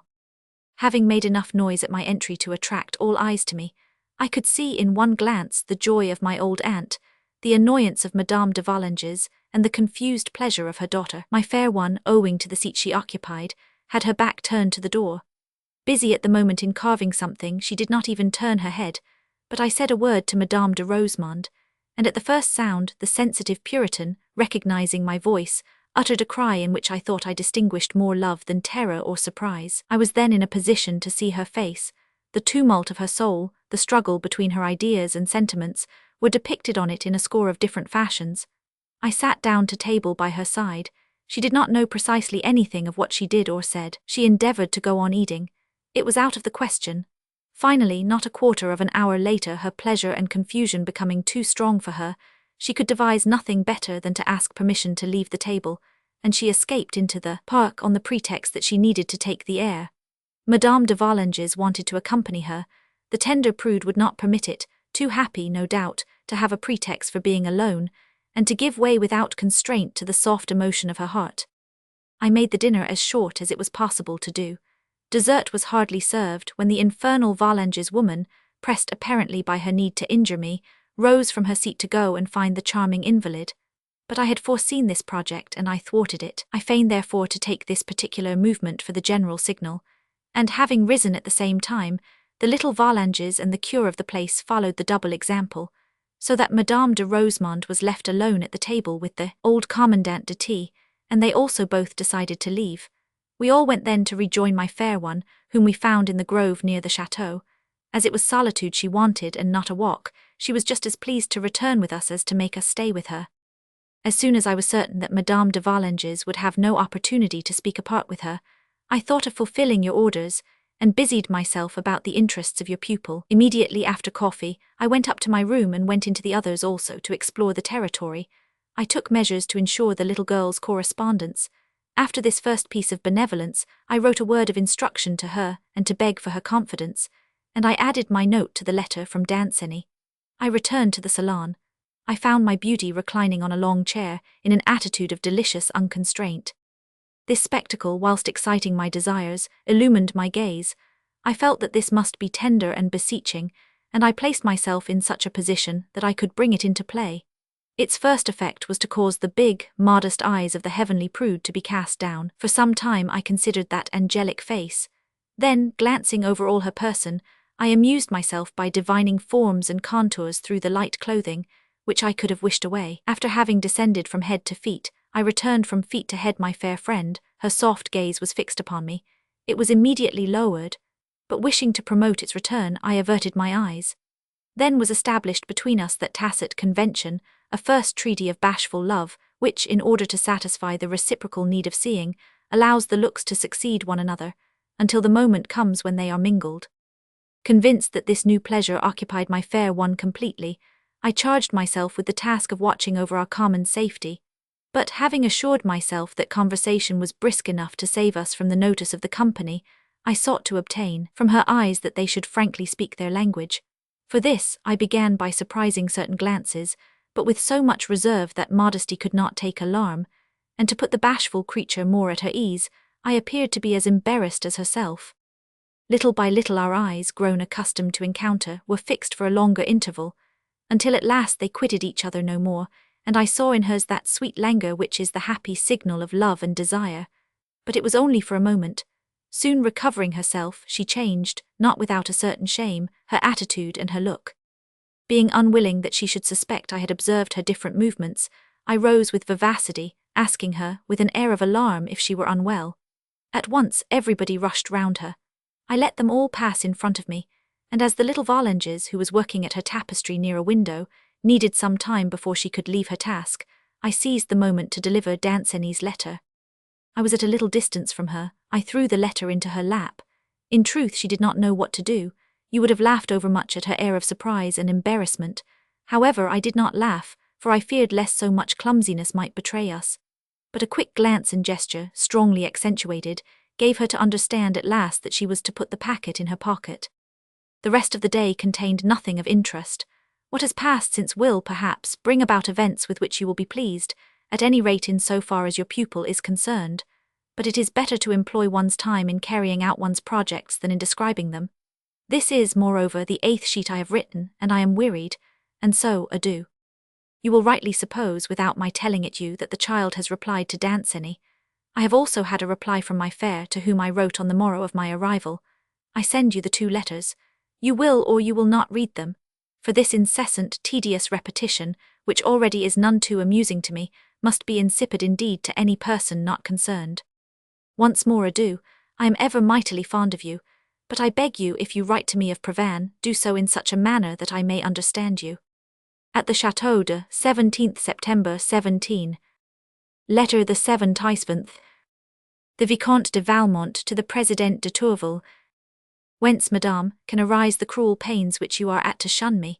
How can it be that the most tender zeal on my part meets on yours, only with the treatment which one would barely permit one's self with the man against whom one had the greatest cause to complain?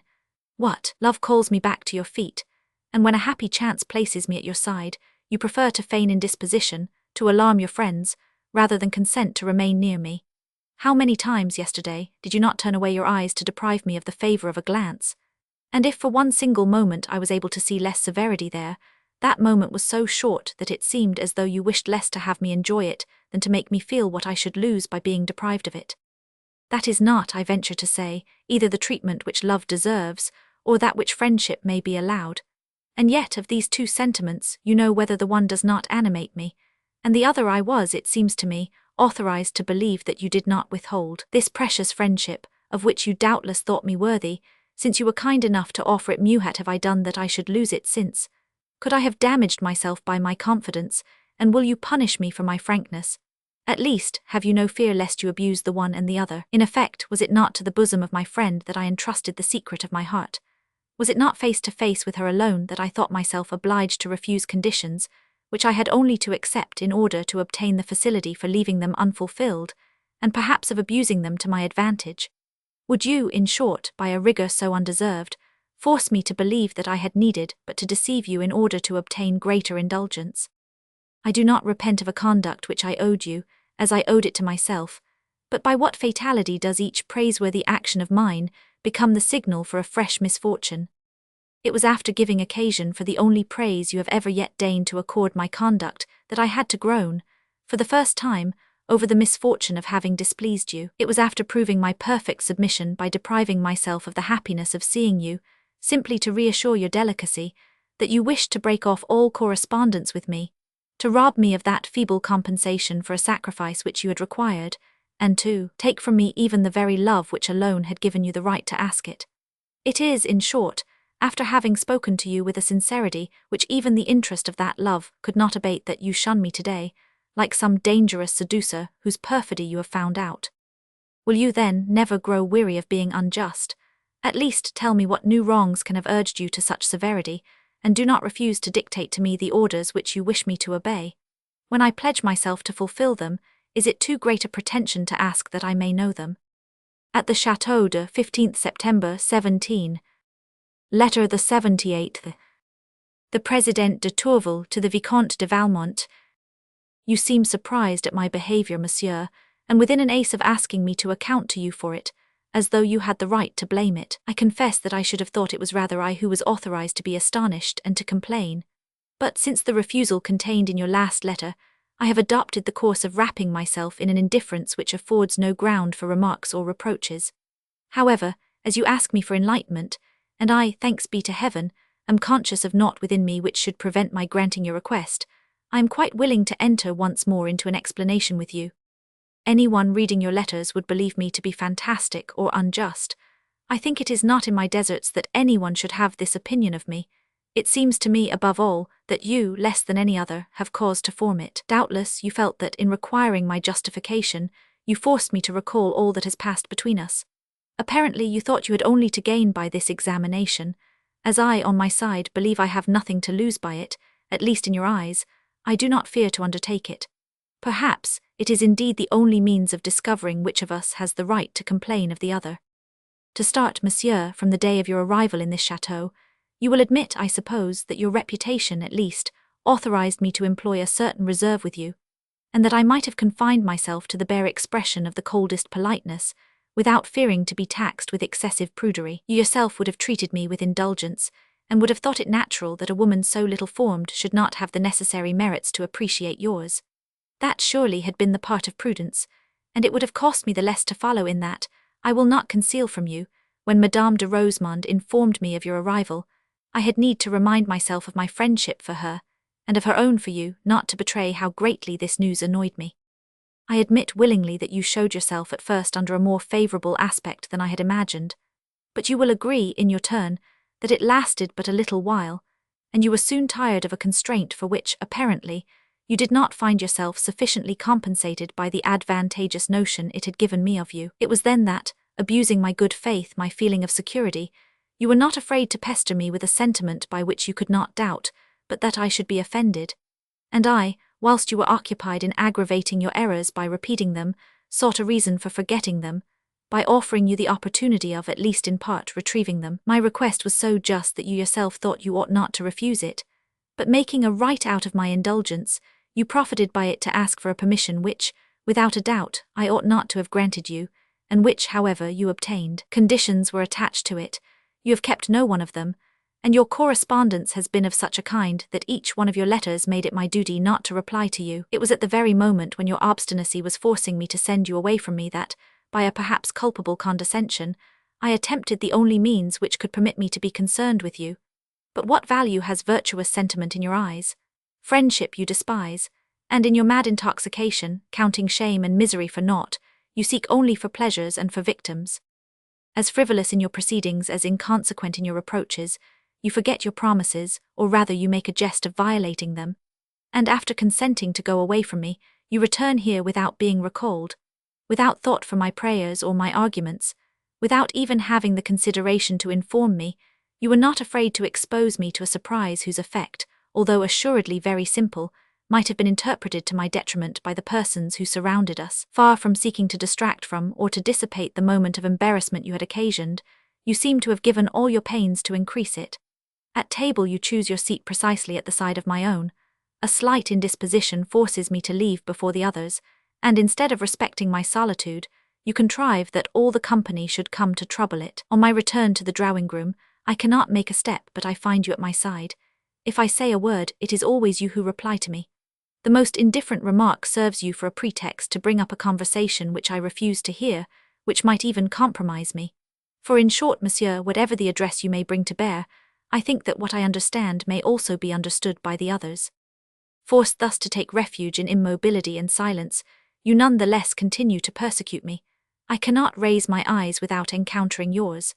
I am incessantly compelled to avert my gaze, and by an incomprehensible inconsequence you draw upon me the eyes of the company at a moment when I would have even wished it possible to escape from my own.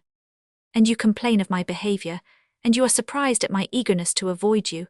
Ah, blame rather my indulgence, be surprised that I did not leave at the moment of your arrival. I ought perhaps to have done so, and you will compel me to this violent but necessary course if you do not finally cease your offensive pursuit. No, I do not forget, I never shall forget what I owe to myself, what I owe to the ties I have formed which I respect and cherish, and I pray you to believe that, if ever I found myself reduced to the unhappy choice of sacrificing them, or of sacrificing myself, I should not hesitate an instant. Adieu, monsieur. At the Château de 16th September 17. Letter the 79th. The Vicomte de Valmont to the Marquise de Merteuil. I intended to go hunting this morning, but the weather was detestable. All that I have to read is a new romance which would bore even a schoolgirl. It will be 2 hours at the earliest before we breakfast, so that, in spite of my long letter of yesterday, I will have another talk with you.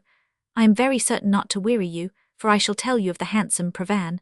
How was it you never heard of his famous adventure, the one which separated the inseparables? I wager that you will recall it at the first word. Here it is, however, since you desire it. You will remember that all Paris marvelled that 3 women, all 3 pretty, all 3 with like qualities and able to make the same pretensions, should remain intimately allied amongst themselves, ever since the moment of their entry into the world. At first, one seemed to find the reason in their extreme shyness, but soon, surrounded as they were by a numerous court whose homages they shared, and enlightened as to their value by the eagerness and zeal of which they were the objects, their union only became the firmer, and one would have said that the triumph of one was always that of the 2 others. One hoped at least that the moment of love would lead to a certain rivalry. Our rakes disputed the honour of being the apple of discord, and I myself should have entered their ranks, had the great consideration in which the Comtesse de was held at the time permitted me to be unfaithful to her before I had obtained the favours I demanded. However, our 3 beauties during the same carnival made their choice as though in concert, and far from this exciting the storms which had been predicted, it only rendered their friendship more interesting, by the charm of the confidences entailed. The crowd of unhappy suitors was added then to that of jealous women, and such scandalous constancy was held up to public censure. Some pretended that, in this society of inseparables, so it was dubbed at that time, the fundamental law was the community of goods, and that love itself was included therein. Others asserted that, if the 3 lovers were exempt from rivals of their own sex, they were not from those of the other. People went so far as to say that they had but been admitted for decency's sake, and had obtained only a title without an office. These rumours, true or false, had not the effect which one would have predicted. The 3 couples, on the contrary, felt that they were lost if they separated at such a moment. They decided to set their heads against the storm. The public, which tires of everything, soon tired of an ineffectual satire. Borne on the wings of its natural levity, it busied itself with other objects. Then, casting back to that one with its habitual inconsequence, its criticism was converted into praise. As all things go by fashion here, the enthusiasm gained. It was become a real delirium, when Provin undertook to verify these prodigies and settle the public opinion about them as well as his own. He sought out therefore these models of perfection. He was easily admitted into their society and drew a favourable omen from this. He was well aware that happy persons are not so easy of access. He soon saw, in fact, that this so vaunted happiness was, like that of kings, rather to be envied than desired. He remarked that amongst these pretended inseparables, they were beginning to seek for pleasures abroad, and even to occupy themselves with distractions. And he concluded therefrom that the bonds of love or friendship were already loosened or broken, and that those of self-conceit and custom alone retained some strength. The women, however, whose need brought them together, kept up amongst themselves an appearance of the same intimacy. But the men, who were freer in their proceedings, discovered duties to fulfill or affairs to carry on. They still complained of these but no longer neglected them, and the evenings were rarely complete. This conduct on their part was profitable to the assiduous Provin, who, being naturally placed beside the deserted one of the day, found a means of offering alternately, and according to circumstances, the same homage to each of the three friends. He could easily perceive that to make a choice between them was to lose everything.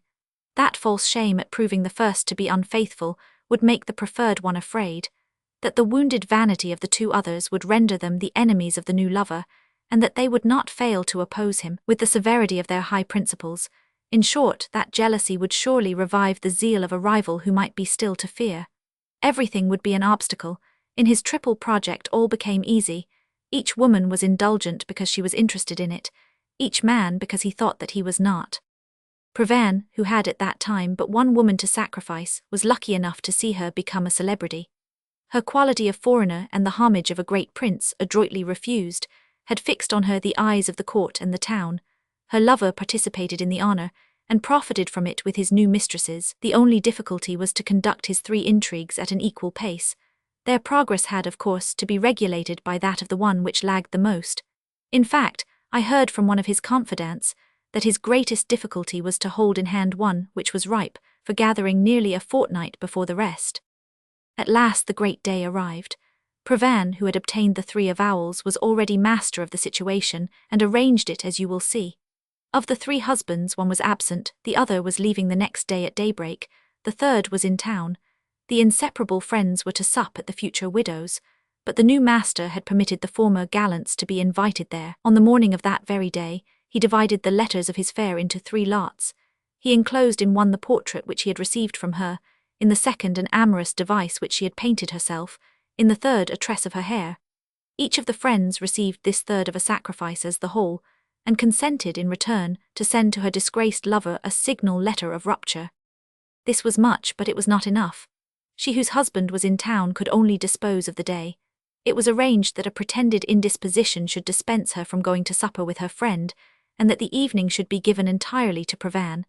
The night was granted by her whose husband was absent, and daybreak, the moment of the departure of the third spouse, was appointed by the last for the shepherd's hour. Provin, who neglected nothing, next hastened to the fair foreigner, brought there and aroused the humour which he required, and only left after having brought about a quarrel which assured him 24 hours of liberty. His dispositions thus made, he returned home, intending to take some hours' repose. Other business was awaiting him. The letters of rupture had brought a flash of light to the disgraced lovers. None of them had any doubt but that he had been sacrificed to Provin, and spite it being tricked uniting with the ill humour which is almost always engendered by the petty humiliation of being deserted all three, without communicating with one another, but as though in concert, resolved to have satisfaction, and took the course of demanding it from their fortunate rival. The latter found the 3 challenges awaiting him. He accepted them loyally, but not wishing to sacrifice either his pleasures or the glamour of this adventure, he fixed the rendezvous for the following morning, and gave all 3 assignations at the same place and the same hour. It was at one of the gates of the Bois de Boulogne. When evening came, he ran his triple course with equal success. At least, he boasted subsequently that each one of his new mistresses had received 3 times the wage and declaration of his love. In this, as you may imagine, proofs are lacking to history. All that the impartial historian can do is to point out to the incredulous reader that vanity and exalted imagination can beget prodigies. Nay more, that the morning which was to follow so brilliant a night seemed to promise a dispensation from all concern for the future. Be that as it may, the facts which follow are more authentic. Provin repaired punctually to the rendezvous which he had selected. He found there his 3 rivals, somewhat surprised at meeting, and each of them, perhaps, a trifle consoled at the sight of his companions in misfortune. He accosted them with a blunt but affable air, and used this language to theme it has been faithfully reported to me. "Gentlemen," said he, "as I find you all here together, you have doubtless divined that you have all 3 the same cause of complaint against me. I am ready to give you satisfaction. Let chance decide between you which of the 3 shall first attempt a vengeance to which you have all an equal right. I have brought with me neither second nor witnesses. I did not include any in my offence, I seek none in my reparation." Then, agreeable to his character as a gamester, he added, "I know one rarely holds in 3 hands running, but whatever fortune may befall me, one has always lived long enough when one has had time to win the love of women and the esteem of men." Whilst his astonished adversaries looked at one another in silence, and their delicacy, perhaps, reflected that this triple contest rendered the game hardly fair, Provin resumed, "I do not hide from you that the night which I have just passed has cruelly fatigued me. It would be generous of you to permit me to recruit my strength. I have given orders for a breakfast to be served on the ground. Do me the honour to partake of it. Let us breakfast together, and above all, let us breakfast gaily. One can fight for such trifles, but they ought not, I think, to spoil our good humour." The breakfast was accepted. Never, it is said, was Provin more amiable. He was skilled enough to avoid humiliating any one of his rivals, to persuade them that they would have easily had a like success, and above all, to make them admit that no more than he would they have let the occasion slip. These facts once admitted, everything arranged itself. The breakfast was not finished before they had repeated a dozen times that such women did not deserve that men of honour should fight for them. This idea promoted cordiality. It was so well fortified by wine that, a few moments later, it was not enough merely to bear no more ill will. They swore an unreserved friendship. Provin, who doubtless liked this denouement as well as the other, would not for that, however, lose any of his celebrity. In consequence, adroitly adapting his plans to circumstances, "In truth," he said to the 3 victims, "it is not on me but on your faithless mistresses that you should take revenge. I offer you the opportunity. I begin to feel already, like yourselves, an injury which would soon be my share. For if none of you could succeed in retaining a single one, how can I hope to retain all 3? Your quarrel becomes my own. Accept a supper this evening at my petite maison, and I hope your vengeance may not be long postponed." They wished to make him explain, but with that tone of superiority which the circumstances authorized him to adopt, he answered, "Gentlemen, I think I have proved to you that my conduct is founded on a certain wit. Trust in me." All consented, and after having embraced their new friend, they separated till the evening to await the issue of his promises. Provin returns to Paris without wasting time, and goes, according to the usage, to visit his new conquests. He obtained a promise from each to come the same evening and sup tete-a-tete at his pleasure house. 2 of them raised a few objections, but what can one refuse on the day after? He fixed the rendezvous for a late hour, time being necessary for his plans. After these preparations he retired, sent word to the other 3 conspirators, and all 4 went gaily to await their victims. The first is heard arriving. Provin comes forward alone, receives her with an air of alacrity, conducts her into the sanctuary of which she believed herself to be the divinity. Then, disappearing under some slight pretext, he allows himself to be forthwith replaced by the outraged lover. You may guess how the confusion of a woman who had not yet the habit of adventures rendered triumph easy. Any reproach not made was counted for a grace, and the truant slave, once more handed over to her former master, was only too happy to be able to hope for pardon by resuming her former chain. The treaty of peace was ratified in a more solitary place, and the empty stage was successively filled by the other actors in almost the same fashion, and always with the same result. Each of the women, however, still thought herself alone to be in question. Their astonishment and embarrassment increased when, at supper time, the 3 couples were united. But confusion reached its height when Provin, reappearing in their midst, had the cruelty to make his excuses to the 3 faithless ones, which, by revealing their secret, told them completely to what a point they had been fooled. However, they went to table, and soon afterwards countenances cleared. The men gave themselves up, the women submitted. All had hatred in their hearts, but the conversation was none the less tender. Gaiety aroused desire, which in its turn lent to gaiety fresh charm. This astounding orgy lasted until morning, and when they separated the women had thought to be pardoned, but the men, who had retained their resentment, made on the following morning a rupture which was never healed. And not content with leaving their fickle mistresses, they sealed their vengeance by making their adventure public. Since that time one has gone into a convent, and the two other languish in exile on their estates. That is the story of Prevan. It is for you to say whether you wish to add to his glory and tie yourself to his car of triumph. Your letter has really given me some anxiety, and I await impatiently a more prudent and clearer reply to the last I wrote you. Adieu, my fair friend. Distrust those queer or amusing ideas which too easily seduce you. Remember that in the career which you are leading, wit alone does not suffice. One single imprudence becomes an irremediable 99. In short, allow a prudent friendship to be sometimes the guide of your pleasures. Adieu, I love you nevertheless, just as much as though you were reasonable. At the Château de 18th September 17. Letter the 80th. The Chevalier Danceny to Cécile Volanges. Cécile, my dear Cécile, when will the time come for us to meet again? How shall I learn to live afar from you? Who will give me the courage and the strength? Never, never shall I be able to support this fatal absence. Each day adds to my unhappiness, and there is no term to look forward to. Valmont, who had promised me help and consolation, Valmont neglects and perhaps forgets me. He is near the object of his love. He forgets what one feels when one is parted from it. When forwarding your last letter to me, he did not write to me. It is he, however, who should tell me when, and by what means I shall be able to see you. Has he nothing then to tell me? You yourself do not speak of it to me. Could it be that you do not participate in my desire?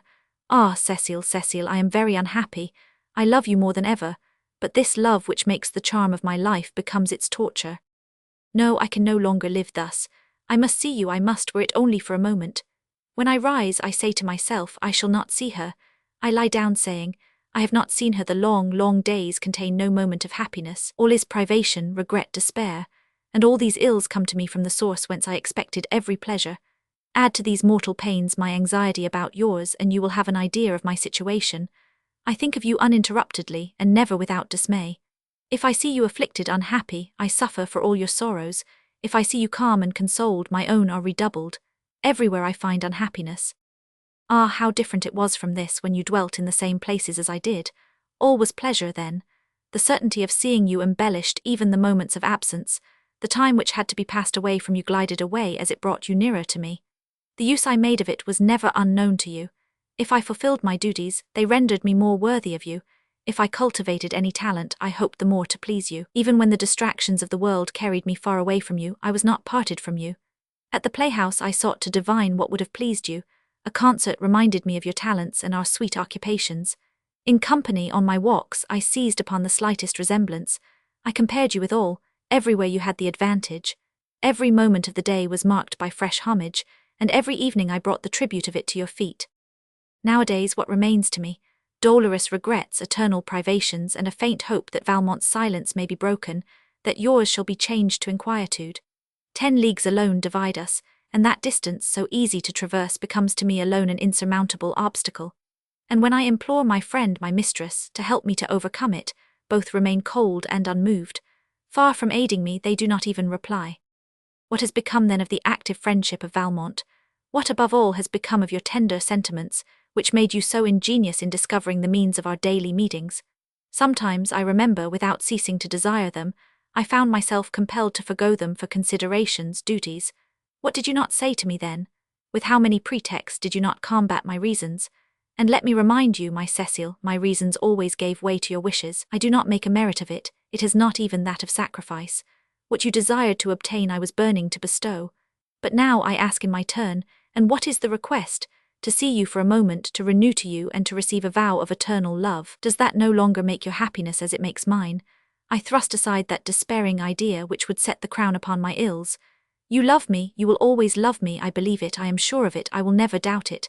But my situation is frightful, and I cannot endure it much longer. Adieu, Cécile. Paris, 18th September 17. Letter the 81st.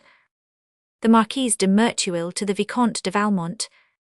How your fears excite my pity, how they prove to me my superiority over you, and you want to teach me to be my guide.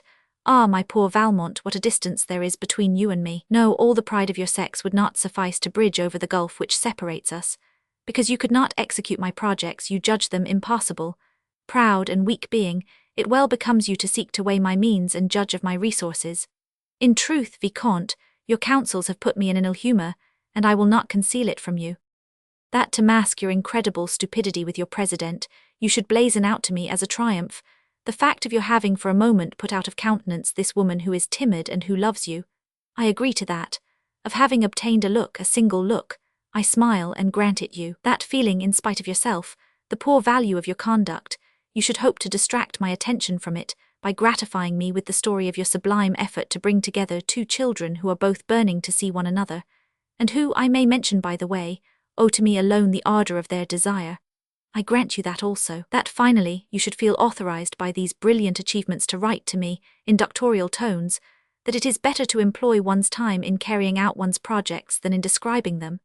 Such vanity does me no harm, and I forgive it, but that you could believe that I had need of your prudence, that I should lose my way unless I deferred to your advice, that I ought to sacrifice a pleasure or a whim. In truth, Vicomte, that is indeed to plume yourself overmuch on the confidence which I am quite willing to place in you. And pray, what have you done that I have not surpassed 1,000 times? You have seduced, ruined even, very many women, but what difficulties have you had to overcome, what obstacles to surmount, what merit lies therein that is really your own? A handsome face, the pure result of chance, graces which habit almost always brings, wit in truth, but jargon would supply its place at need, a praiseworthy impudence perhaps due solely to the ease of your first successes. If I am not mistaken, these are your means, for, as for the celebrity you have succeeded in acquiring, you will not ask me, I suppose, to count for much the art of giving birth to a scandal, or seizing the opportunity of one. As for prudence, finesse, I do not speak of myself, but where is the woman who has not more than you? Why, your president leads you like a child. Believe me, Vicomte, it is rarely one acquires qualities which cannot be dispensed with. Fighting without risk, you are bound to act without precaution. For you men, a defeat is but one success the less. In so unequal a match we are fortunate if we do not lose, as it is your misfortune if you do not win. Even were I to grant you as many talents as ourselves, by how many should we not still need to surpass you, from the necessity we are under to make a perpetual use of them? Supposing, I admit, that you brought as much skill to the task of conquering us as we show in defending ourselves or in yielding, you will at least agree that it becomes useless to you after your success. Absorbed solely in your new fancy, you abandon yourself to it without fear, without reserve. It is not to you that its duration is important. In fact, those bonds reciprocally given and received, to talk love's jargon, you alone can tighten or break at your will. We are even lucky if in your wantonness, preferring mystery to noise, you are satisfied with an humiliating desertion, without making the idol of yesterday the victim of tomorrow. But when an unfortunate woman has once felt the weight of her chain, what risks she has to run, if she but endeavors to shake it off. It is only with trembling that she can attempt to dismiss from her the man whom her heart repulses with violence. Does he insist on remaining, she must yield to fear what she had granted to love. Ses bras souvent in cour quand son cœur est ferme. Her prudence must skilfully unravel those same bonds which you would have broken. At the mercy of her enemy, if he be without generosity, she is without resources. And how can she hope generosity from him when, although he is sometimes praised for having it, he is never blamed for lacking it? Doubtless you will not deny these truths, which are so evident as to have become trivial. If, however, you have seen me, disposing of opinions and events, making these formidable men the toys of my fantasy and my caprice, depriving some of the power, some of the will to hurt me, if I have known, turn by turn, according to my fickle fancy, how to attach to my service or drive far away from me, ces tyrans détrônent devenus mes esclaves. If in the midst of these frequent revolutions my reputation has still remained pure, ought you not to have concluded that, being born to avenge my sex and to dominate yours, I had devised methods previously unknown? Oh, keep your advice and your fears for those delirious women who call themselves sentimental, whose exalted imagination would make one believe that nature has placed their senses in their heads, who, having never reflected, persist in confounding love with the lover, who, in their mad illusion, believe that he with whom they have pursued pleasure is its sole depository, and, truly superstitious, show the priest the respect and faith which is only due to the divinity. Be still more afraid for those who, their vanity being larger than their prudence, do not know at need how to consent to being abandoned. Tremble above all for those women, active in their indolence, whom you call women of sensibility, and over whom love takes hold so easily and with such power, who feel the need of being occupied with it, even when they are not enjoying it, and giving themselves up unreservedly to the fermentation of their ideas, bring forth from them those letters so sweet, but so dangerous to write, and are not afraid to confide these proofs of their weakness to the object which causes it. Imprudent ones, who do not know how to discern in their present lover their enemy to be. But what have I in common with these unreflecting women? When have you ever seen me depart from the rules I have laid down, or be false to my principles? I say my principles, and I say so designedly, for they are not, like those of other women, the result of chance, received without scrutiny and followed out of habit. They are the fruit of my profound reflections. I have created them, and I may say that I am my own handiwork. Entering the world at a time when, still a girl, I was compelled by my condition to be silent and inert, I knew how to profit by observing and reflecting. Whilst I was thought heedless or inattentive, and in truth, listened little to the remarks that they were careful to make to me, I carefully gathered up those which they sought to hide from me. This useful curiosity, while serving to instruct me, also taught me dissimulation. Often forced to conceal the objects of my attention from the eyes of those who surrounded me, I sought to direct my own whither I desired. I learned then how to assume at will that remote look which you have so often praised. Encouraged by this first success, I tried to govern equally the different movements of my face. Did I experience some vexation, I studied to assume an air of serenity, even of joy. I have carried my zeal so far as to inflict voluntary pain on myself, in order to seek at that time an expression of pleasure. I labored with the same care and greater difficulty to repress the symptoms of unexpected joy. It was thus that I gained that command over my physiognomy at which I have sometimes seen you so astonished. I was very young still, and almost without interest. My thoughts were all that I had, and I was indignant that these should be stolen from me or surprised against my will. Armed with these first weapons, I amused myself by showing myself under different forms. Sure of my gestures, I kept a watch upon my speech. I regulated both according to circumstances, or even merely according to my whim. From that moment the colour of my thought was my secret, and I never revealed more of it than it was useful for me to show. This labour spent upon myself had fixed my attention on the expression of faces and the character of physiognomy, and I thus gained that penetrating glance to which experience indeed has taught me not to trust entirely, but which on the whole has rarely deceived me. I was not 15 years old. I possessed already the talents to which the greater part of our politicians owe their reputation, and I was as yet only at the rudiments of the science which I wished to acquire. You may well imagine that, like all young girls, I sought to find out about love and its pleasures, but having never been to the convent, having no confidential friend, and being watched by a vigilant mother, I had only vague notions which I could not fix. Even nature, which later I had, assuredly, no reason to do aught but praise, as yet afforded me no hint. One might have said that it was working in silence at the perfection of its handiwork. My head alone was in a ferment. I did not desire enjoyment, I wanted to know. The desire for information suggested to me the means. I felt that the only man with whom I could speak on this matter without compromising myself was my confessor. I took my course at once. I surmounted my slight feeling of shame, and vaunting myself for a sin which I had not committed, I accused myself of having done all that women do. That was my expression, but in speaking so I did not know in truth what idea I was expressing. My hope was not altogether deceived, nor entirely fulfilled. The fear of betraying myself prevented me from enlightening myself, but the good father represented the ill as so great that I concluded the pleasure to be extreme, and to the desire of knowing it, the desire of tasting it succeeded. I do not know whither this desire would have led me, and devoid of experience as I was at that time, perhaps a single opportunity would have ruined me. Luckily for me, my mother informed me a few days later that I was to be married. The certainty of knowing extinguished my curiosity at once, and I came a virgin to the arms of 1000 de Merteuil. I waited with calmness for the moment which was to enlighten me, and I had need of reflection, in order to exhibit embarrassment and fear. The first night, of which ordinarily one entertains an idea so painful or so sweet, presented itself to me only as an occasion of experience. Pain and pleasure, I observed all carefully, and saw in these different sensations only facts upon which to reflect and meditate. This form of study soon succeeded in pleasing me. But, faithful to my principles, and feeling by instinct perhaps that no one ought to be further from my confidence than my husband, I resolved to appear the more impassive in his eyes, the more sensible I really was. This apparent coldness was subsequently the impregnable foundation of his blind confidence. As a second reflection, I joined to it the mischievous air which my age justified, and he never thought me more of a child than when I was tricking him most. Meanwhile, I will admit I at first let myself be dragged into the vortex of society, and gave myself up completely to its futile distractions.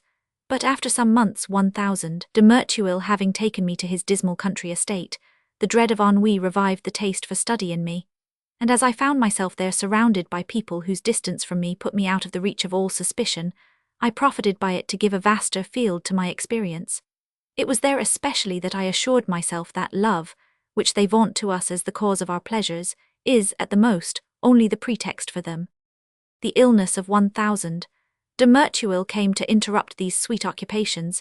It was necessary to follow him to town, where he went to seek for aid. He died, as you know, shortly afterwards, and although, considering all things, I had no complaint to make against him, I had none the less a lively feeling of the value of the liberty which my widowhood would give me, and I promised myself to take advantage of it.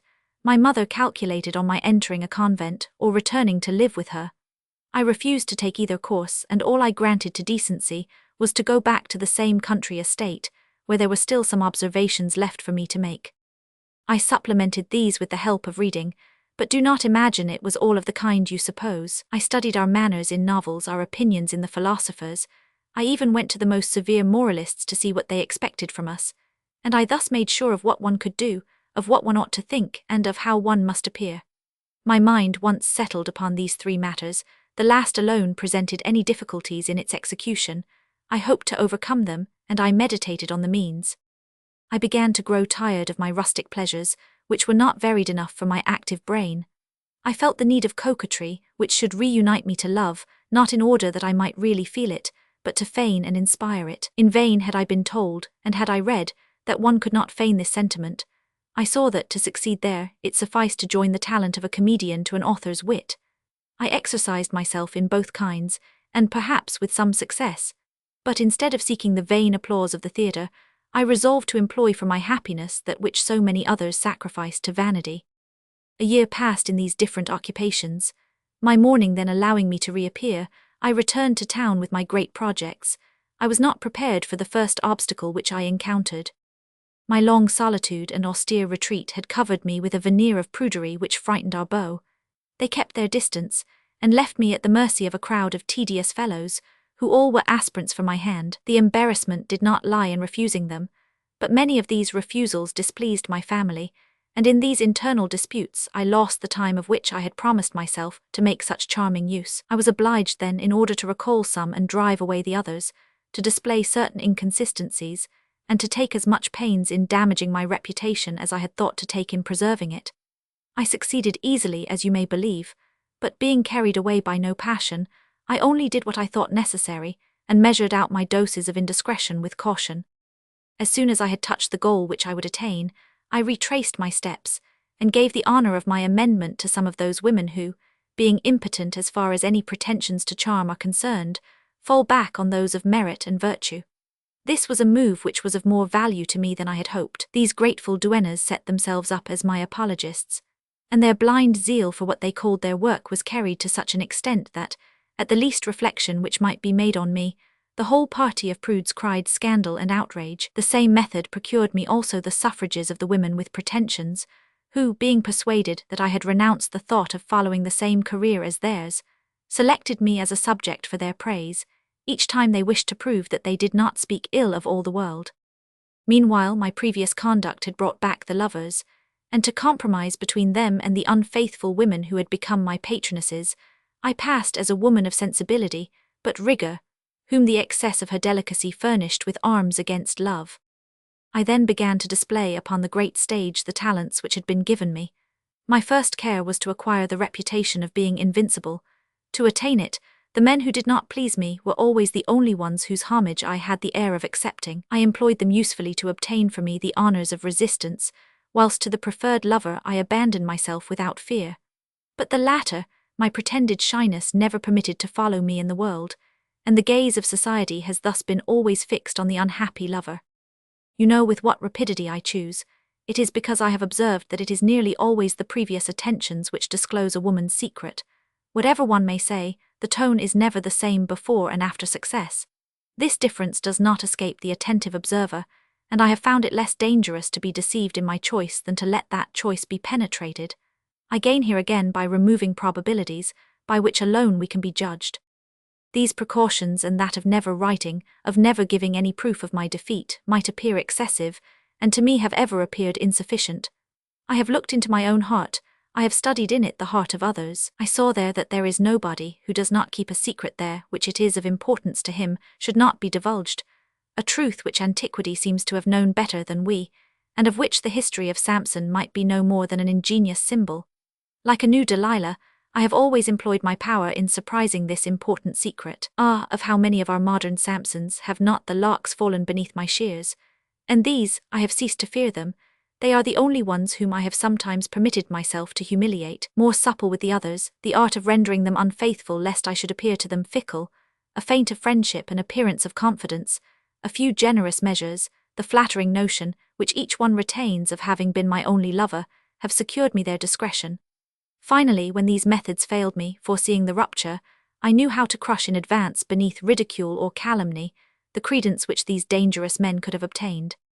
All this which I tell you, you have seen me practice unceasingly, and you doubt of my prudence. Ah, indeed, recall to mind the time when you paid me your first attentions. No homage was ever more flattering to me. I desired you before I had ever seen you. Seduced by your reputation, it seemed to me that you were wanting to my glory. I burned with a desire for a hand-to-hand combat with you.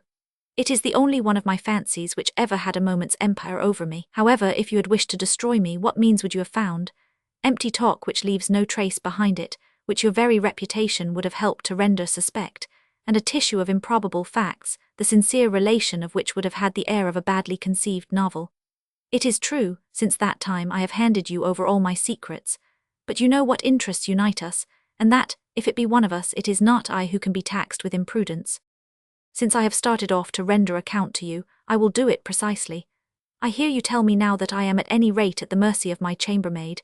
In fact, if she is not in the secret of my sentiments, she is of my actions. When you spoke of it to me once before, I answered that I was sure of her. And my proof that this reply was sufficient then for your tranquillity is that you have since confided to her mighty dangerous secrets of your own. But now that you have taken umbrage at Prevan, and that your head is turned, I doubt whether you will believe me any more on my word. I must therefore edify you. In the first place, the girl is my foster sister, and this bond which does not seem one to us is not without force amongst people of her condition. In addition, I have her secret, and better still, the victim of a love madness. She was ruined if I had not saved her. Her parents, bristling with honor, would be satisfied by nothing less than her imprisonment. They applied to me. I saw at a glance how useful their anger might be made to me. I seconded them and solicited the order which I obtained. Then, suddenly turning to the side of clemency, to which I persuaded her parents, and profiting by my influence with the old minister, I made them all consent to make me the depositary of this order, free to stay it or demand its execution, according to the judgment I should form of the girl's future conduct. She knows then that I have her lot within my hands, and if, to assume the impossible, these potent reasons should not prevent her, is it not evident that the revelation of her conduct and her authentic punishment would soon deprive her language of all credit? To these precautions, which I call fundamental, are joined 1,000 others, local or occasional, which habit and reflection allow me to find at need, of which the details would be tedious, although their practice is important, and which you must take the trouble to pick out from the general view of my conduct, if you would succeed in knowing them.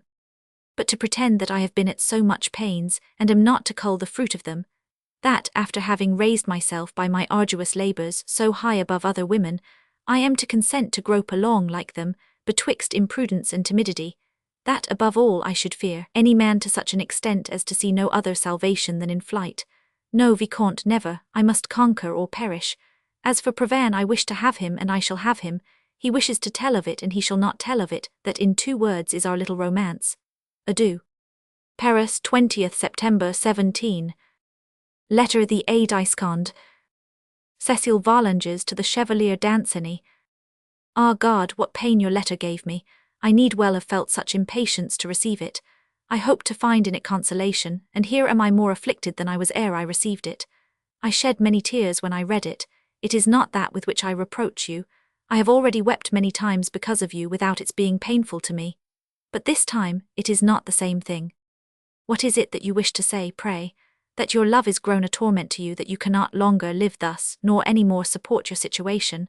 Do you mean that you are going to cease to love me because it is not so agreeable as it used to be? It seems to me that I am no happier than you are, quite the contrary, and yet I only love you the more for that. If 1000 de Valmont has not written to you, it is not my fault. I could not beg him to because I have not been alone with him, and we have agreed that we would never speak before people.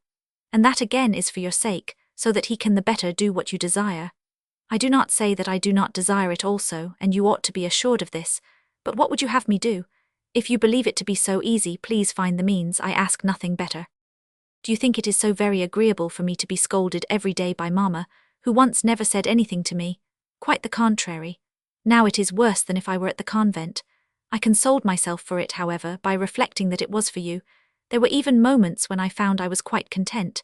But when I see that you are vexed too, without its being in the least my fault, I have more grief than I had for all that has hitherto happened to me.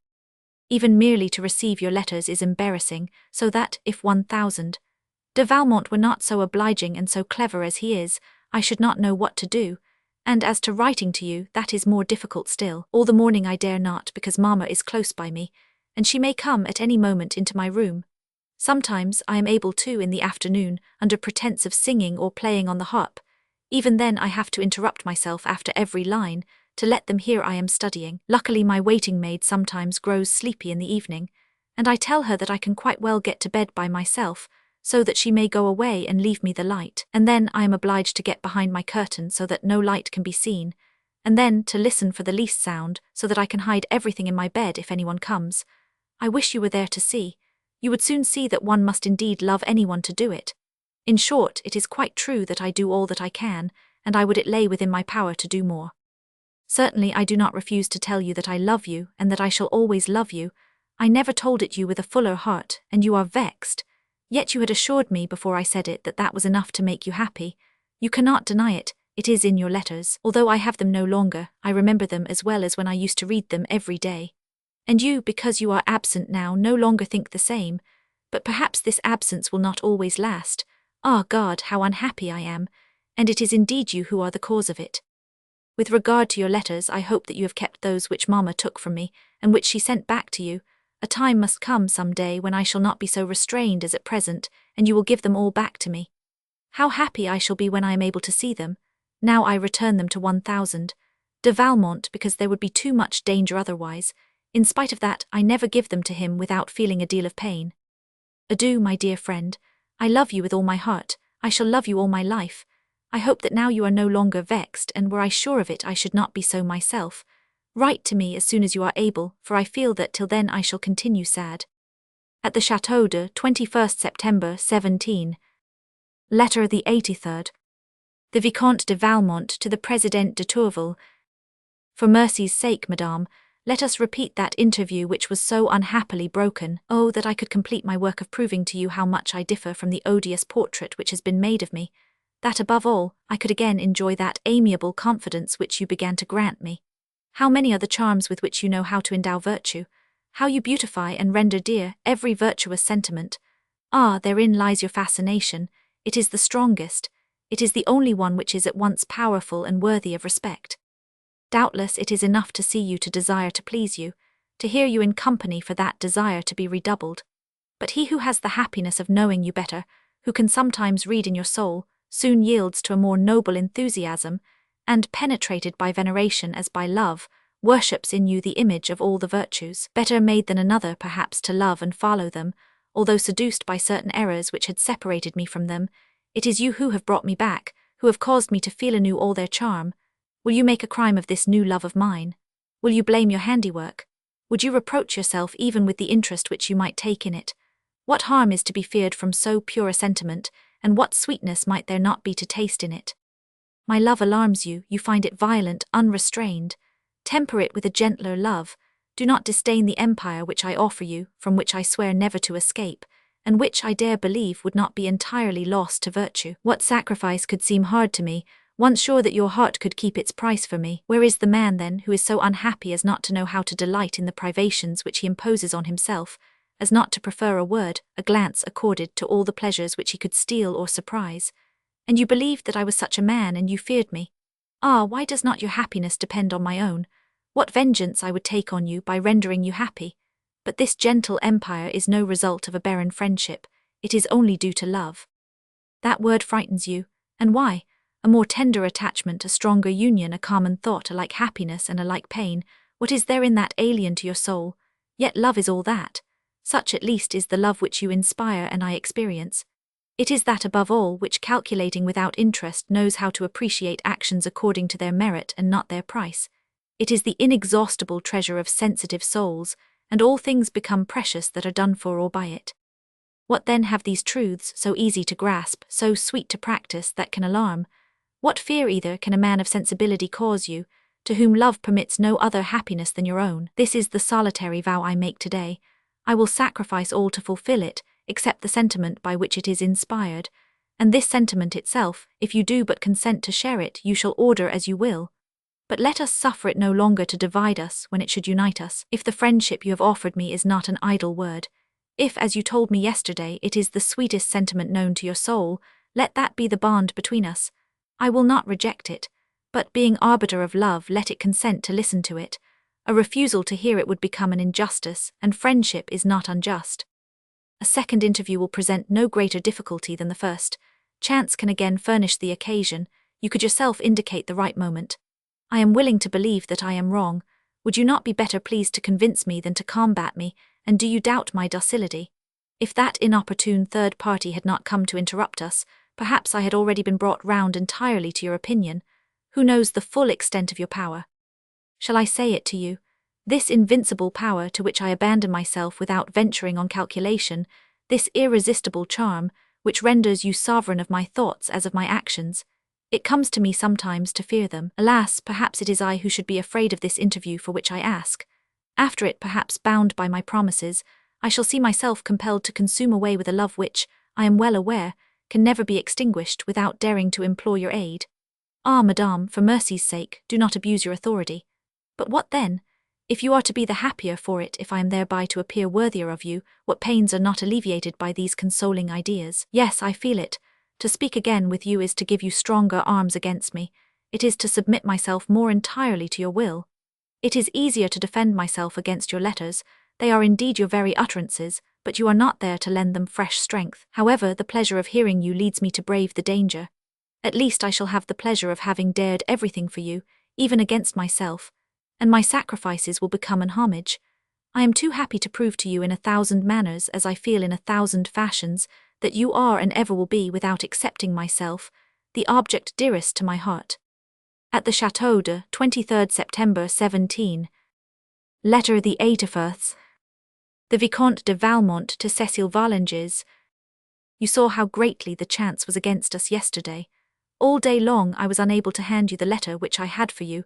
I know not whether I shall find it any easier today. I am afraid of compromising you, by showing more zeal than discretion, and I should never forgive myself for an imprudence which might prove so fatal to you, and cause the despair of my friend, by rendering you eternally miserable. However, I am aware of the impatience of love. I feel how painful it must be to you, in your situation, to meet with any delay in the only consolation you can know at this moment. By dint of busying myself with the means of removing the obstacles, I have found one the execution of which, if you take some pains, will be easy. I think I have remarked that the key of the door of your chamber, which opens into the corridor, is always on your mamma's mantel-shelf. Everything would be easy with this key, you must be well aware, but in default of it I will procure you one like it, which will serve in its stead. To succeed in this, it will be sufficient to have the other at my disposition for an hour or two. You will easily find an opportunity for taking it, and in order that its absence may not be noticed, I enclose in this one of my own which is so far like it that no difference will be seen unless they try it. This they are not likely to do. You must only take care to tie it to a faded blue ribbon, like that which is on your own. It would be well to try and have this key by tomorrow or the day after at breakfast time, because it will be easier for you to give it me then, and it can be returned to its place in the evening, a time when your mamma might pay more attention to it. I shall be able to return it to you at dinner time, if we arrange well. You know that when we move from the salon to the dining-room, it is always Madame de Rosemonde who walks last. I shall give her my hand. You will only have to take some time in putting away your tapestry, or even to let something drop, so that you may remain behind. You will see then how to take the key from me, which I shall be careful to hold behind me. You must not neglect, as soon as you have taken it, to rejoin my old aunt and pay her a few attentions. If by chance you should let the key fall, do not lose your countenance. I will feign that it was done by me, and I answer for everything. The lack of confidence your mamma shows in you, and her harsh behavior towards you, authorize this little deception. It is, moreover, the only way to continue to receive the letters of Danceny, and to forward him yours. All others are really too dangerous and might ruin you both irretrievably. Thus my prudent friendship would reproach itself, were I to employ them further. Once having the key, there remain some precautions for us to take against the noise of door and lock, but they are very easy. You will find, beneath the same press where I placed your paper, oil and a feather. You sometimes go to your room at times when you are alone there.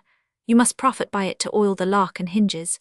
The only attention you need pay is to be careful of stains which might betray you. You had better wait also until night arrives, because, if it be done with the intelligence of which you are capable, there will be no trace of it on the following morning.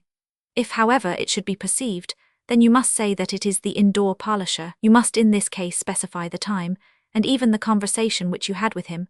As, for instance, that he takes this precaution against rust with all the locks which are not in use. For you see that it would be unlikely that you should have witnessed this proceeding without asking the reason. It is these little details which give probability, and probability renders a lie without consequence, by diminishing people's desire to verify it. After you have read this letter, I beg you to read it again and even to study it. To begin with, one should be well acquainted with what one wishes to do well. Next, to assure yourself that I have omitted nothing. Little accustomed to employ finesse on my own account, I have no great use for it. Indeed, it needed nothing less than my keen friendship for Danceny, and the interest which you inspire in me, to induce me to employ these means, however innocent they may be. I hate anything which has the air of deception, that is my character. But your misfortunes have touched me to such a degree that I will attempt everything to alleviate them. You can imagine that, with this means of communication once established between us, it will be far easier for me to procure for you the interview with Danceny which he desires. However, do not yet speak to him of all this. You would only increase his impatience, and the moment for satisfying it is not yet quite arrived. You owe it to him, I think, to calm rather than to excite him. I depend in this matter on your delicacy. Adieu, my fair pupil, for you are my pupil. Love your tutor a little, and above all be docile to him. You will be rewarded. I am occupied with your happiness. Rest assured that I shall find therein my own. At the Château de 24th September 17. Letter the 85th. The Marquise de Merteuil to the Vicomte de Valmont. At last you may be tranquil, and above all you can render me justice. Listen, and do not confound me again with other women. I have brought my adventure with Provence to a close. To a close, do you fully understand what that implies? Now you shall judge whether it is I or he who can vaunt himself. The story will not be as amusing as the adventure. Neither would it be just that you, who have done no more than reason ill or well about the affair, should reap as much pleasure from it as I, who have given my time and labour. In the meantime, if you have some great scheme to try, if you would attempt some enterprise in which this dangerous rival should seem to you to be feared, this is your time. He leaves the field free to you, at least for some time. Perhaps even he will never recover from the blow I have given him. How fortunate you are to have me for a friend. I am a benevolent fairy to you. You languish afar from the beauty who engrosses you. I say one word and you find yourself once more at her side. You wish to revenge yourself on a woman who injures you. I point out to you the place where you have to strike, and abandon her to your tender mercies. Finally, to drive a formidable competitor from the lists, it is once more I whom you invoke, and I give heed to you. Truly, if you do not spend your life in thanking me, it means that you are an ingrate. I return to my adventure and take it up from the beginning. The rendezvous made so loudly, on leaving the opera, was understood as I had hoped. Provence repaired to it, and when the Merteuil said to him politely that she congratulated herself on seeing him twice in succession at her days, he was careful to reply that, since Tuesday night, he had cancelled 1,000 engagements, in order that he might thus dispose of that evening, a bon entendeur salut. As I wished, however, to know with more certainty whether I was, or was not, the veritable object of this flattering zeal, I resolved to compel the new aspirant to choose between me and his dominant passion. I declared that I should not play, and he on his side found 1,000 pretexts for not playing, and my first triumph was over Lansquenet. I secured the bishop for my gossip. I chose him because of his intimacy with the hero of the day, to whom I wished to give every facility to approach me. I was contented also to have a respectable witness, who could at need depose to my behaviour and my language. This arrangement was successful.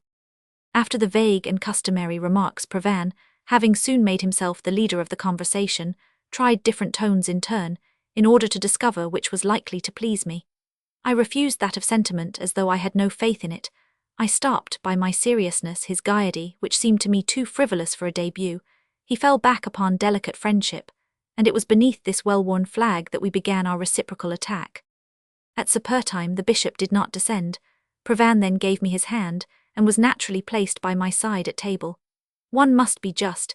He maintained with much skill our private conversation, while seeming only to be occupied with the general conversation, to which he had the air of being the largest contributor. At dessert, they spoke of a new piece which was to be given on the following Monday at the Franchise. I expressed some regret that I had not my box. He offered me his own, which at first, as is the usage, I refused, to which he answered humorously enough that I did not understand him, that certainly he would not make the sacrifice of his box to anyone whom he did not know, but that he only let me know it was at Madame la Marechale's disposal. She lent herself to this pleasantry, and I accepted. On our return to the salon, he asked, as you may well believe, for a place in this box.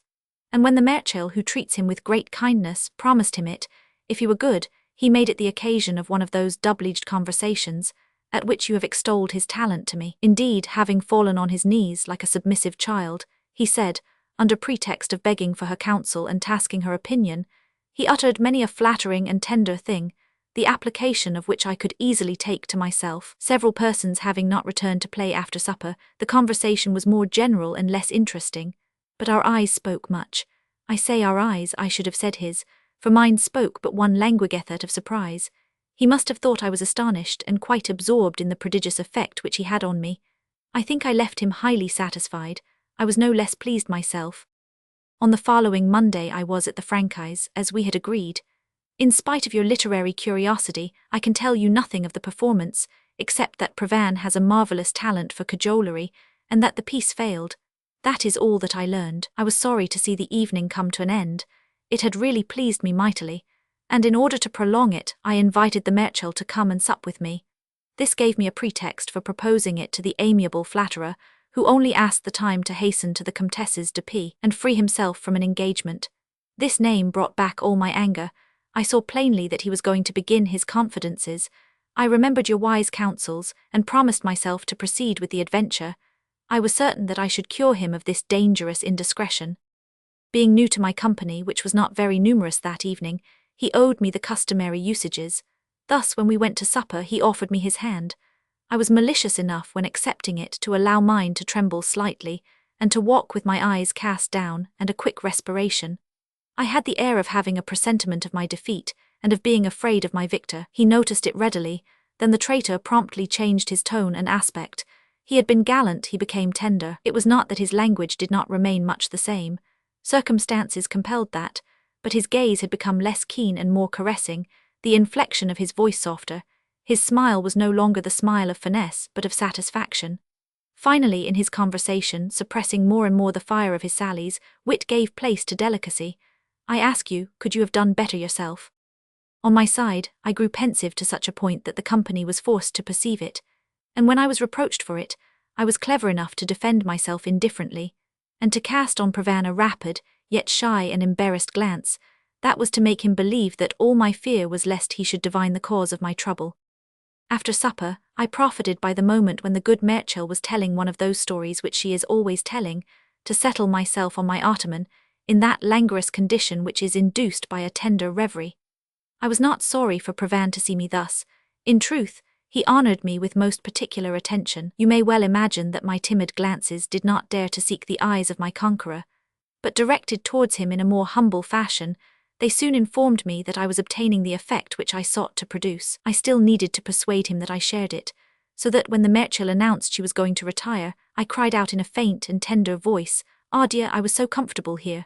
I rose, however, but before taking leave of her, I asked her plans in order to have a pretext for telling her mine, and of letting her know that I should stay at home the whole of the following day. Upon this we all separated. I then started reflecting. I had no doubt but that Provin would profit by the sort of rendezvous I had given him, that he would come early enough to find me alone, and that the attack would be a fierce one. But I was quite sure also that, owing to my reputation, He would not treat me with that lightness which is only employed with women of occasion, or with those who have no experience. And I foresaw a certain success, if he pronounced the word love, above all, if he had the pretension of obtaining it from me. How convenient it is to have dealings with you people of principles. Sometimes a clumsy lover disconcerts us by his bashfulness, or embarrasses us with his fiery transports. It is a fever which, like the other, has its chills and ardours, and sometimes varies in its symptoms. But the even tenor of your way is so easily divined. The arrival, the aspect, the tone, the language, I knew it all the day before. I will not report our conversation to you then. You will easily supply it for yourself. Only remark that in my feigned defence I aided him with all my power. Embarrassment to give him time to speak, sorry reasons that he might combat them, distrust and fear to revive his protestations, and that perpetual refrain on his side of I ask you only for a word, and the silence on mine, which seemed but to delay him in order to make him desire the more. During all that, a hand seized 100 times, a hand always withdrawn yet never refused. One might pass a whole day thus. We passed a mortal hour. We should be there perhaps still if we had not heard a carriage entering my courtyard. This fortunate occurrence naturally rendered his entreaties livelier, and I, seeing the moment arrive when I was out of danger of any surprise, prepared myself by a long sigh and granted him the precious word. The visitor was announced, and soon afterwards I was surrounded by a numerous circle. Provana begged to be allowed to come on the following morning, and I consented, but careful to defend myself, I ordered my waiting maid to remain all through the time of this visit in my bedchamber, whence, one can see all that passes in my dressing-room, and it was there that I received him. Free in our conversation and having both the same desire, we were soon in agreement, but it was necessary to get rid of this inopportune spectator. It was for that I was waiting. Then, painting an imaginative picture of my home life, I persuaded him without difficulty that we should never find a moment's liberty, and that he must consider as a sort of miracle that which we had enjoyed yesterday, and even that contained too great a risk for me to expose myself to. Since at any moment someone might enter my salon, I did not fail to add that all these usages were established, because, until that day, they had never interfered with me, and I insisted at the same time upon the impossibility of changing them, without compromising myself in the eyes of my household. He attempted sadness, assumed ill humour, told me that I had little love, and you can guess how much all that touched me. But wishing to strike the decisive blow, I summoned tears to my aid. It was precisely the Zaire you are weeping. The empire which he thought to have gained over me, and the hope he had conceived of compassing my ruin at his will, stood him in good stead for all the love of Orosmane. This dramatic scene accomplished, we returned to our arrangements. The day being out of the question, we turned our attention to the night, but my Swiss became an insurmountable obstacle, and I would not permit any attempt to bribe him. He suggested the wicket gate of my garden, but this I had foreseen, and I invented a dog who, although calm and silent enough by day, became a real demon at night. The ease with which I entered into all these details was well fitted to embolden him. Thus he went on to propose the most ridiculous of expedients to me, and it was this which I accepted. To begin with, his servant was as trusty as himself. In this he did not lie to me.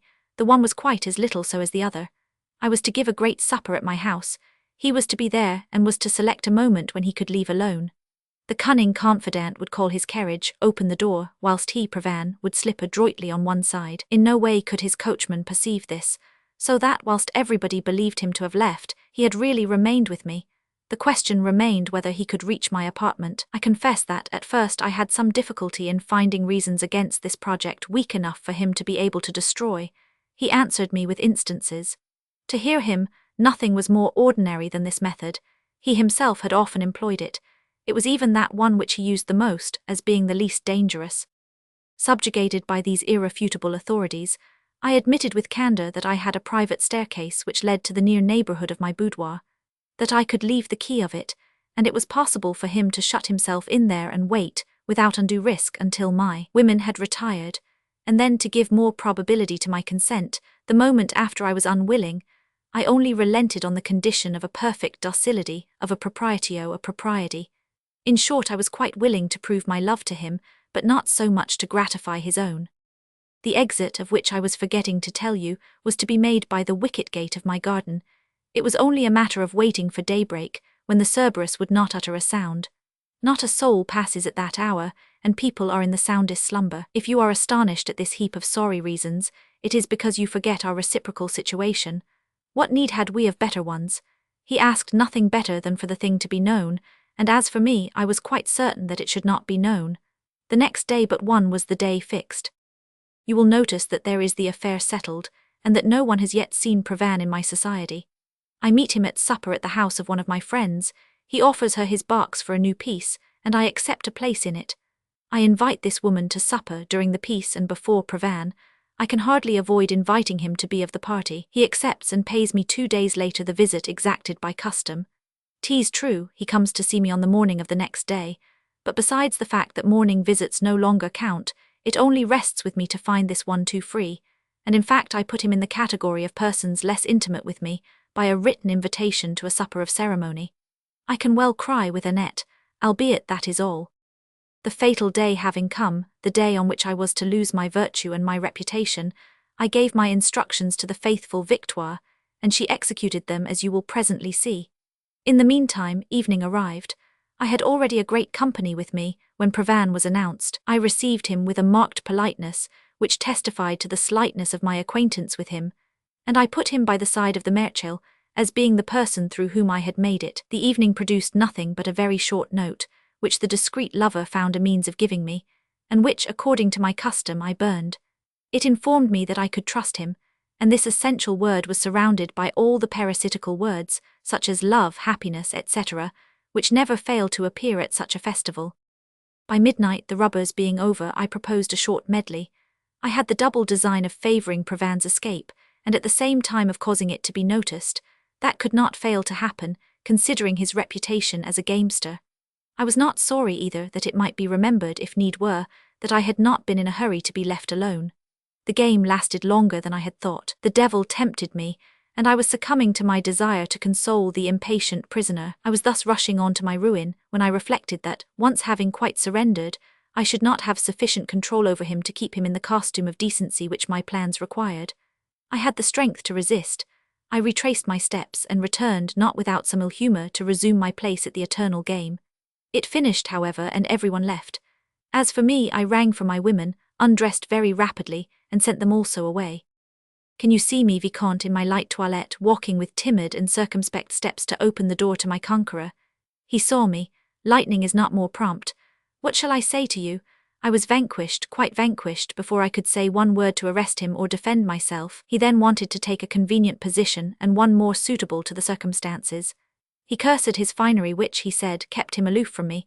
He would combat me with equal arms, but my extreme timidity was opposed to this project, and my soft caresses did not leave him time. He was occupied with other things. His rights were redoubled, his pretensions were renewed. But then, listen to me, I said.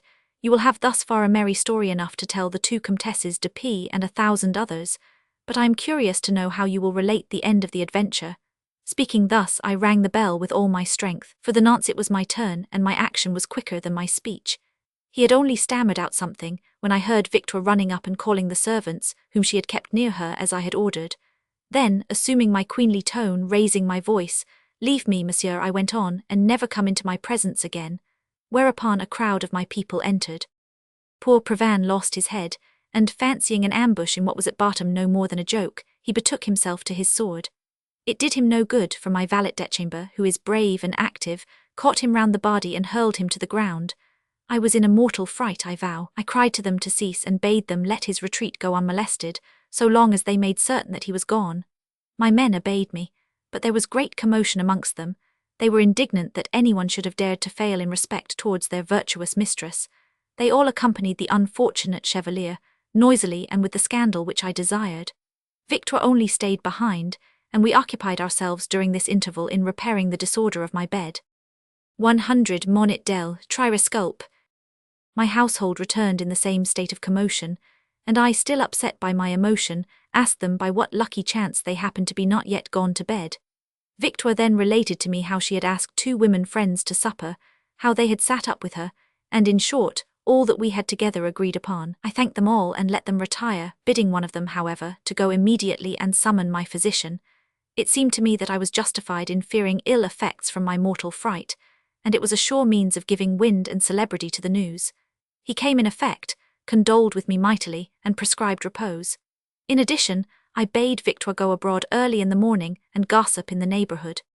Everything succeeded so well that before noon, and as soon as I was awake, my pious neighbor was already at my bedside, to know the truth and the details of this terrible adventure. I was obliged to moan with her for an hour over the corruption of the age.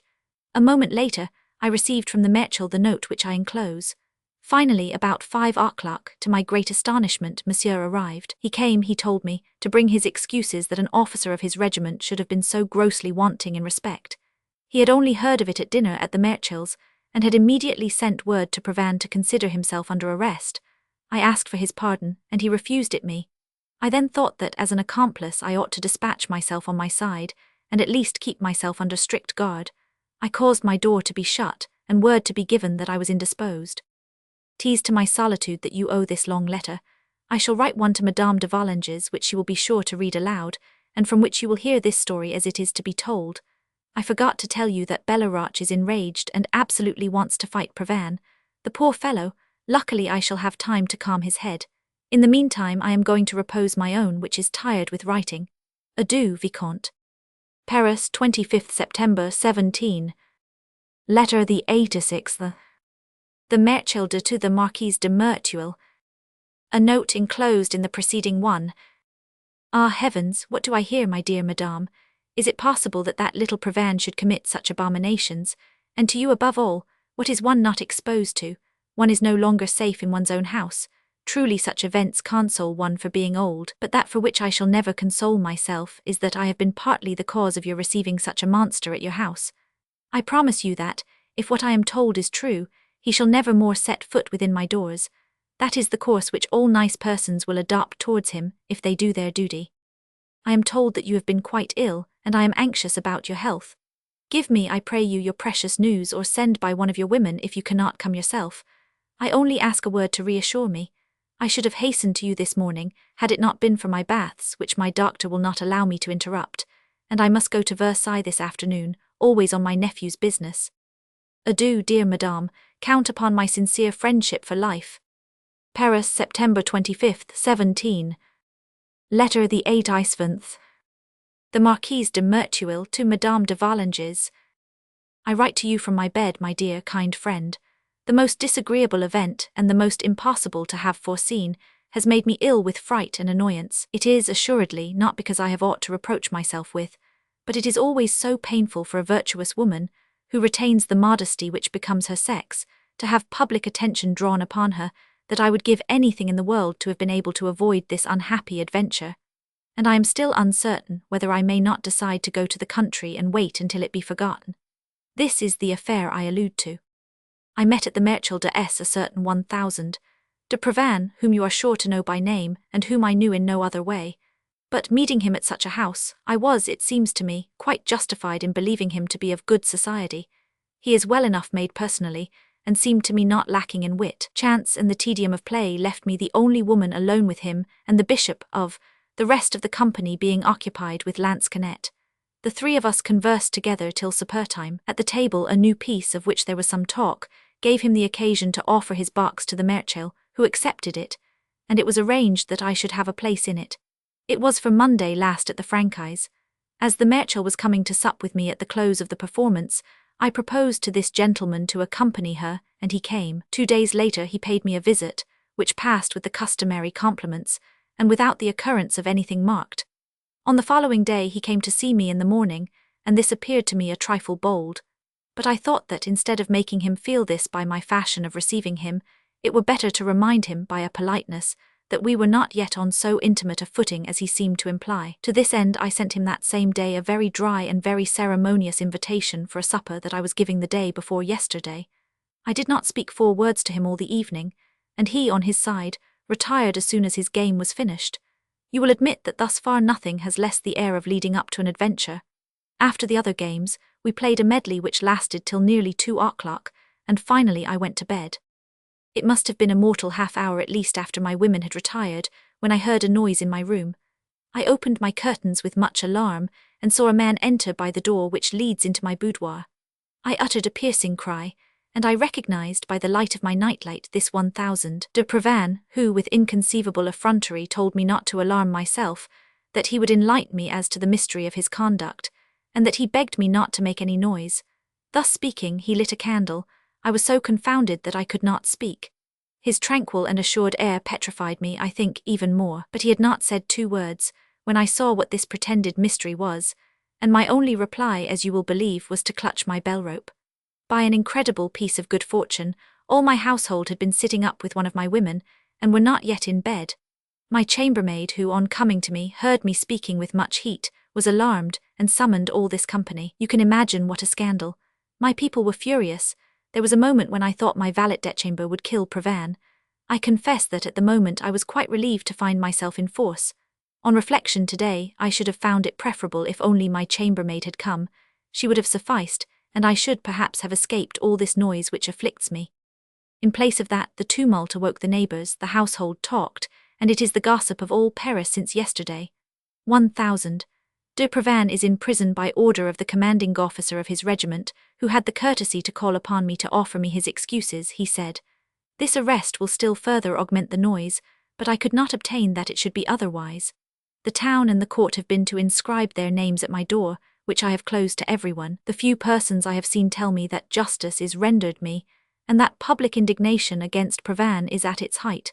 Assuredly, he well merits it, but that does not detract from the disagreeables of this adventure. Moreover, the man has certainly some friends, and his friends are bound to be mischievous.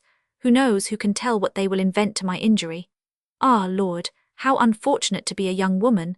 She has done nothing yet when she has put herself out of the reach of slander. She has need even to give the lie to calumny. Write me, I beg of you, what you would have done, what you would do in my place, in short, all your thought. It is always from you that I receive the sweetest consolation and the most prudent counsel. It is from you also that I love best to receive it. Adieu, my dear and kind friend. You know the sentiments which forever attach me to you. I embrace your amiable daughter. Paris, 26th September 17. Letter the 88th. Cécile Volanges to the Vicomte de Valmont. In spite of all the pleasure that I take, monsieur, in the letters of 1000. Le Chevalier Danceny, and although I am no less desirous than he is that we might be able to see one another again without hindrance, I have not, however, dared to do what you suggest to me.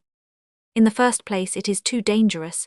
This key which you want me to put in the other's place is like enough to it, in truth, but not so much so, however, that the difference is not to be seen, and mamma looks at and takes notice of everything. Again, although it has not yet been made use of since we have been here, there needs but a mischance, and if it was to be perceived I should be lost for ever, and then it seems to me too that it would be very wrong. To make a duplicate key like that, it is very strong. It is true that it is you who would be kind enough to undertake it, but in spite of that, if it became known, I should none the less have to bear the blame and the odium, since it would be for me that you had done it. Lastly, I have twice tried to take it, and certainly it would be easy enough if it were anything else, but I do not know why I always started trembling, and have never had the courage. I think then we had better stay as we are. If you continue to have the kindness to be as complacent as hitherto, you will easily find a means of giving me a letter. Even with the last, but for the ill chance which made you suddenly turn round at a certain moment, we should have been quite secure. I can quite feel that you cannot, like myself, be thinking only of that, but I would rather have more patience and not risk so much. I am sure that 1000. Danceny would speak as I do, for every time that he wanted something which caused me too much pain, he always consented that it should not be. I will give you back, monsieur, at the same time as this letter, your own, that of 1000, Danceny, and your key. I am none the less grateful for all your kindnesses, and I beseech you to continue them. It is very true that I am most unhappy, and without you I should be even more so, but after all she is my mother, I must needs have patience, and provided that 1000. Danceny goes on loving me, and you do not abandon me, perhaps a happier time will come. I have the honour to be, monsieur, with much gratitude, your most humble and obedient servant. At the Château de 26th September 17. Letter the 89th. The Vicomte de Valmont to the Chevalier Danceny. If your affairs do not always advance as quickly as you could wish, my friend, it is not entirely me whom you must blame. I have more than one obstacle to overcome here. The vigilance and severity of Madame de Volanges are not the only ones. Your young friend also throws some in my way. Whether from coldness or timidity, she does not always do as I advise her, and I think, none the less, that I know better than she what must be done. I had found a sure and simple means of giving her your letters, and even of facilitating, subsequently, the interviews which you desire. but I could not persuade her to employ it. I am all the more distressed at this, as I cannot see any other means of bringing you together, and as, even with your correspondence, I am constantly afraid of compromising us all three. Now you may imagine that I am no more anxious to run that risk myself than to expose either of you to it. I should be truly grieved, however, if your little friend's lack of confidence were to prevent me from being useful to you. Perhaps you would do well to write to her on the subject. Consider what you want to do. It is for you alone to decide, for it is not enough to serve one's friends, one must also serve them in their own manner. This might also be one means the more to assure yourself of her sentiments towards you, for the woman who keeps a will of her own does not love as much as she says. 'Tis not that I suspect your mistress of inconstancy, but she is very young. She has a great fear of her mamma, who, as you know, only seeks to injure you, and perhaps it would be dangerous to stay too long without occupying her with you. Do not, however, render yourself unduly anxious by what I tell you. I have at bottom no reason for distrust, it is entirely the solicitude of friendship. I do not write to you at greater length because I too have certain affairs of my own. I am not as far advanced as you, but I am as fond. That is a consoling thought, and even if I should not succeed for myself, if I succeed in being useful to you, I shall consider that my time has been well employed. Adieu, my friend. At the Château de 26 September 17. Letter the 90th. The Président de Tourvel to the Vicomte de Valmont. I am greatly desirous, monsieur, that this letter should not cause you any distress, or that, if it must do so, it may be at least softened by that which I experience in writing to you. You must know me well enough by this time to be well assured that it is not my wish to grieve you, but neither would you wish, doubtless, to plunge me into eternal despair. I conjure you then, in the name of the tender friendship which I have promised you, in the name, even of the sentiments perhaps more vivid, but assuredly not more sincere, which you have for me, let us cease to see one another, depart, and in the meantime let us shun all those private and too perilous interviews in which, forced by some inconceivable power, though I never succeed in saying what I wish to say to you, I pass my time in listening to what I never ought to hear. Only yesterday, when you came to join me in the park, my sole intention was to tell you that which I am writing to you today, and yet what did I do but occupy myself with your love to which I am bound never to respond. Ah, for pity's sake, remove yourself from me. Do not think that absence will ever alter my sentiments for you. How shall I ever succeed in overcoming them when I have no longer the courage to combat them? You see, I tell you all, I fear less to confess my weakness than to succumb to it, but that control which I have lost over my feelings I shall retain over my actions. Yes, I shall retain it, I am resolved, be it at the cost of my life. Alas, the time is not far distant when I believed myself very sure of never having such struggles to undergo. I congratulated myself, I vaunted myself for this perhaps overmuch. Heaven has punished, cruelly punished this pride, but full of mercy at the very moment when it strikes us it forewarns me again before a fall, and I should be doubly guilty if I continued to fail in prudence, warned as I am already that I have no more strength. You have told me 100 times that you would have none of a happiness purchased by my tears. Ah, let us speak no more of happiness, but leave me to regain some calm.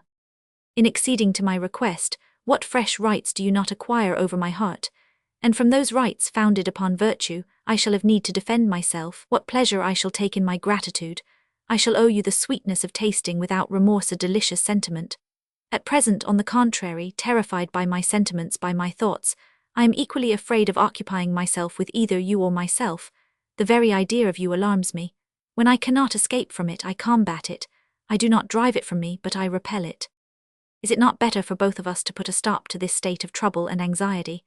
Oh, you whose ever-sensitive soul, even in the midst of its errors, has continued the friend of virtue, you will respect my painful situation, you will not reject my prayer. A sweeter but not less tender interest will succeed to these violent agitations. Then, breathing again through your benevolence, I shall cherish existence, and shall say in the joy of my heart, this calm I owe it to my friend. In causing you to undergo a few deprivations, which I do not impose upon you, but which I beg of you, will you think you are buying the end of my torments at too dear a price? Ah, if to make you happy, I had but to consent to unhappiness, you may believe me, I would not hesitate for a moment but to become guilty. No, my friend, no, rather would I die 1,000 deaths. Already assailed by shame on the eve of remorse, I dread both others and myself, I blush in the midst of company and tremble in solitude. I lead only a life of pain, I shall have no peace unless you consent. My most praiseworthy resolutions do not suffice to reassure me. I formed this one yesterday, and yet I have passed the night in tears. Behold your friend, she whom you love, suppliant and confused, begging you for innocence and repose. Ah, God! But for you would she ever have been reduced to so humiliating a request? I reproach you with nothing. I feel too strongly myself how difficult it is to resist an imperious sentiment. A complaint is not a reproach. Do out of generosity what I do from duty, and to all the sentiments which you have inspired in me I will add that of eternal gratitude. Adieu, monsieur, adieu. At the Château de 27th September 17. End of volume the first.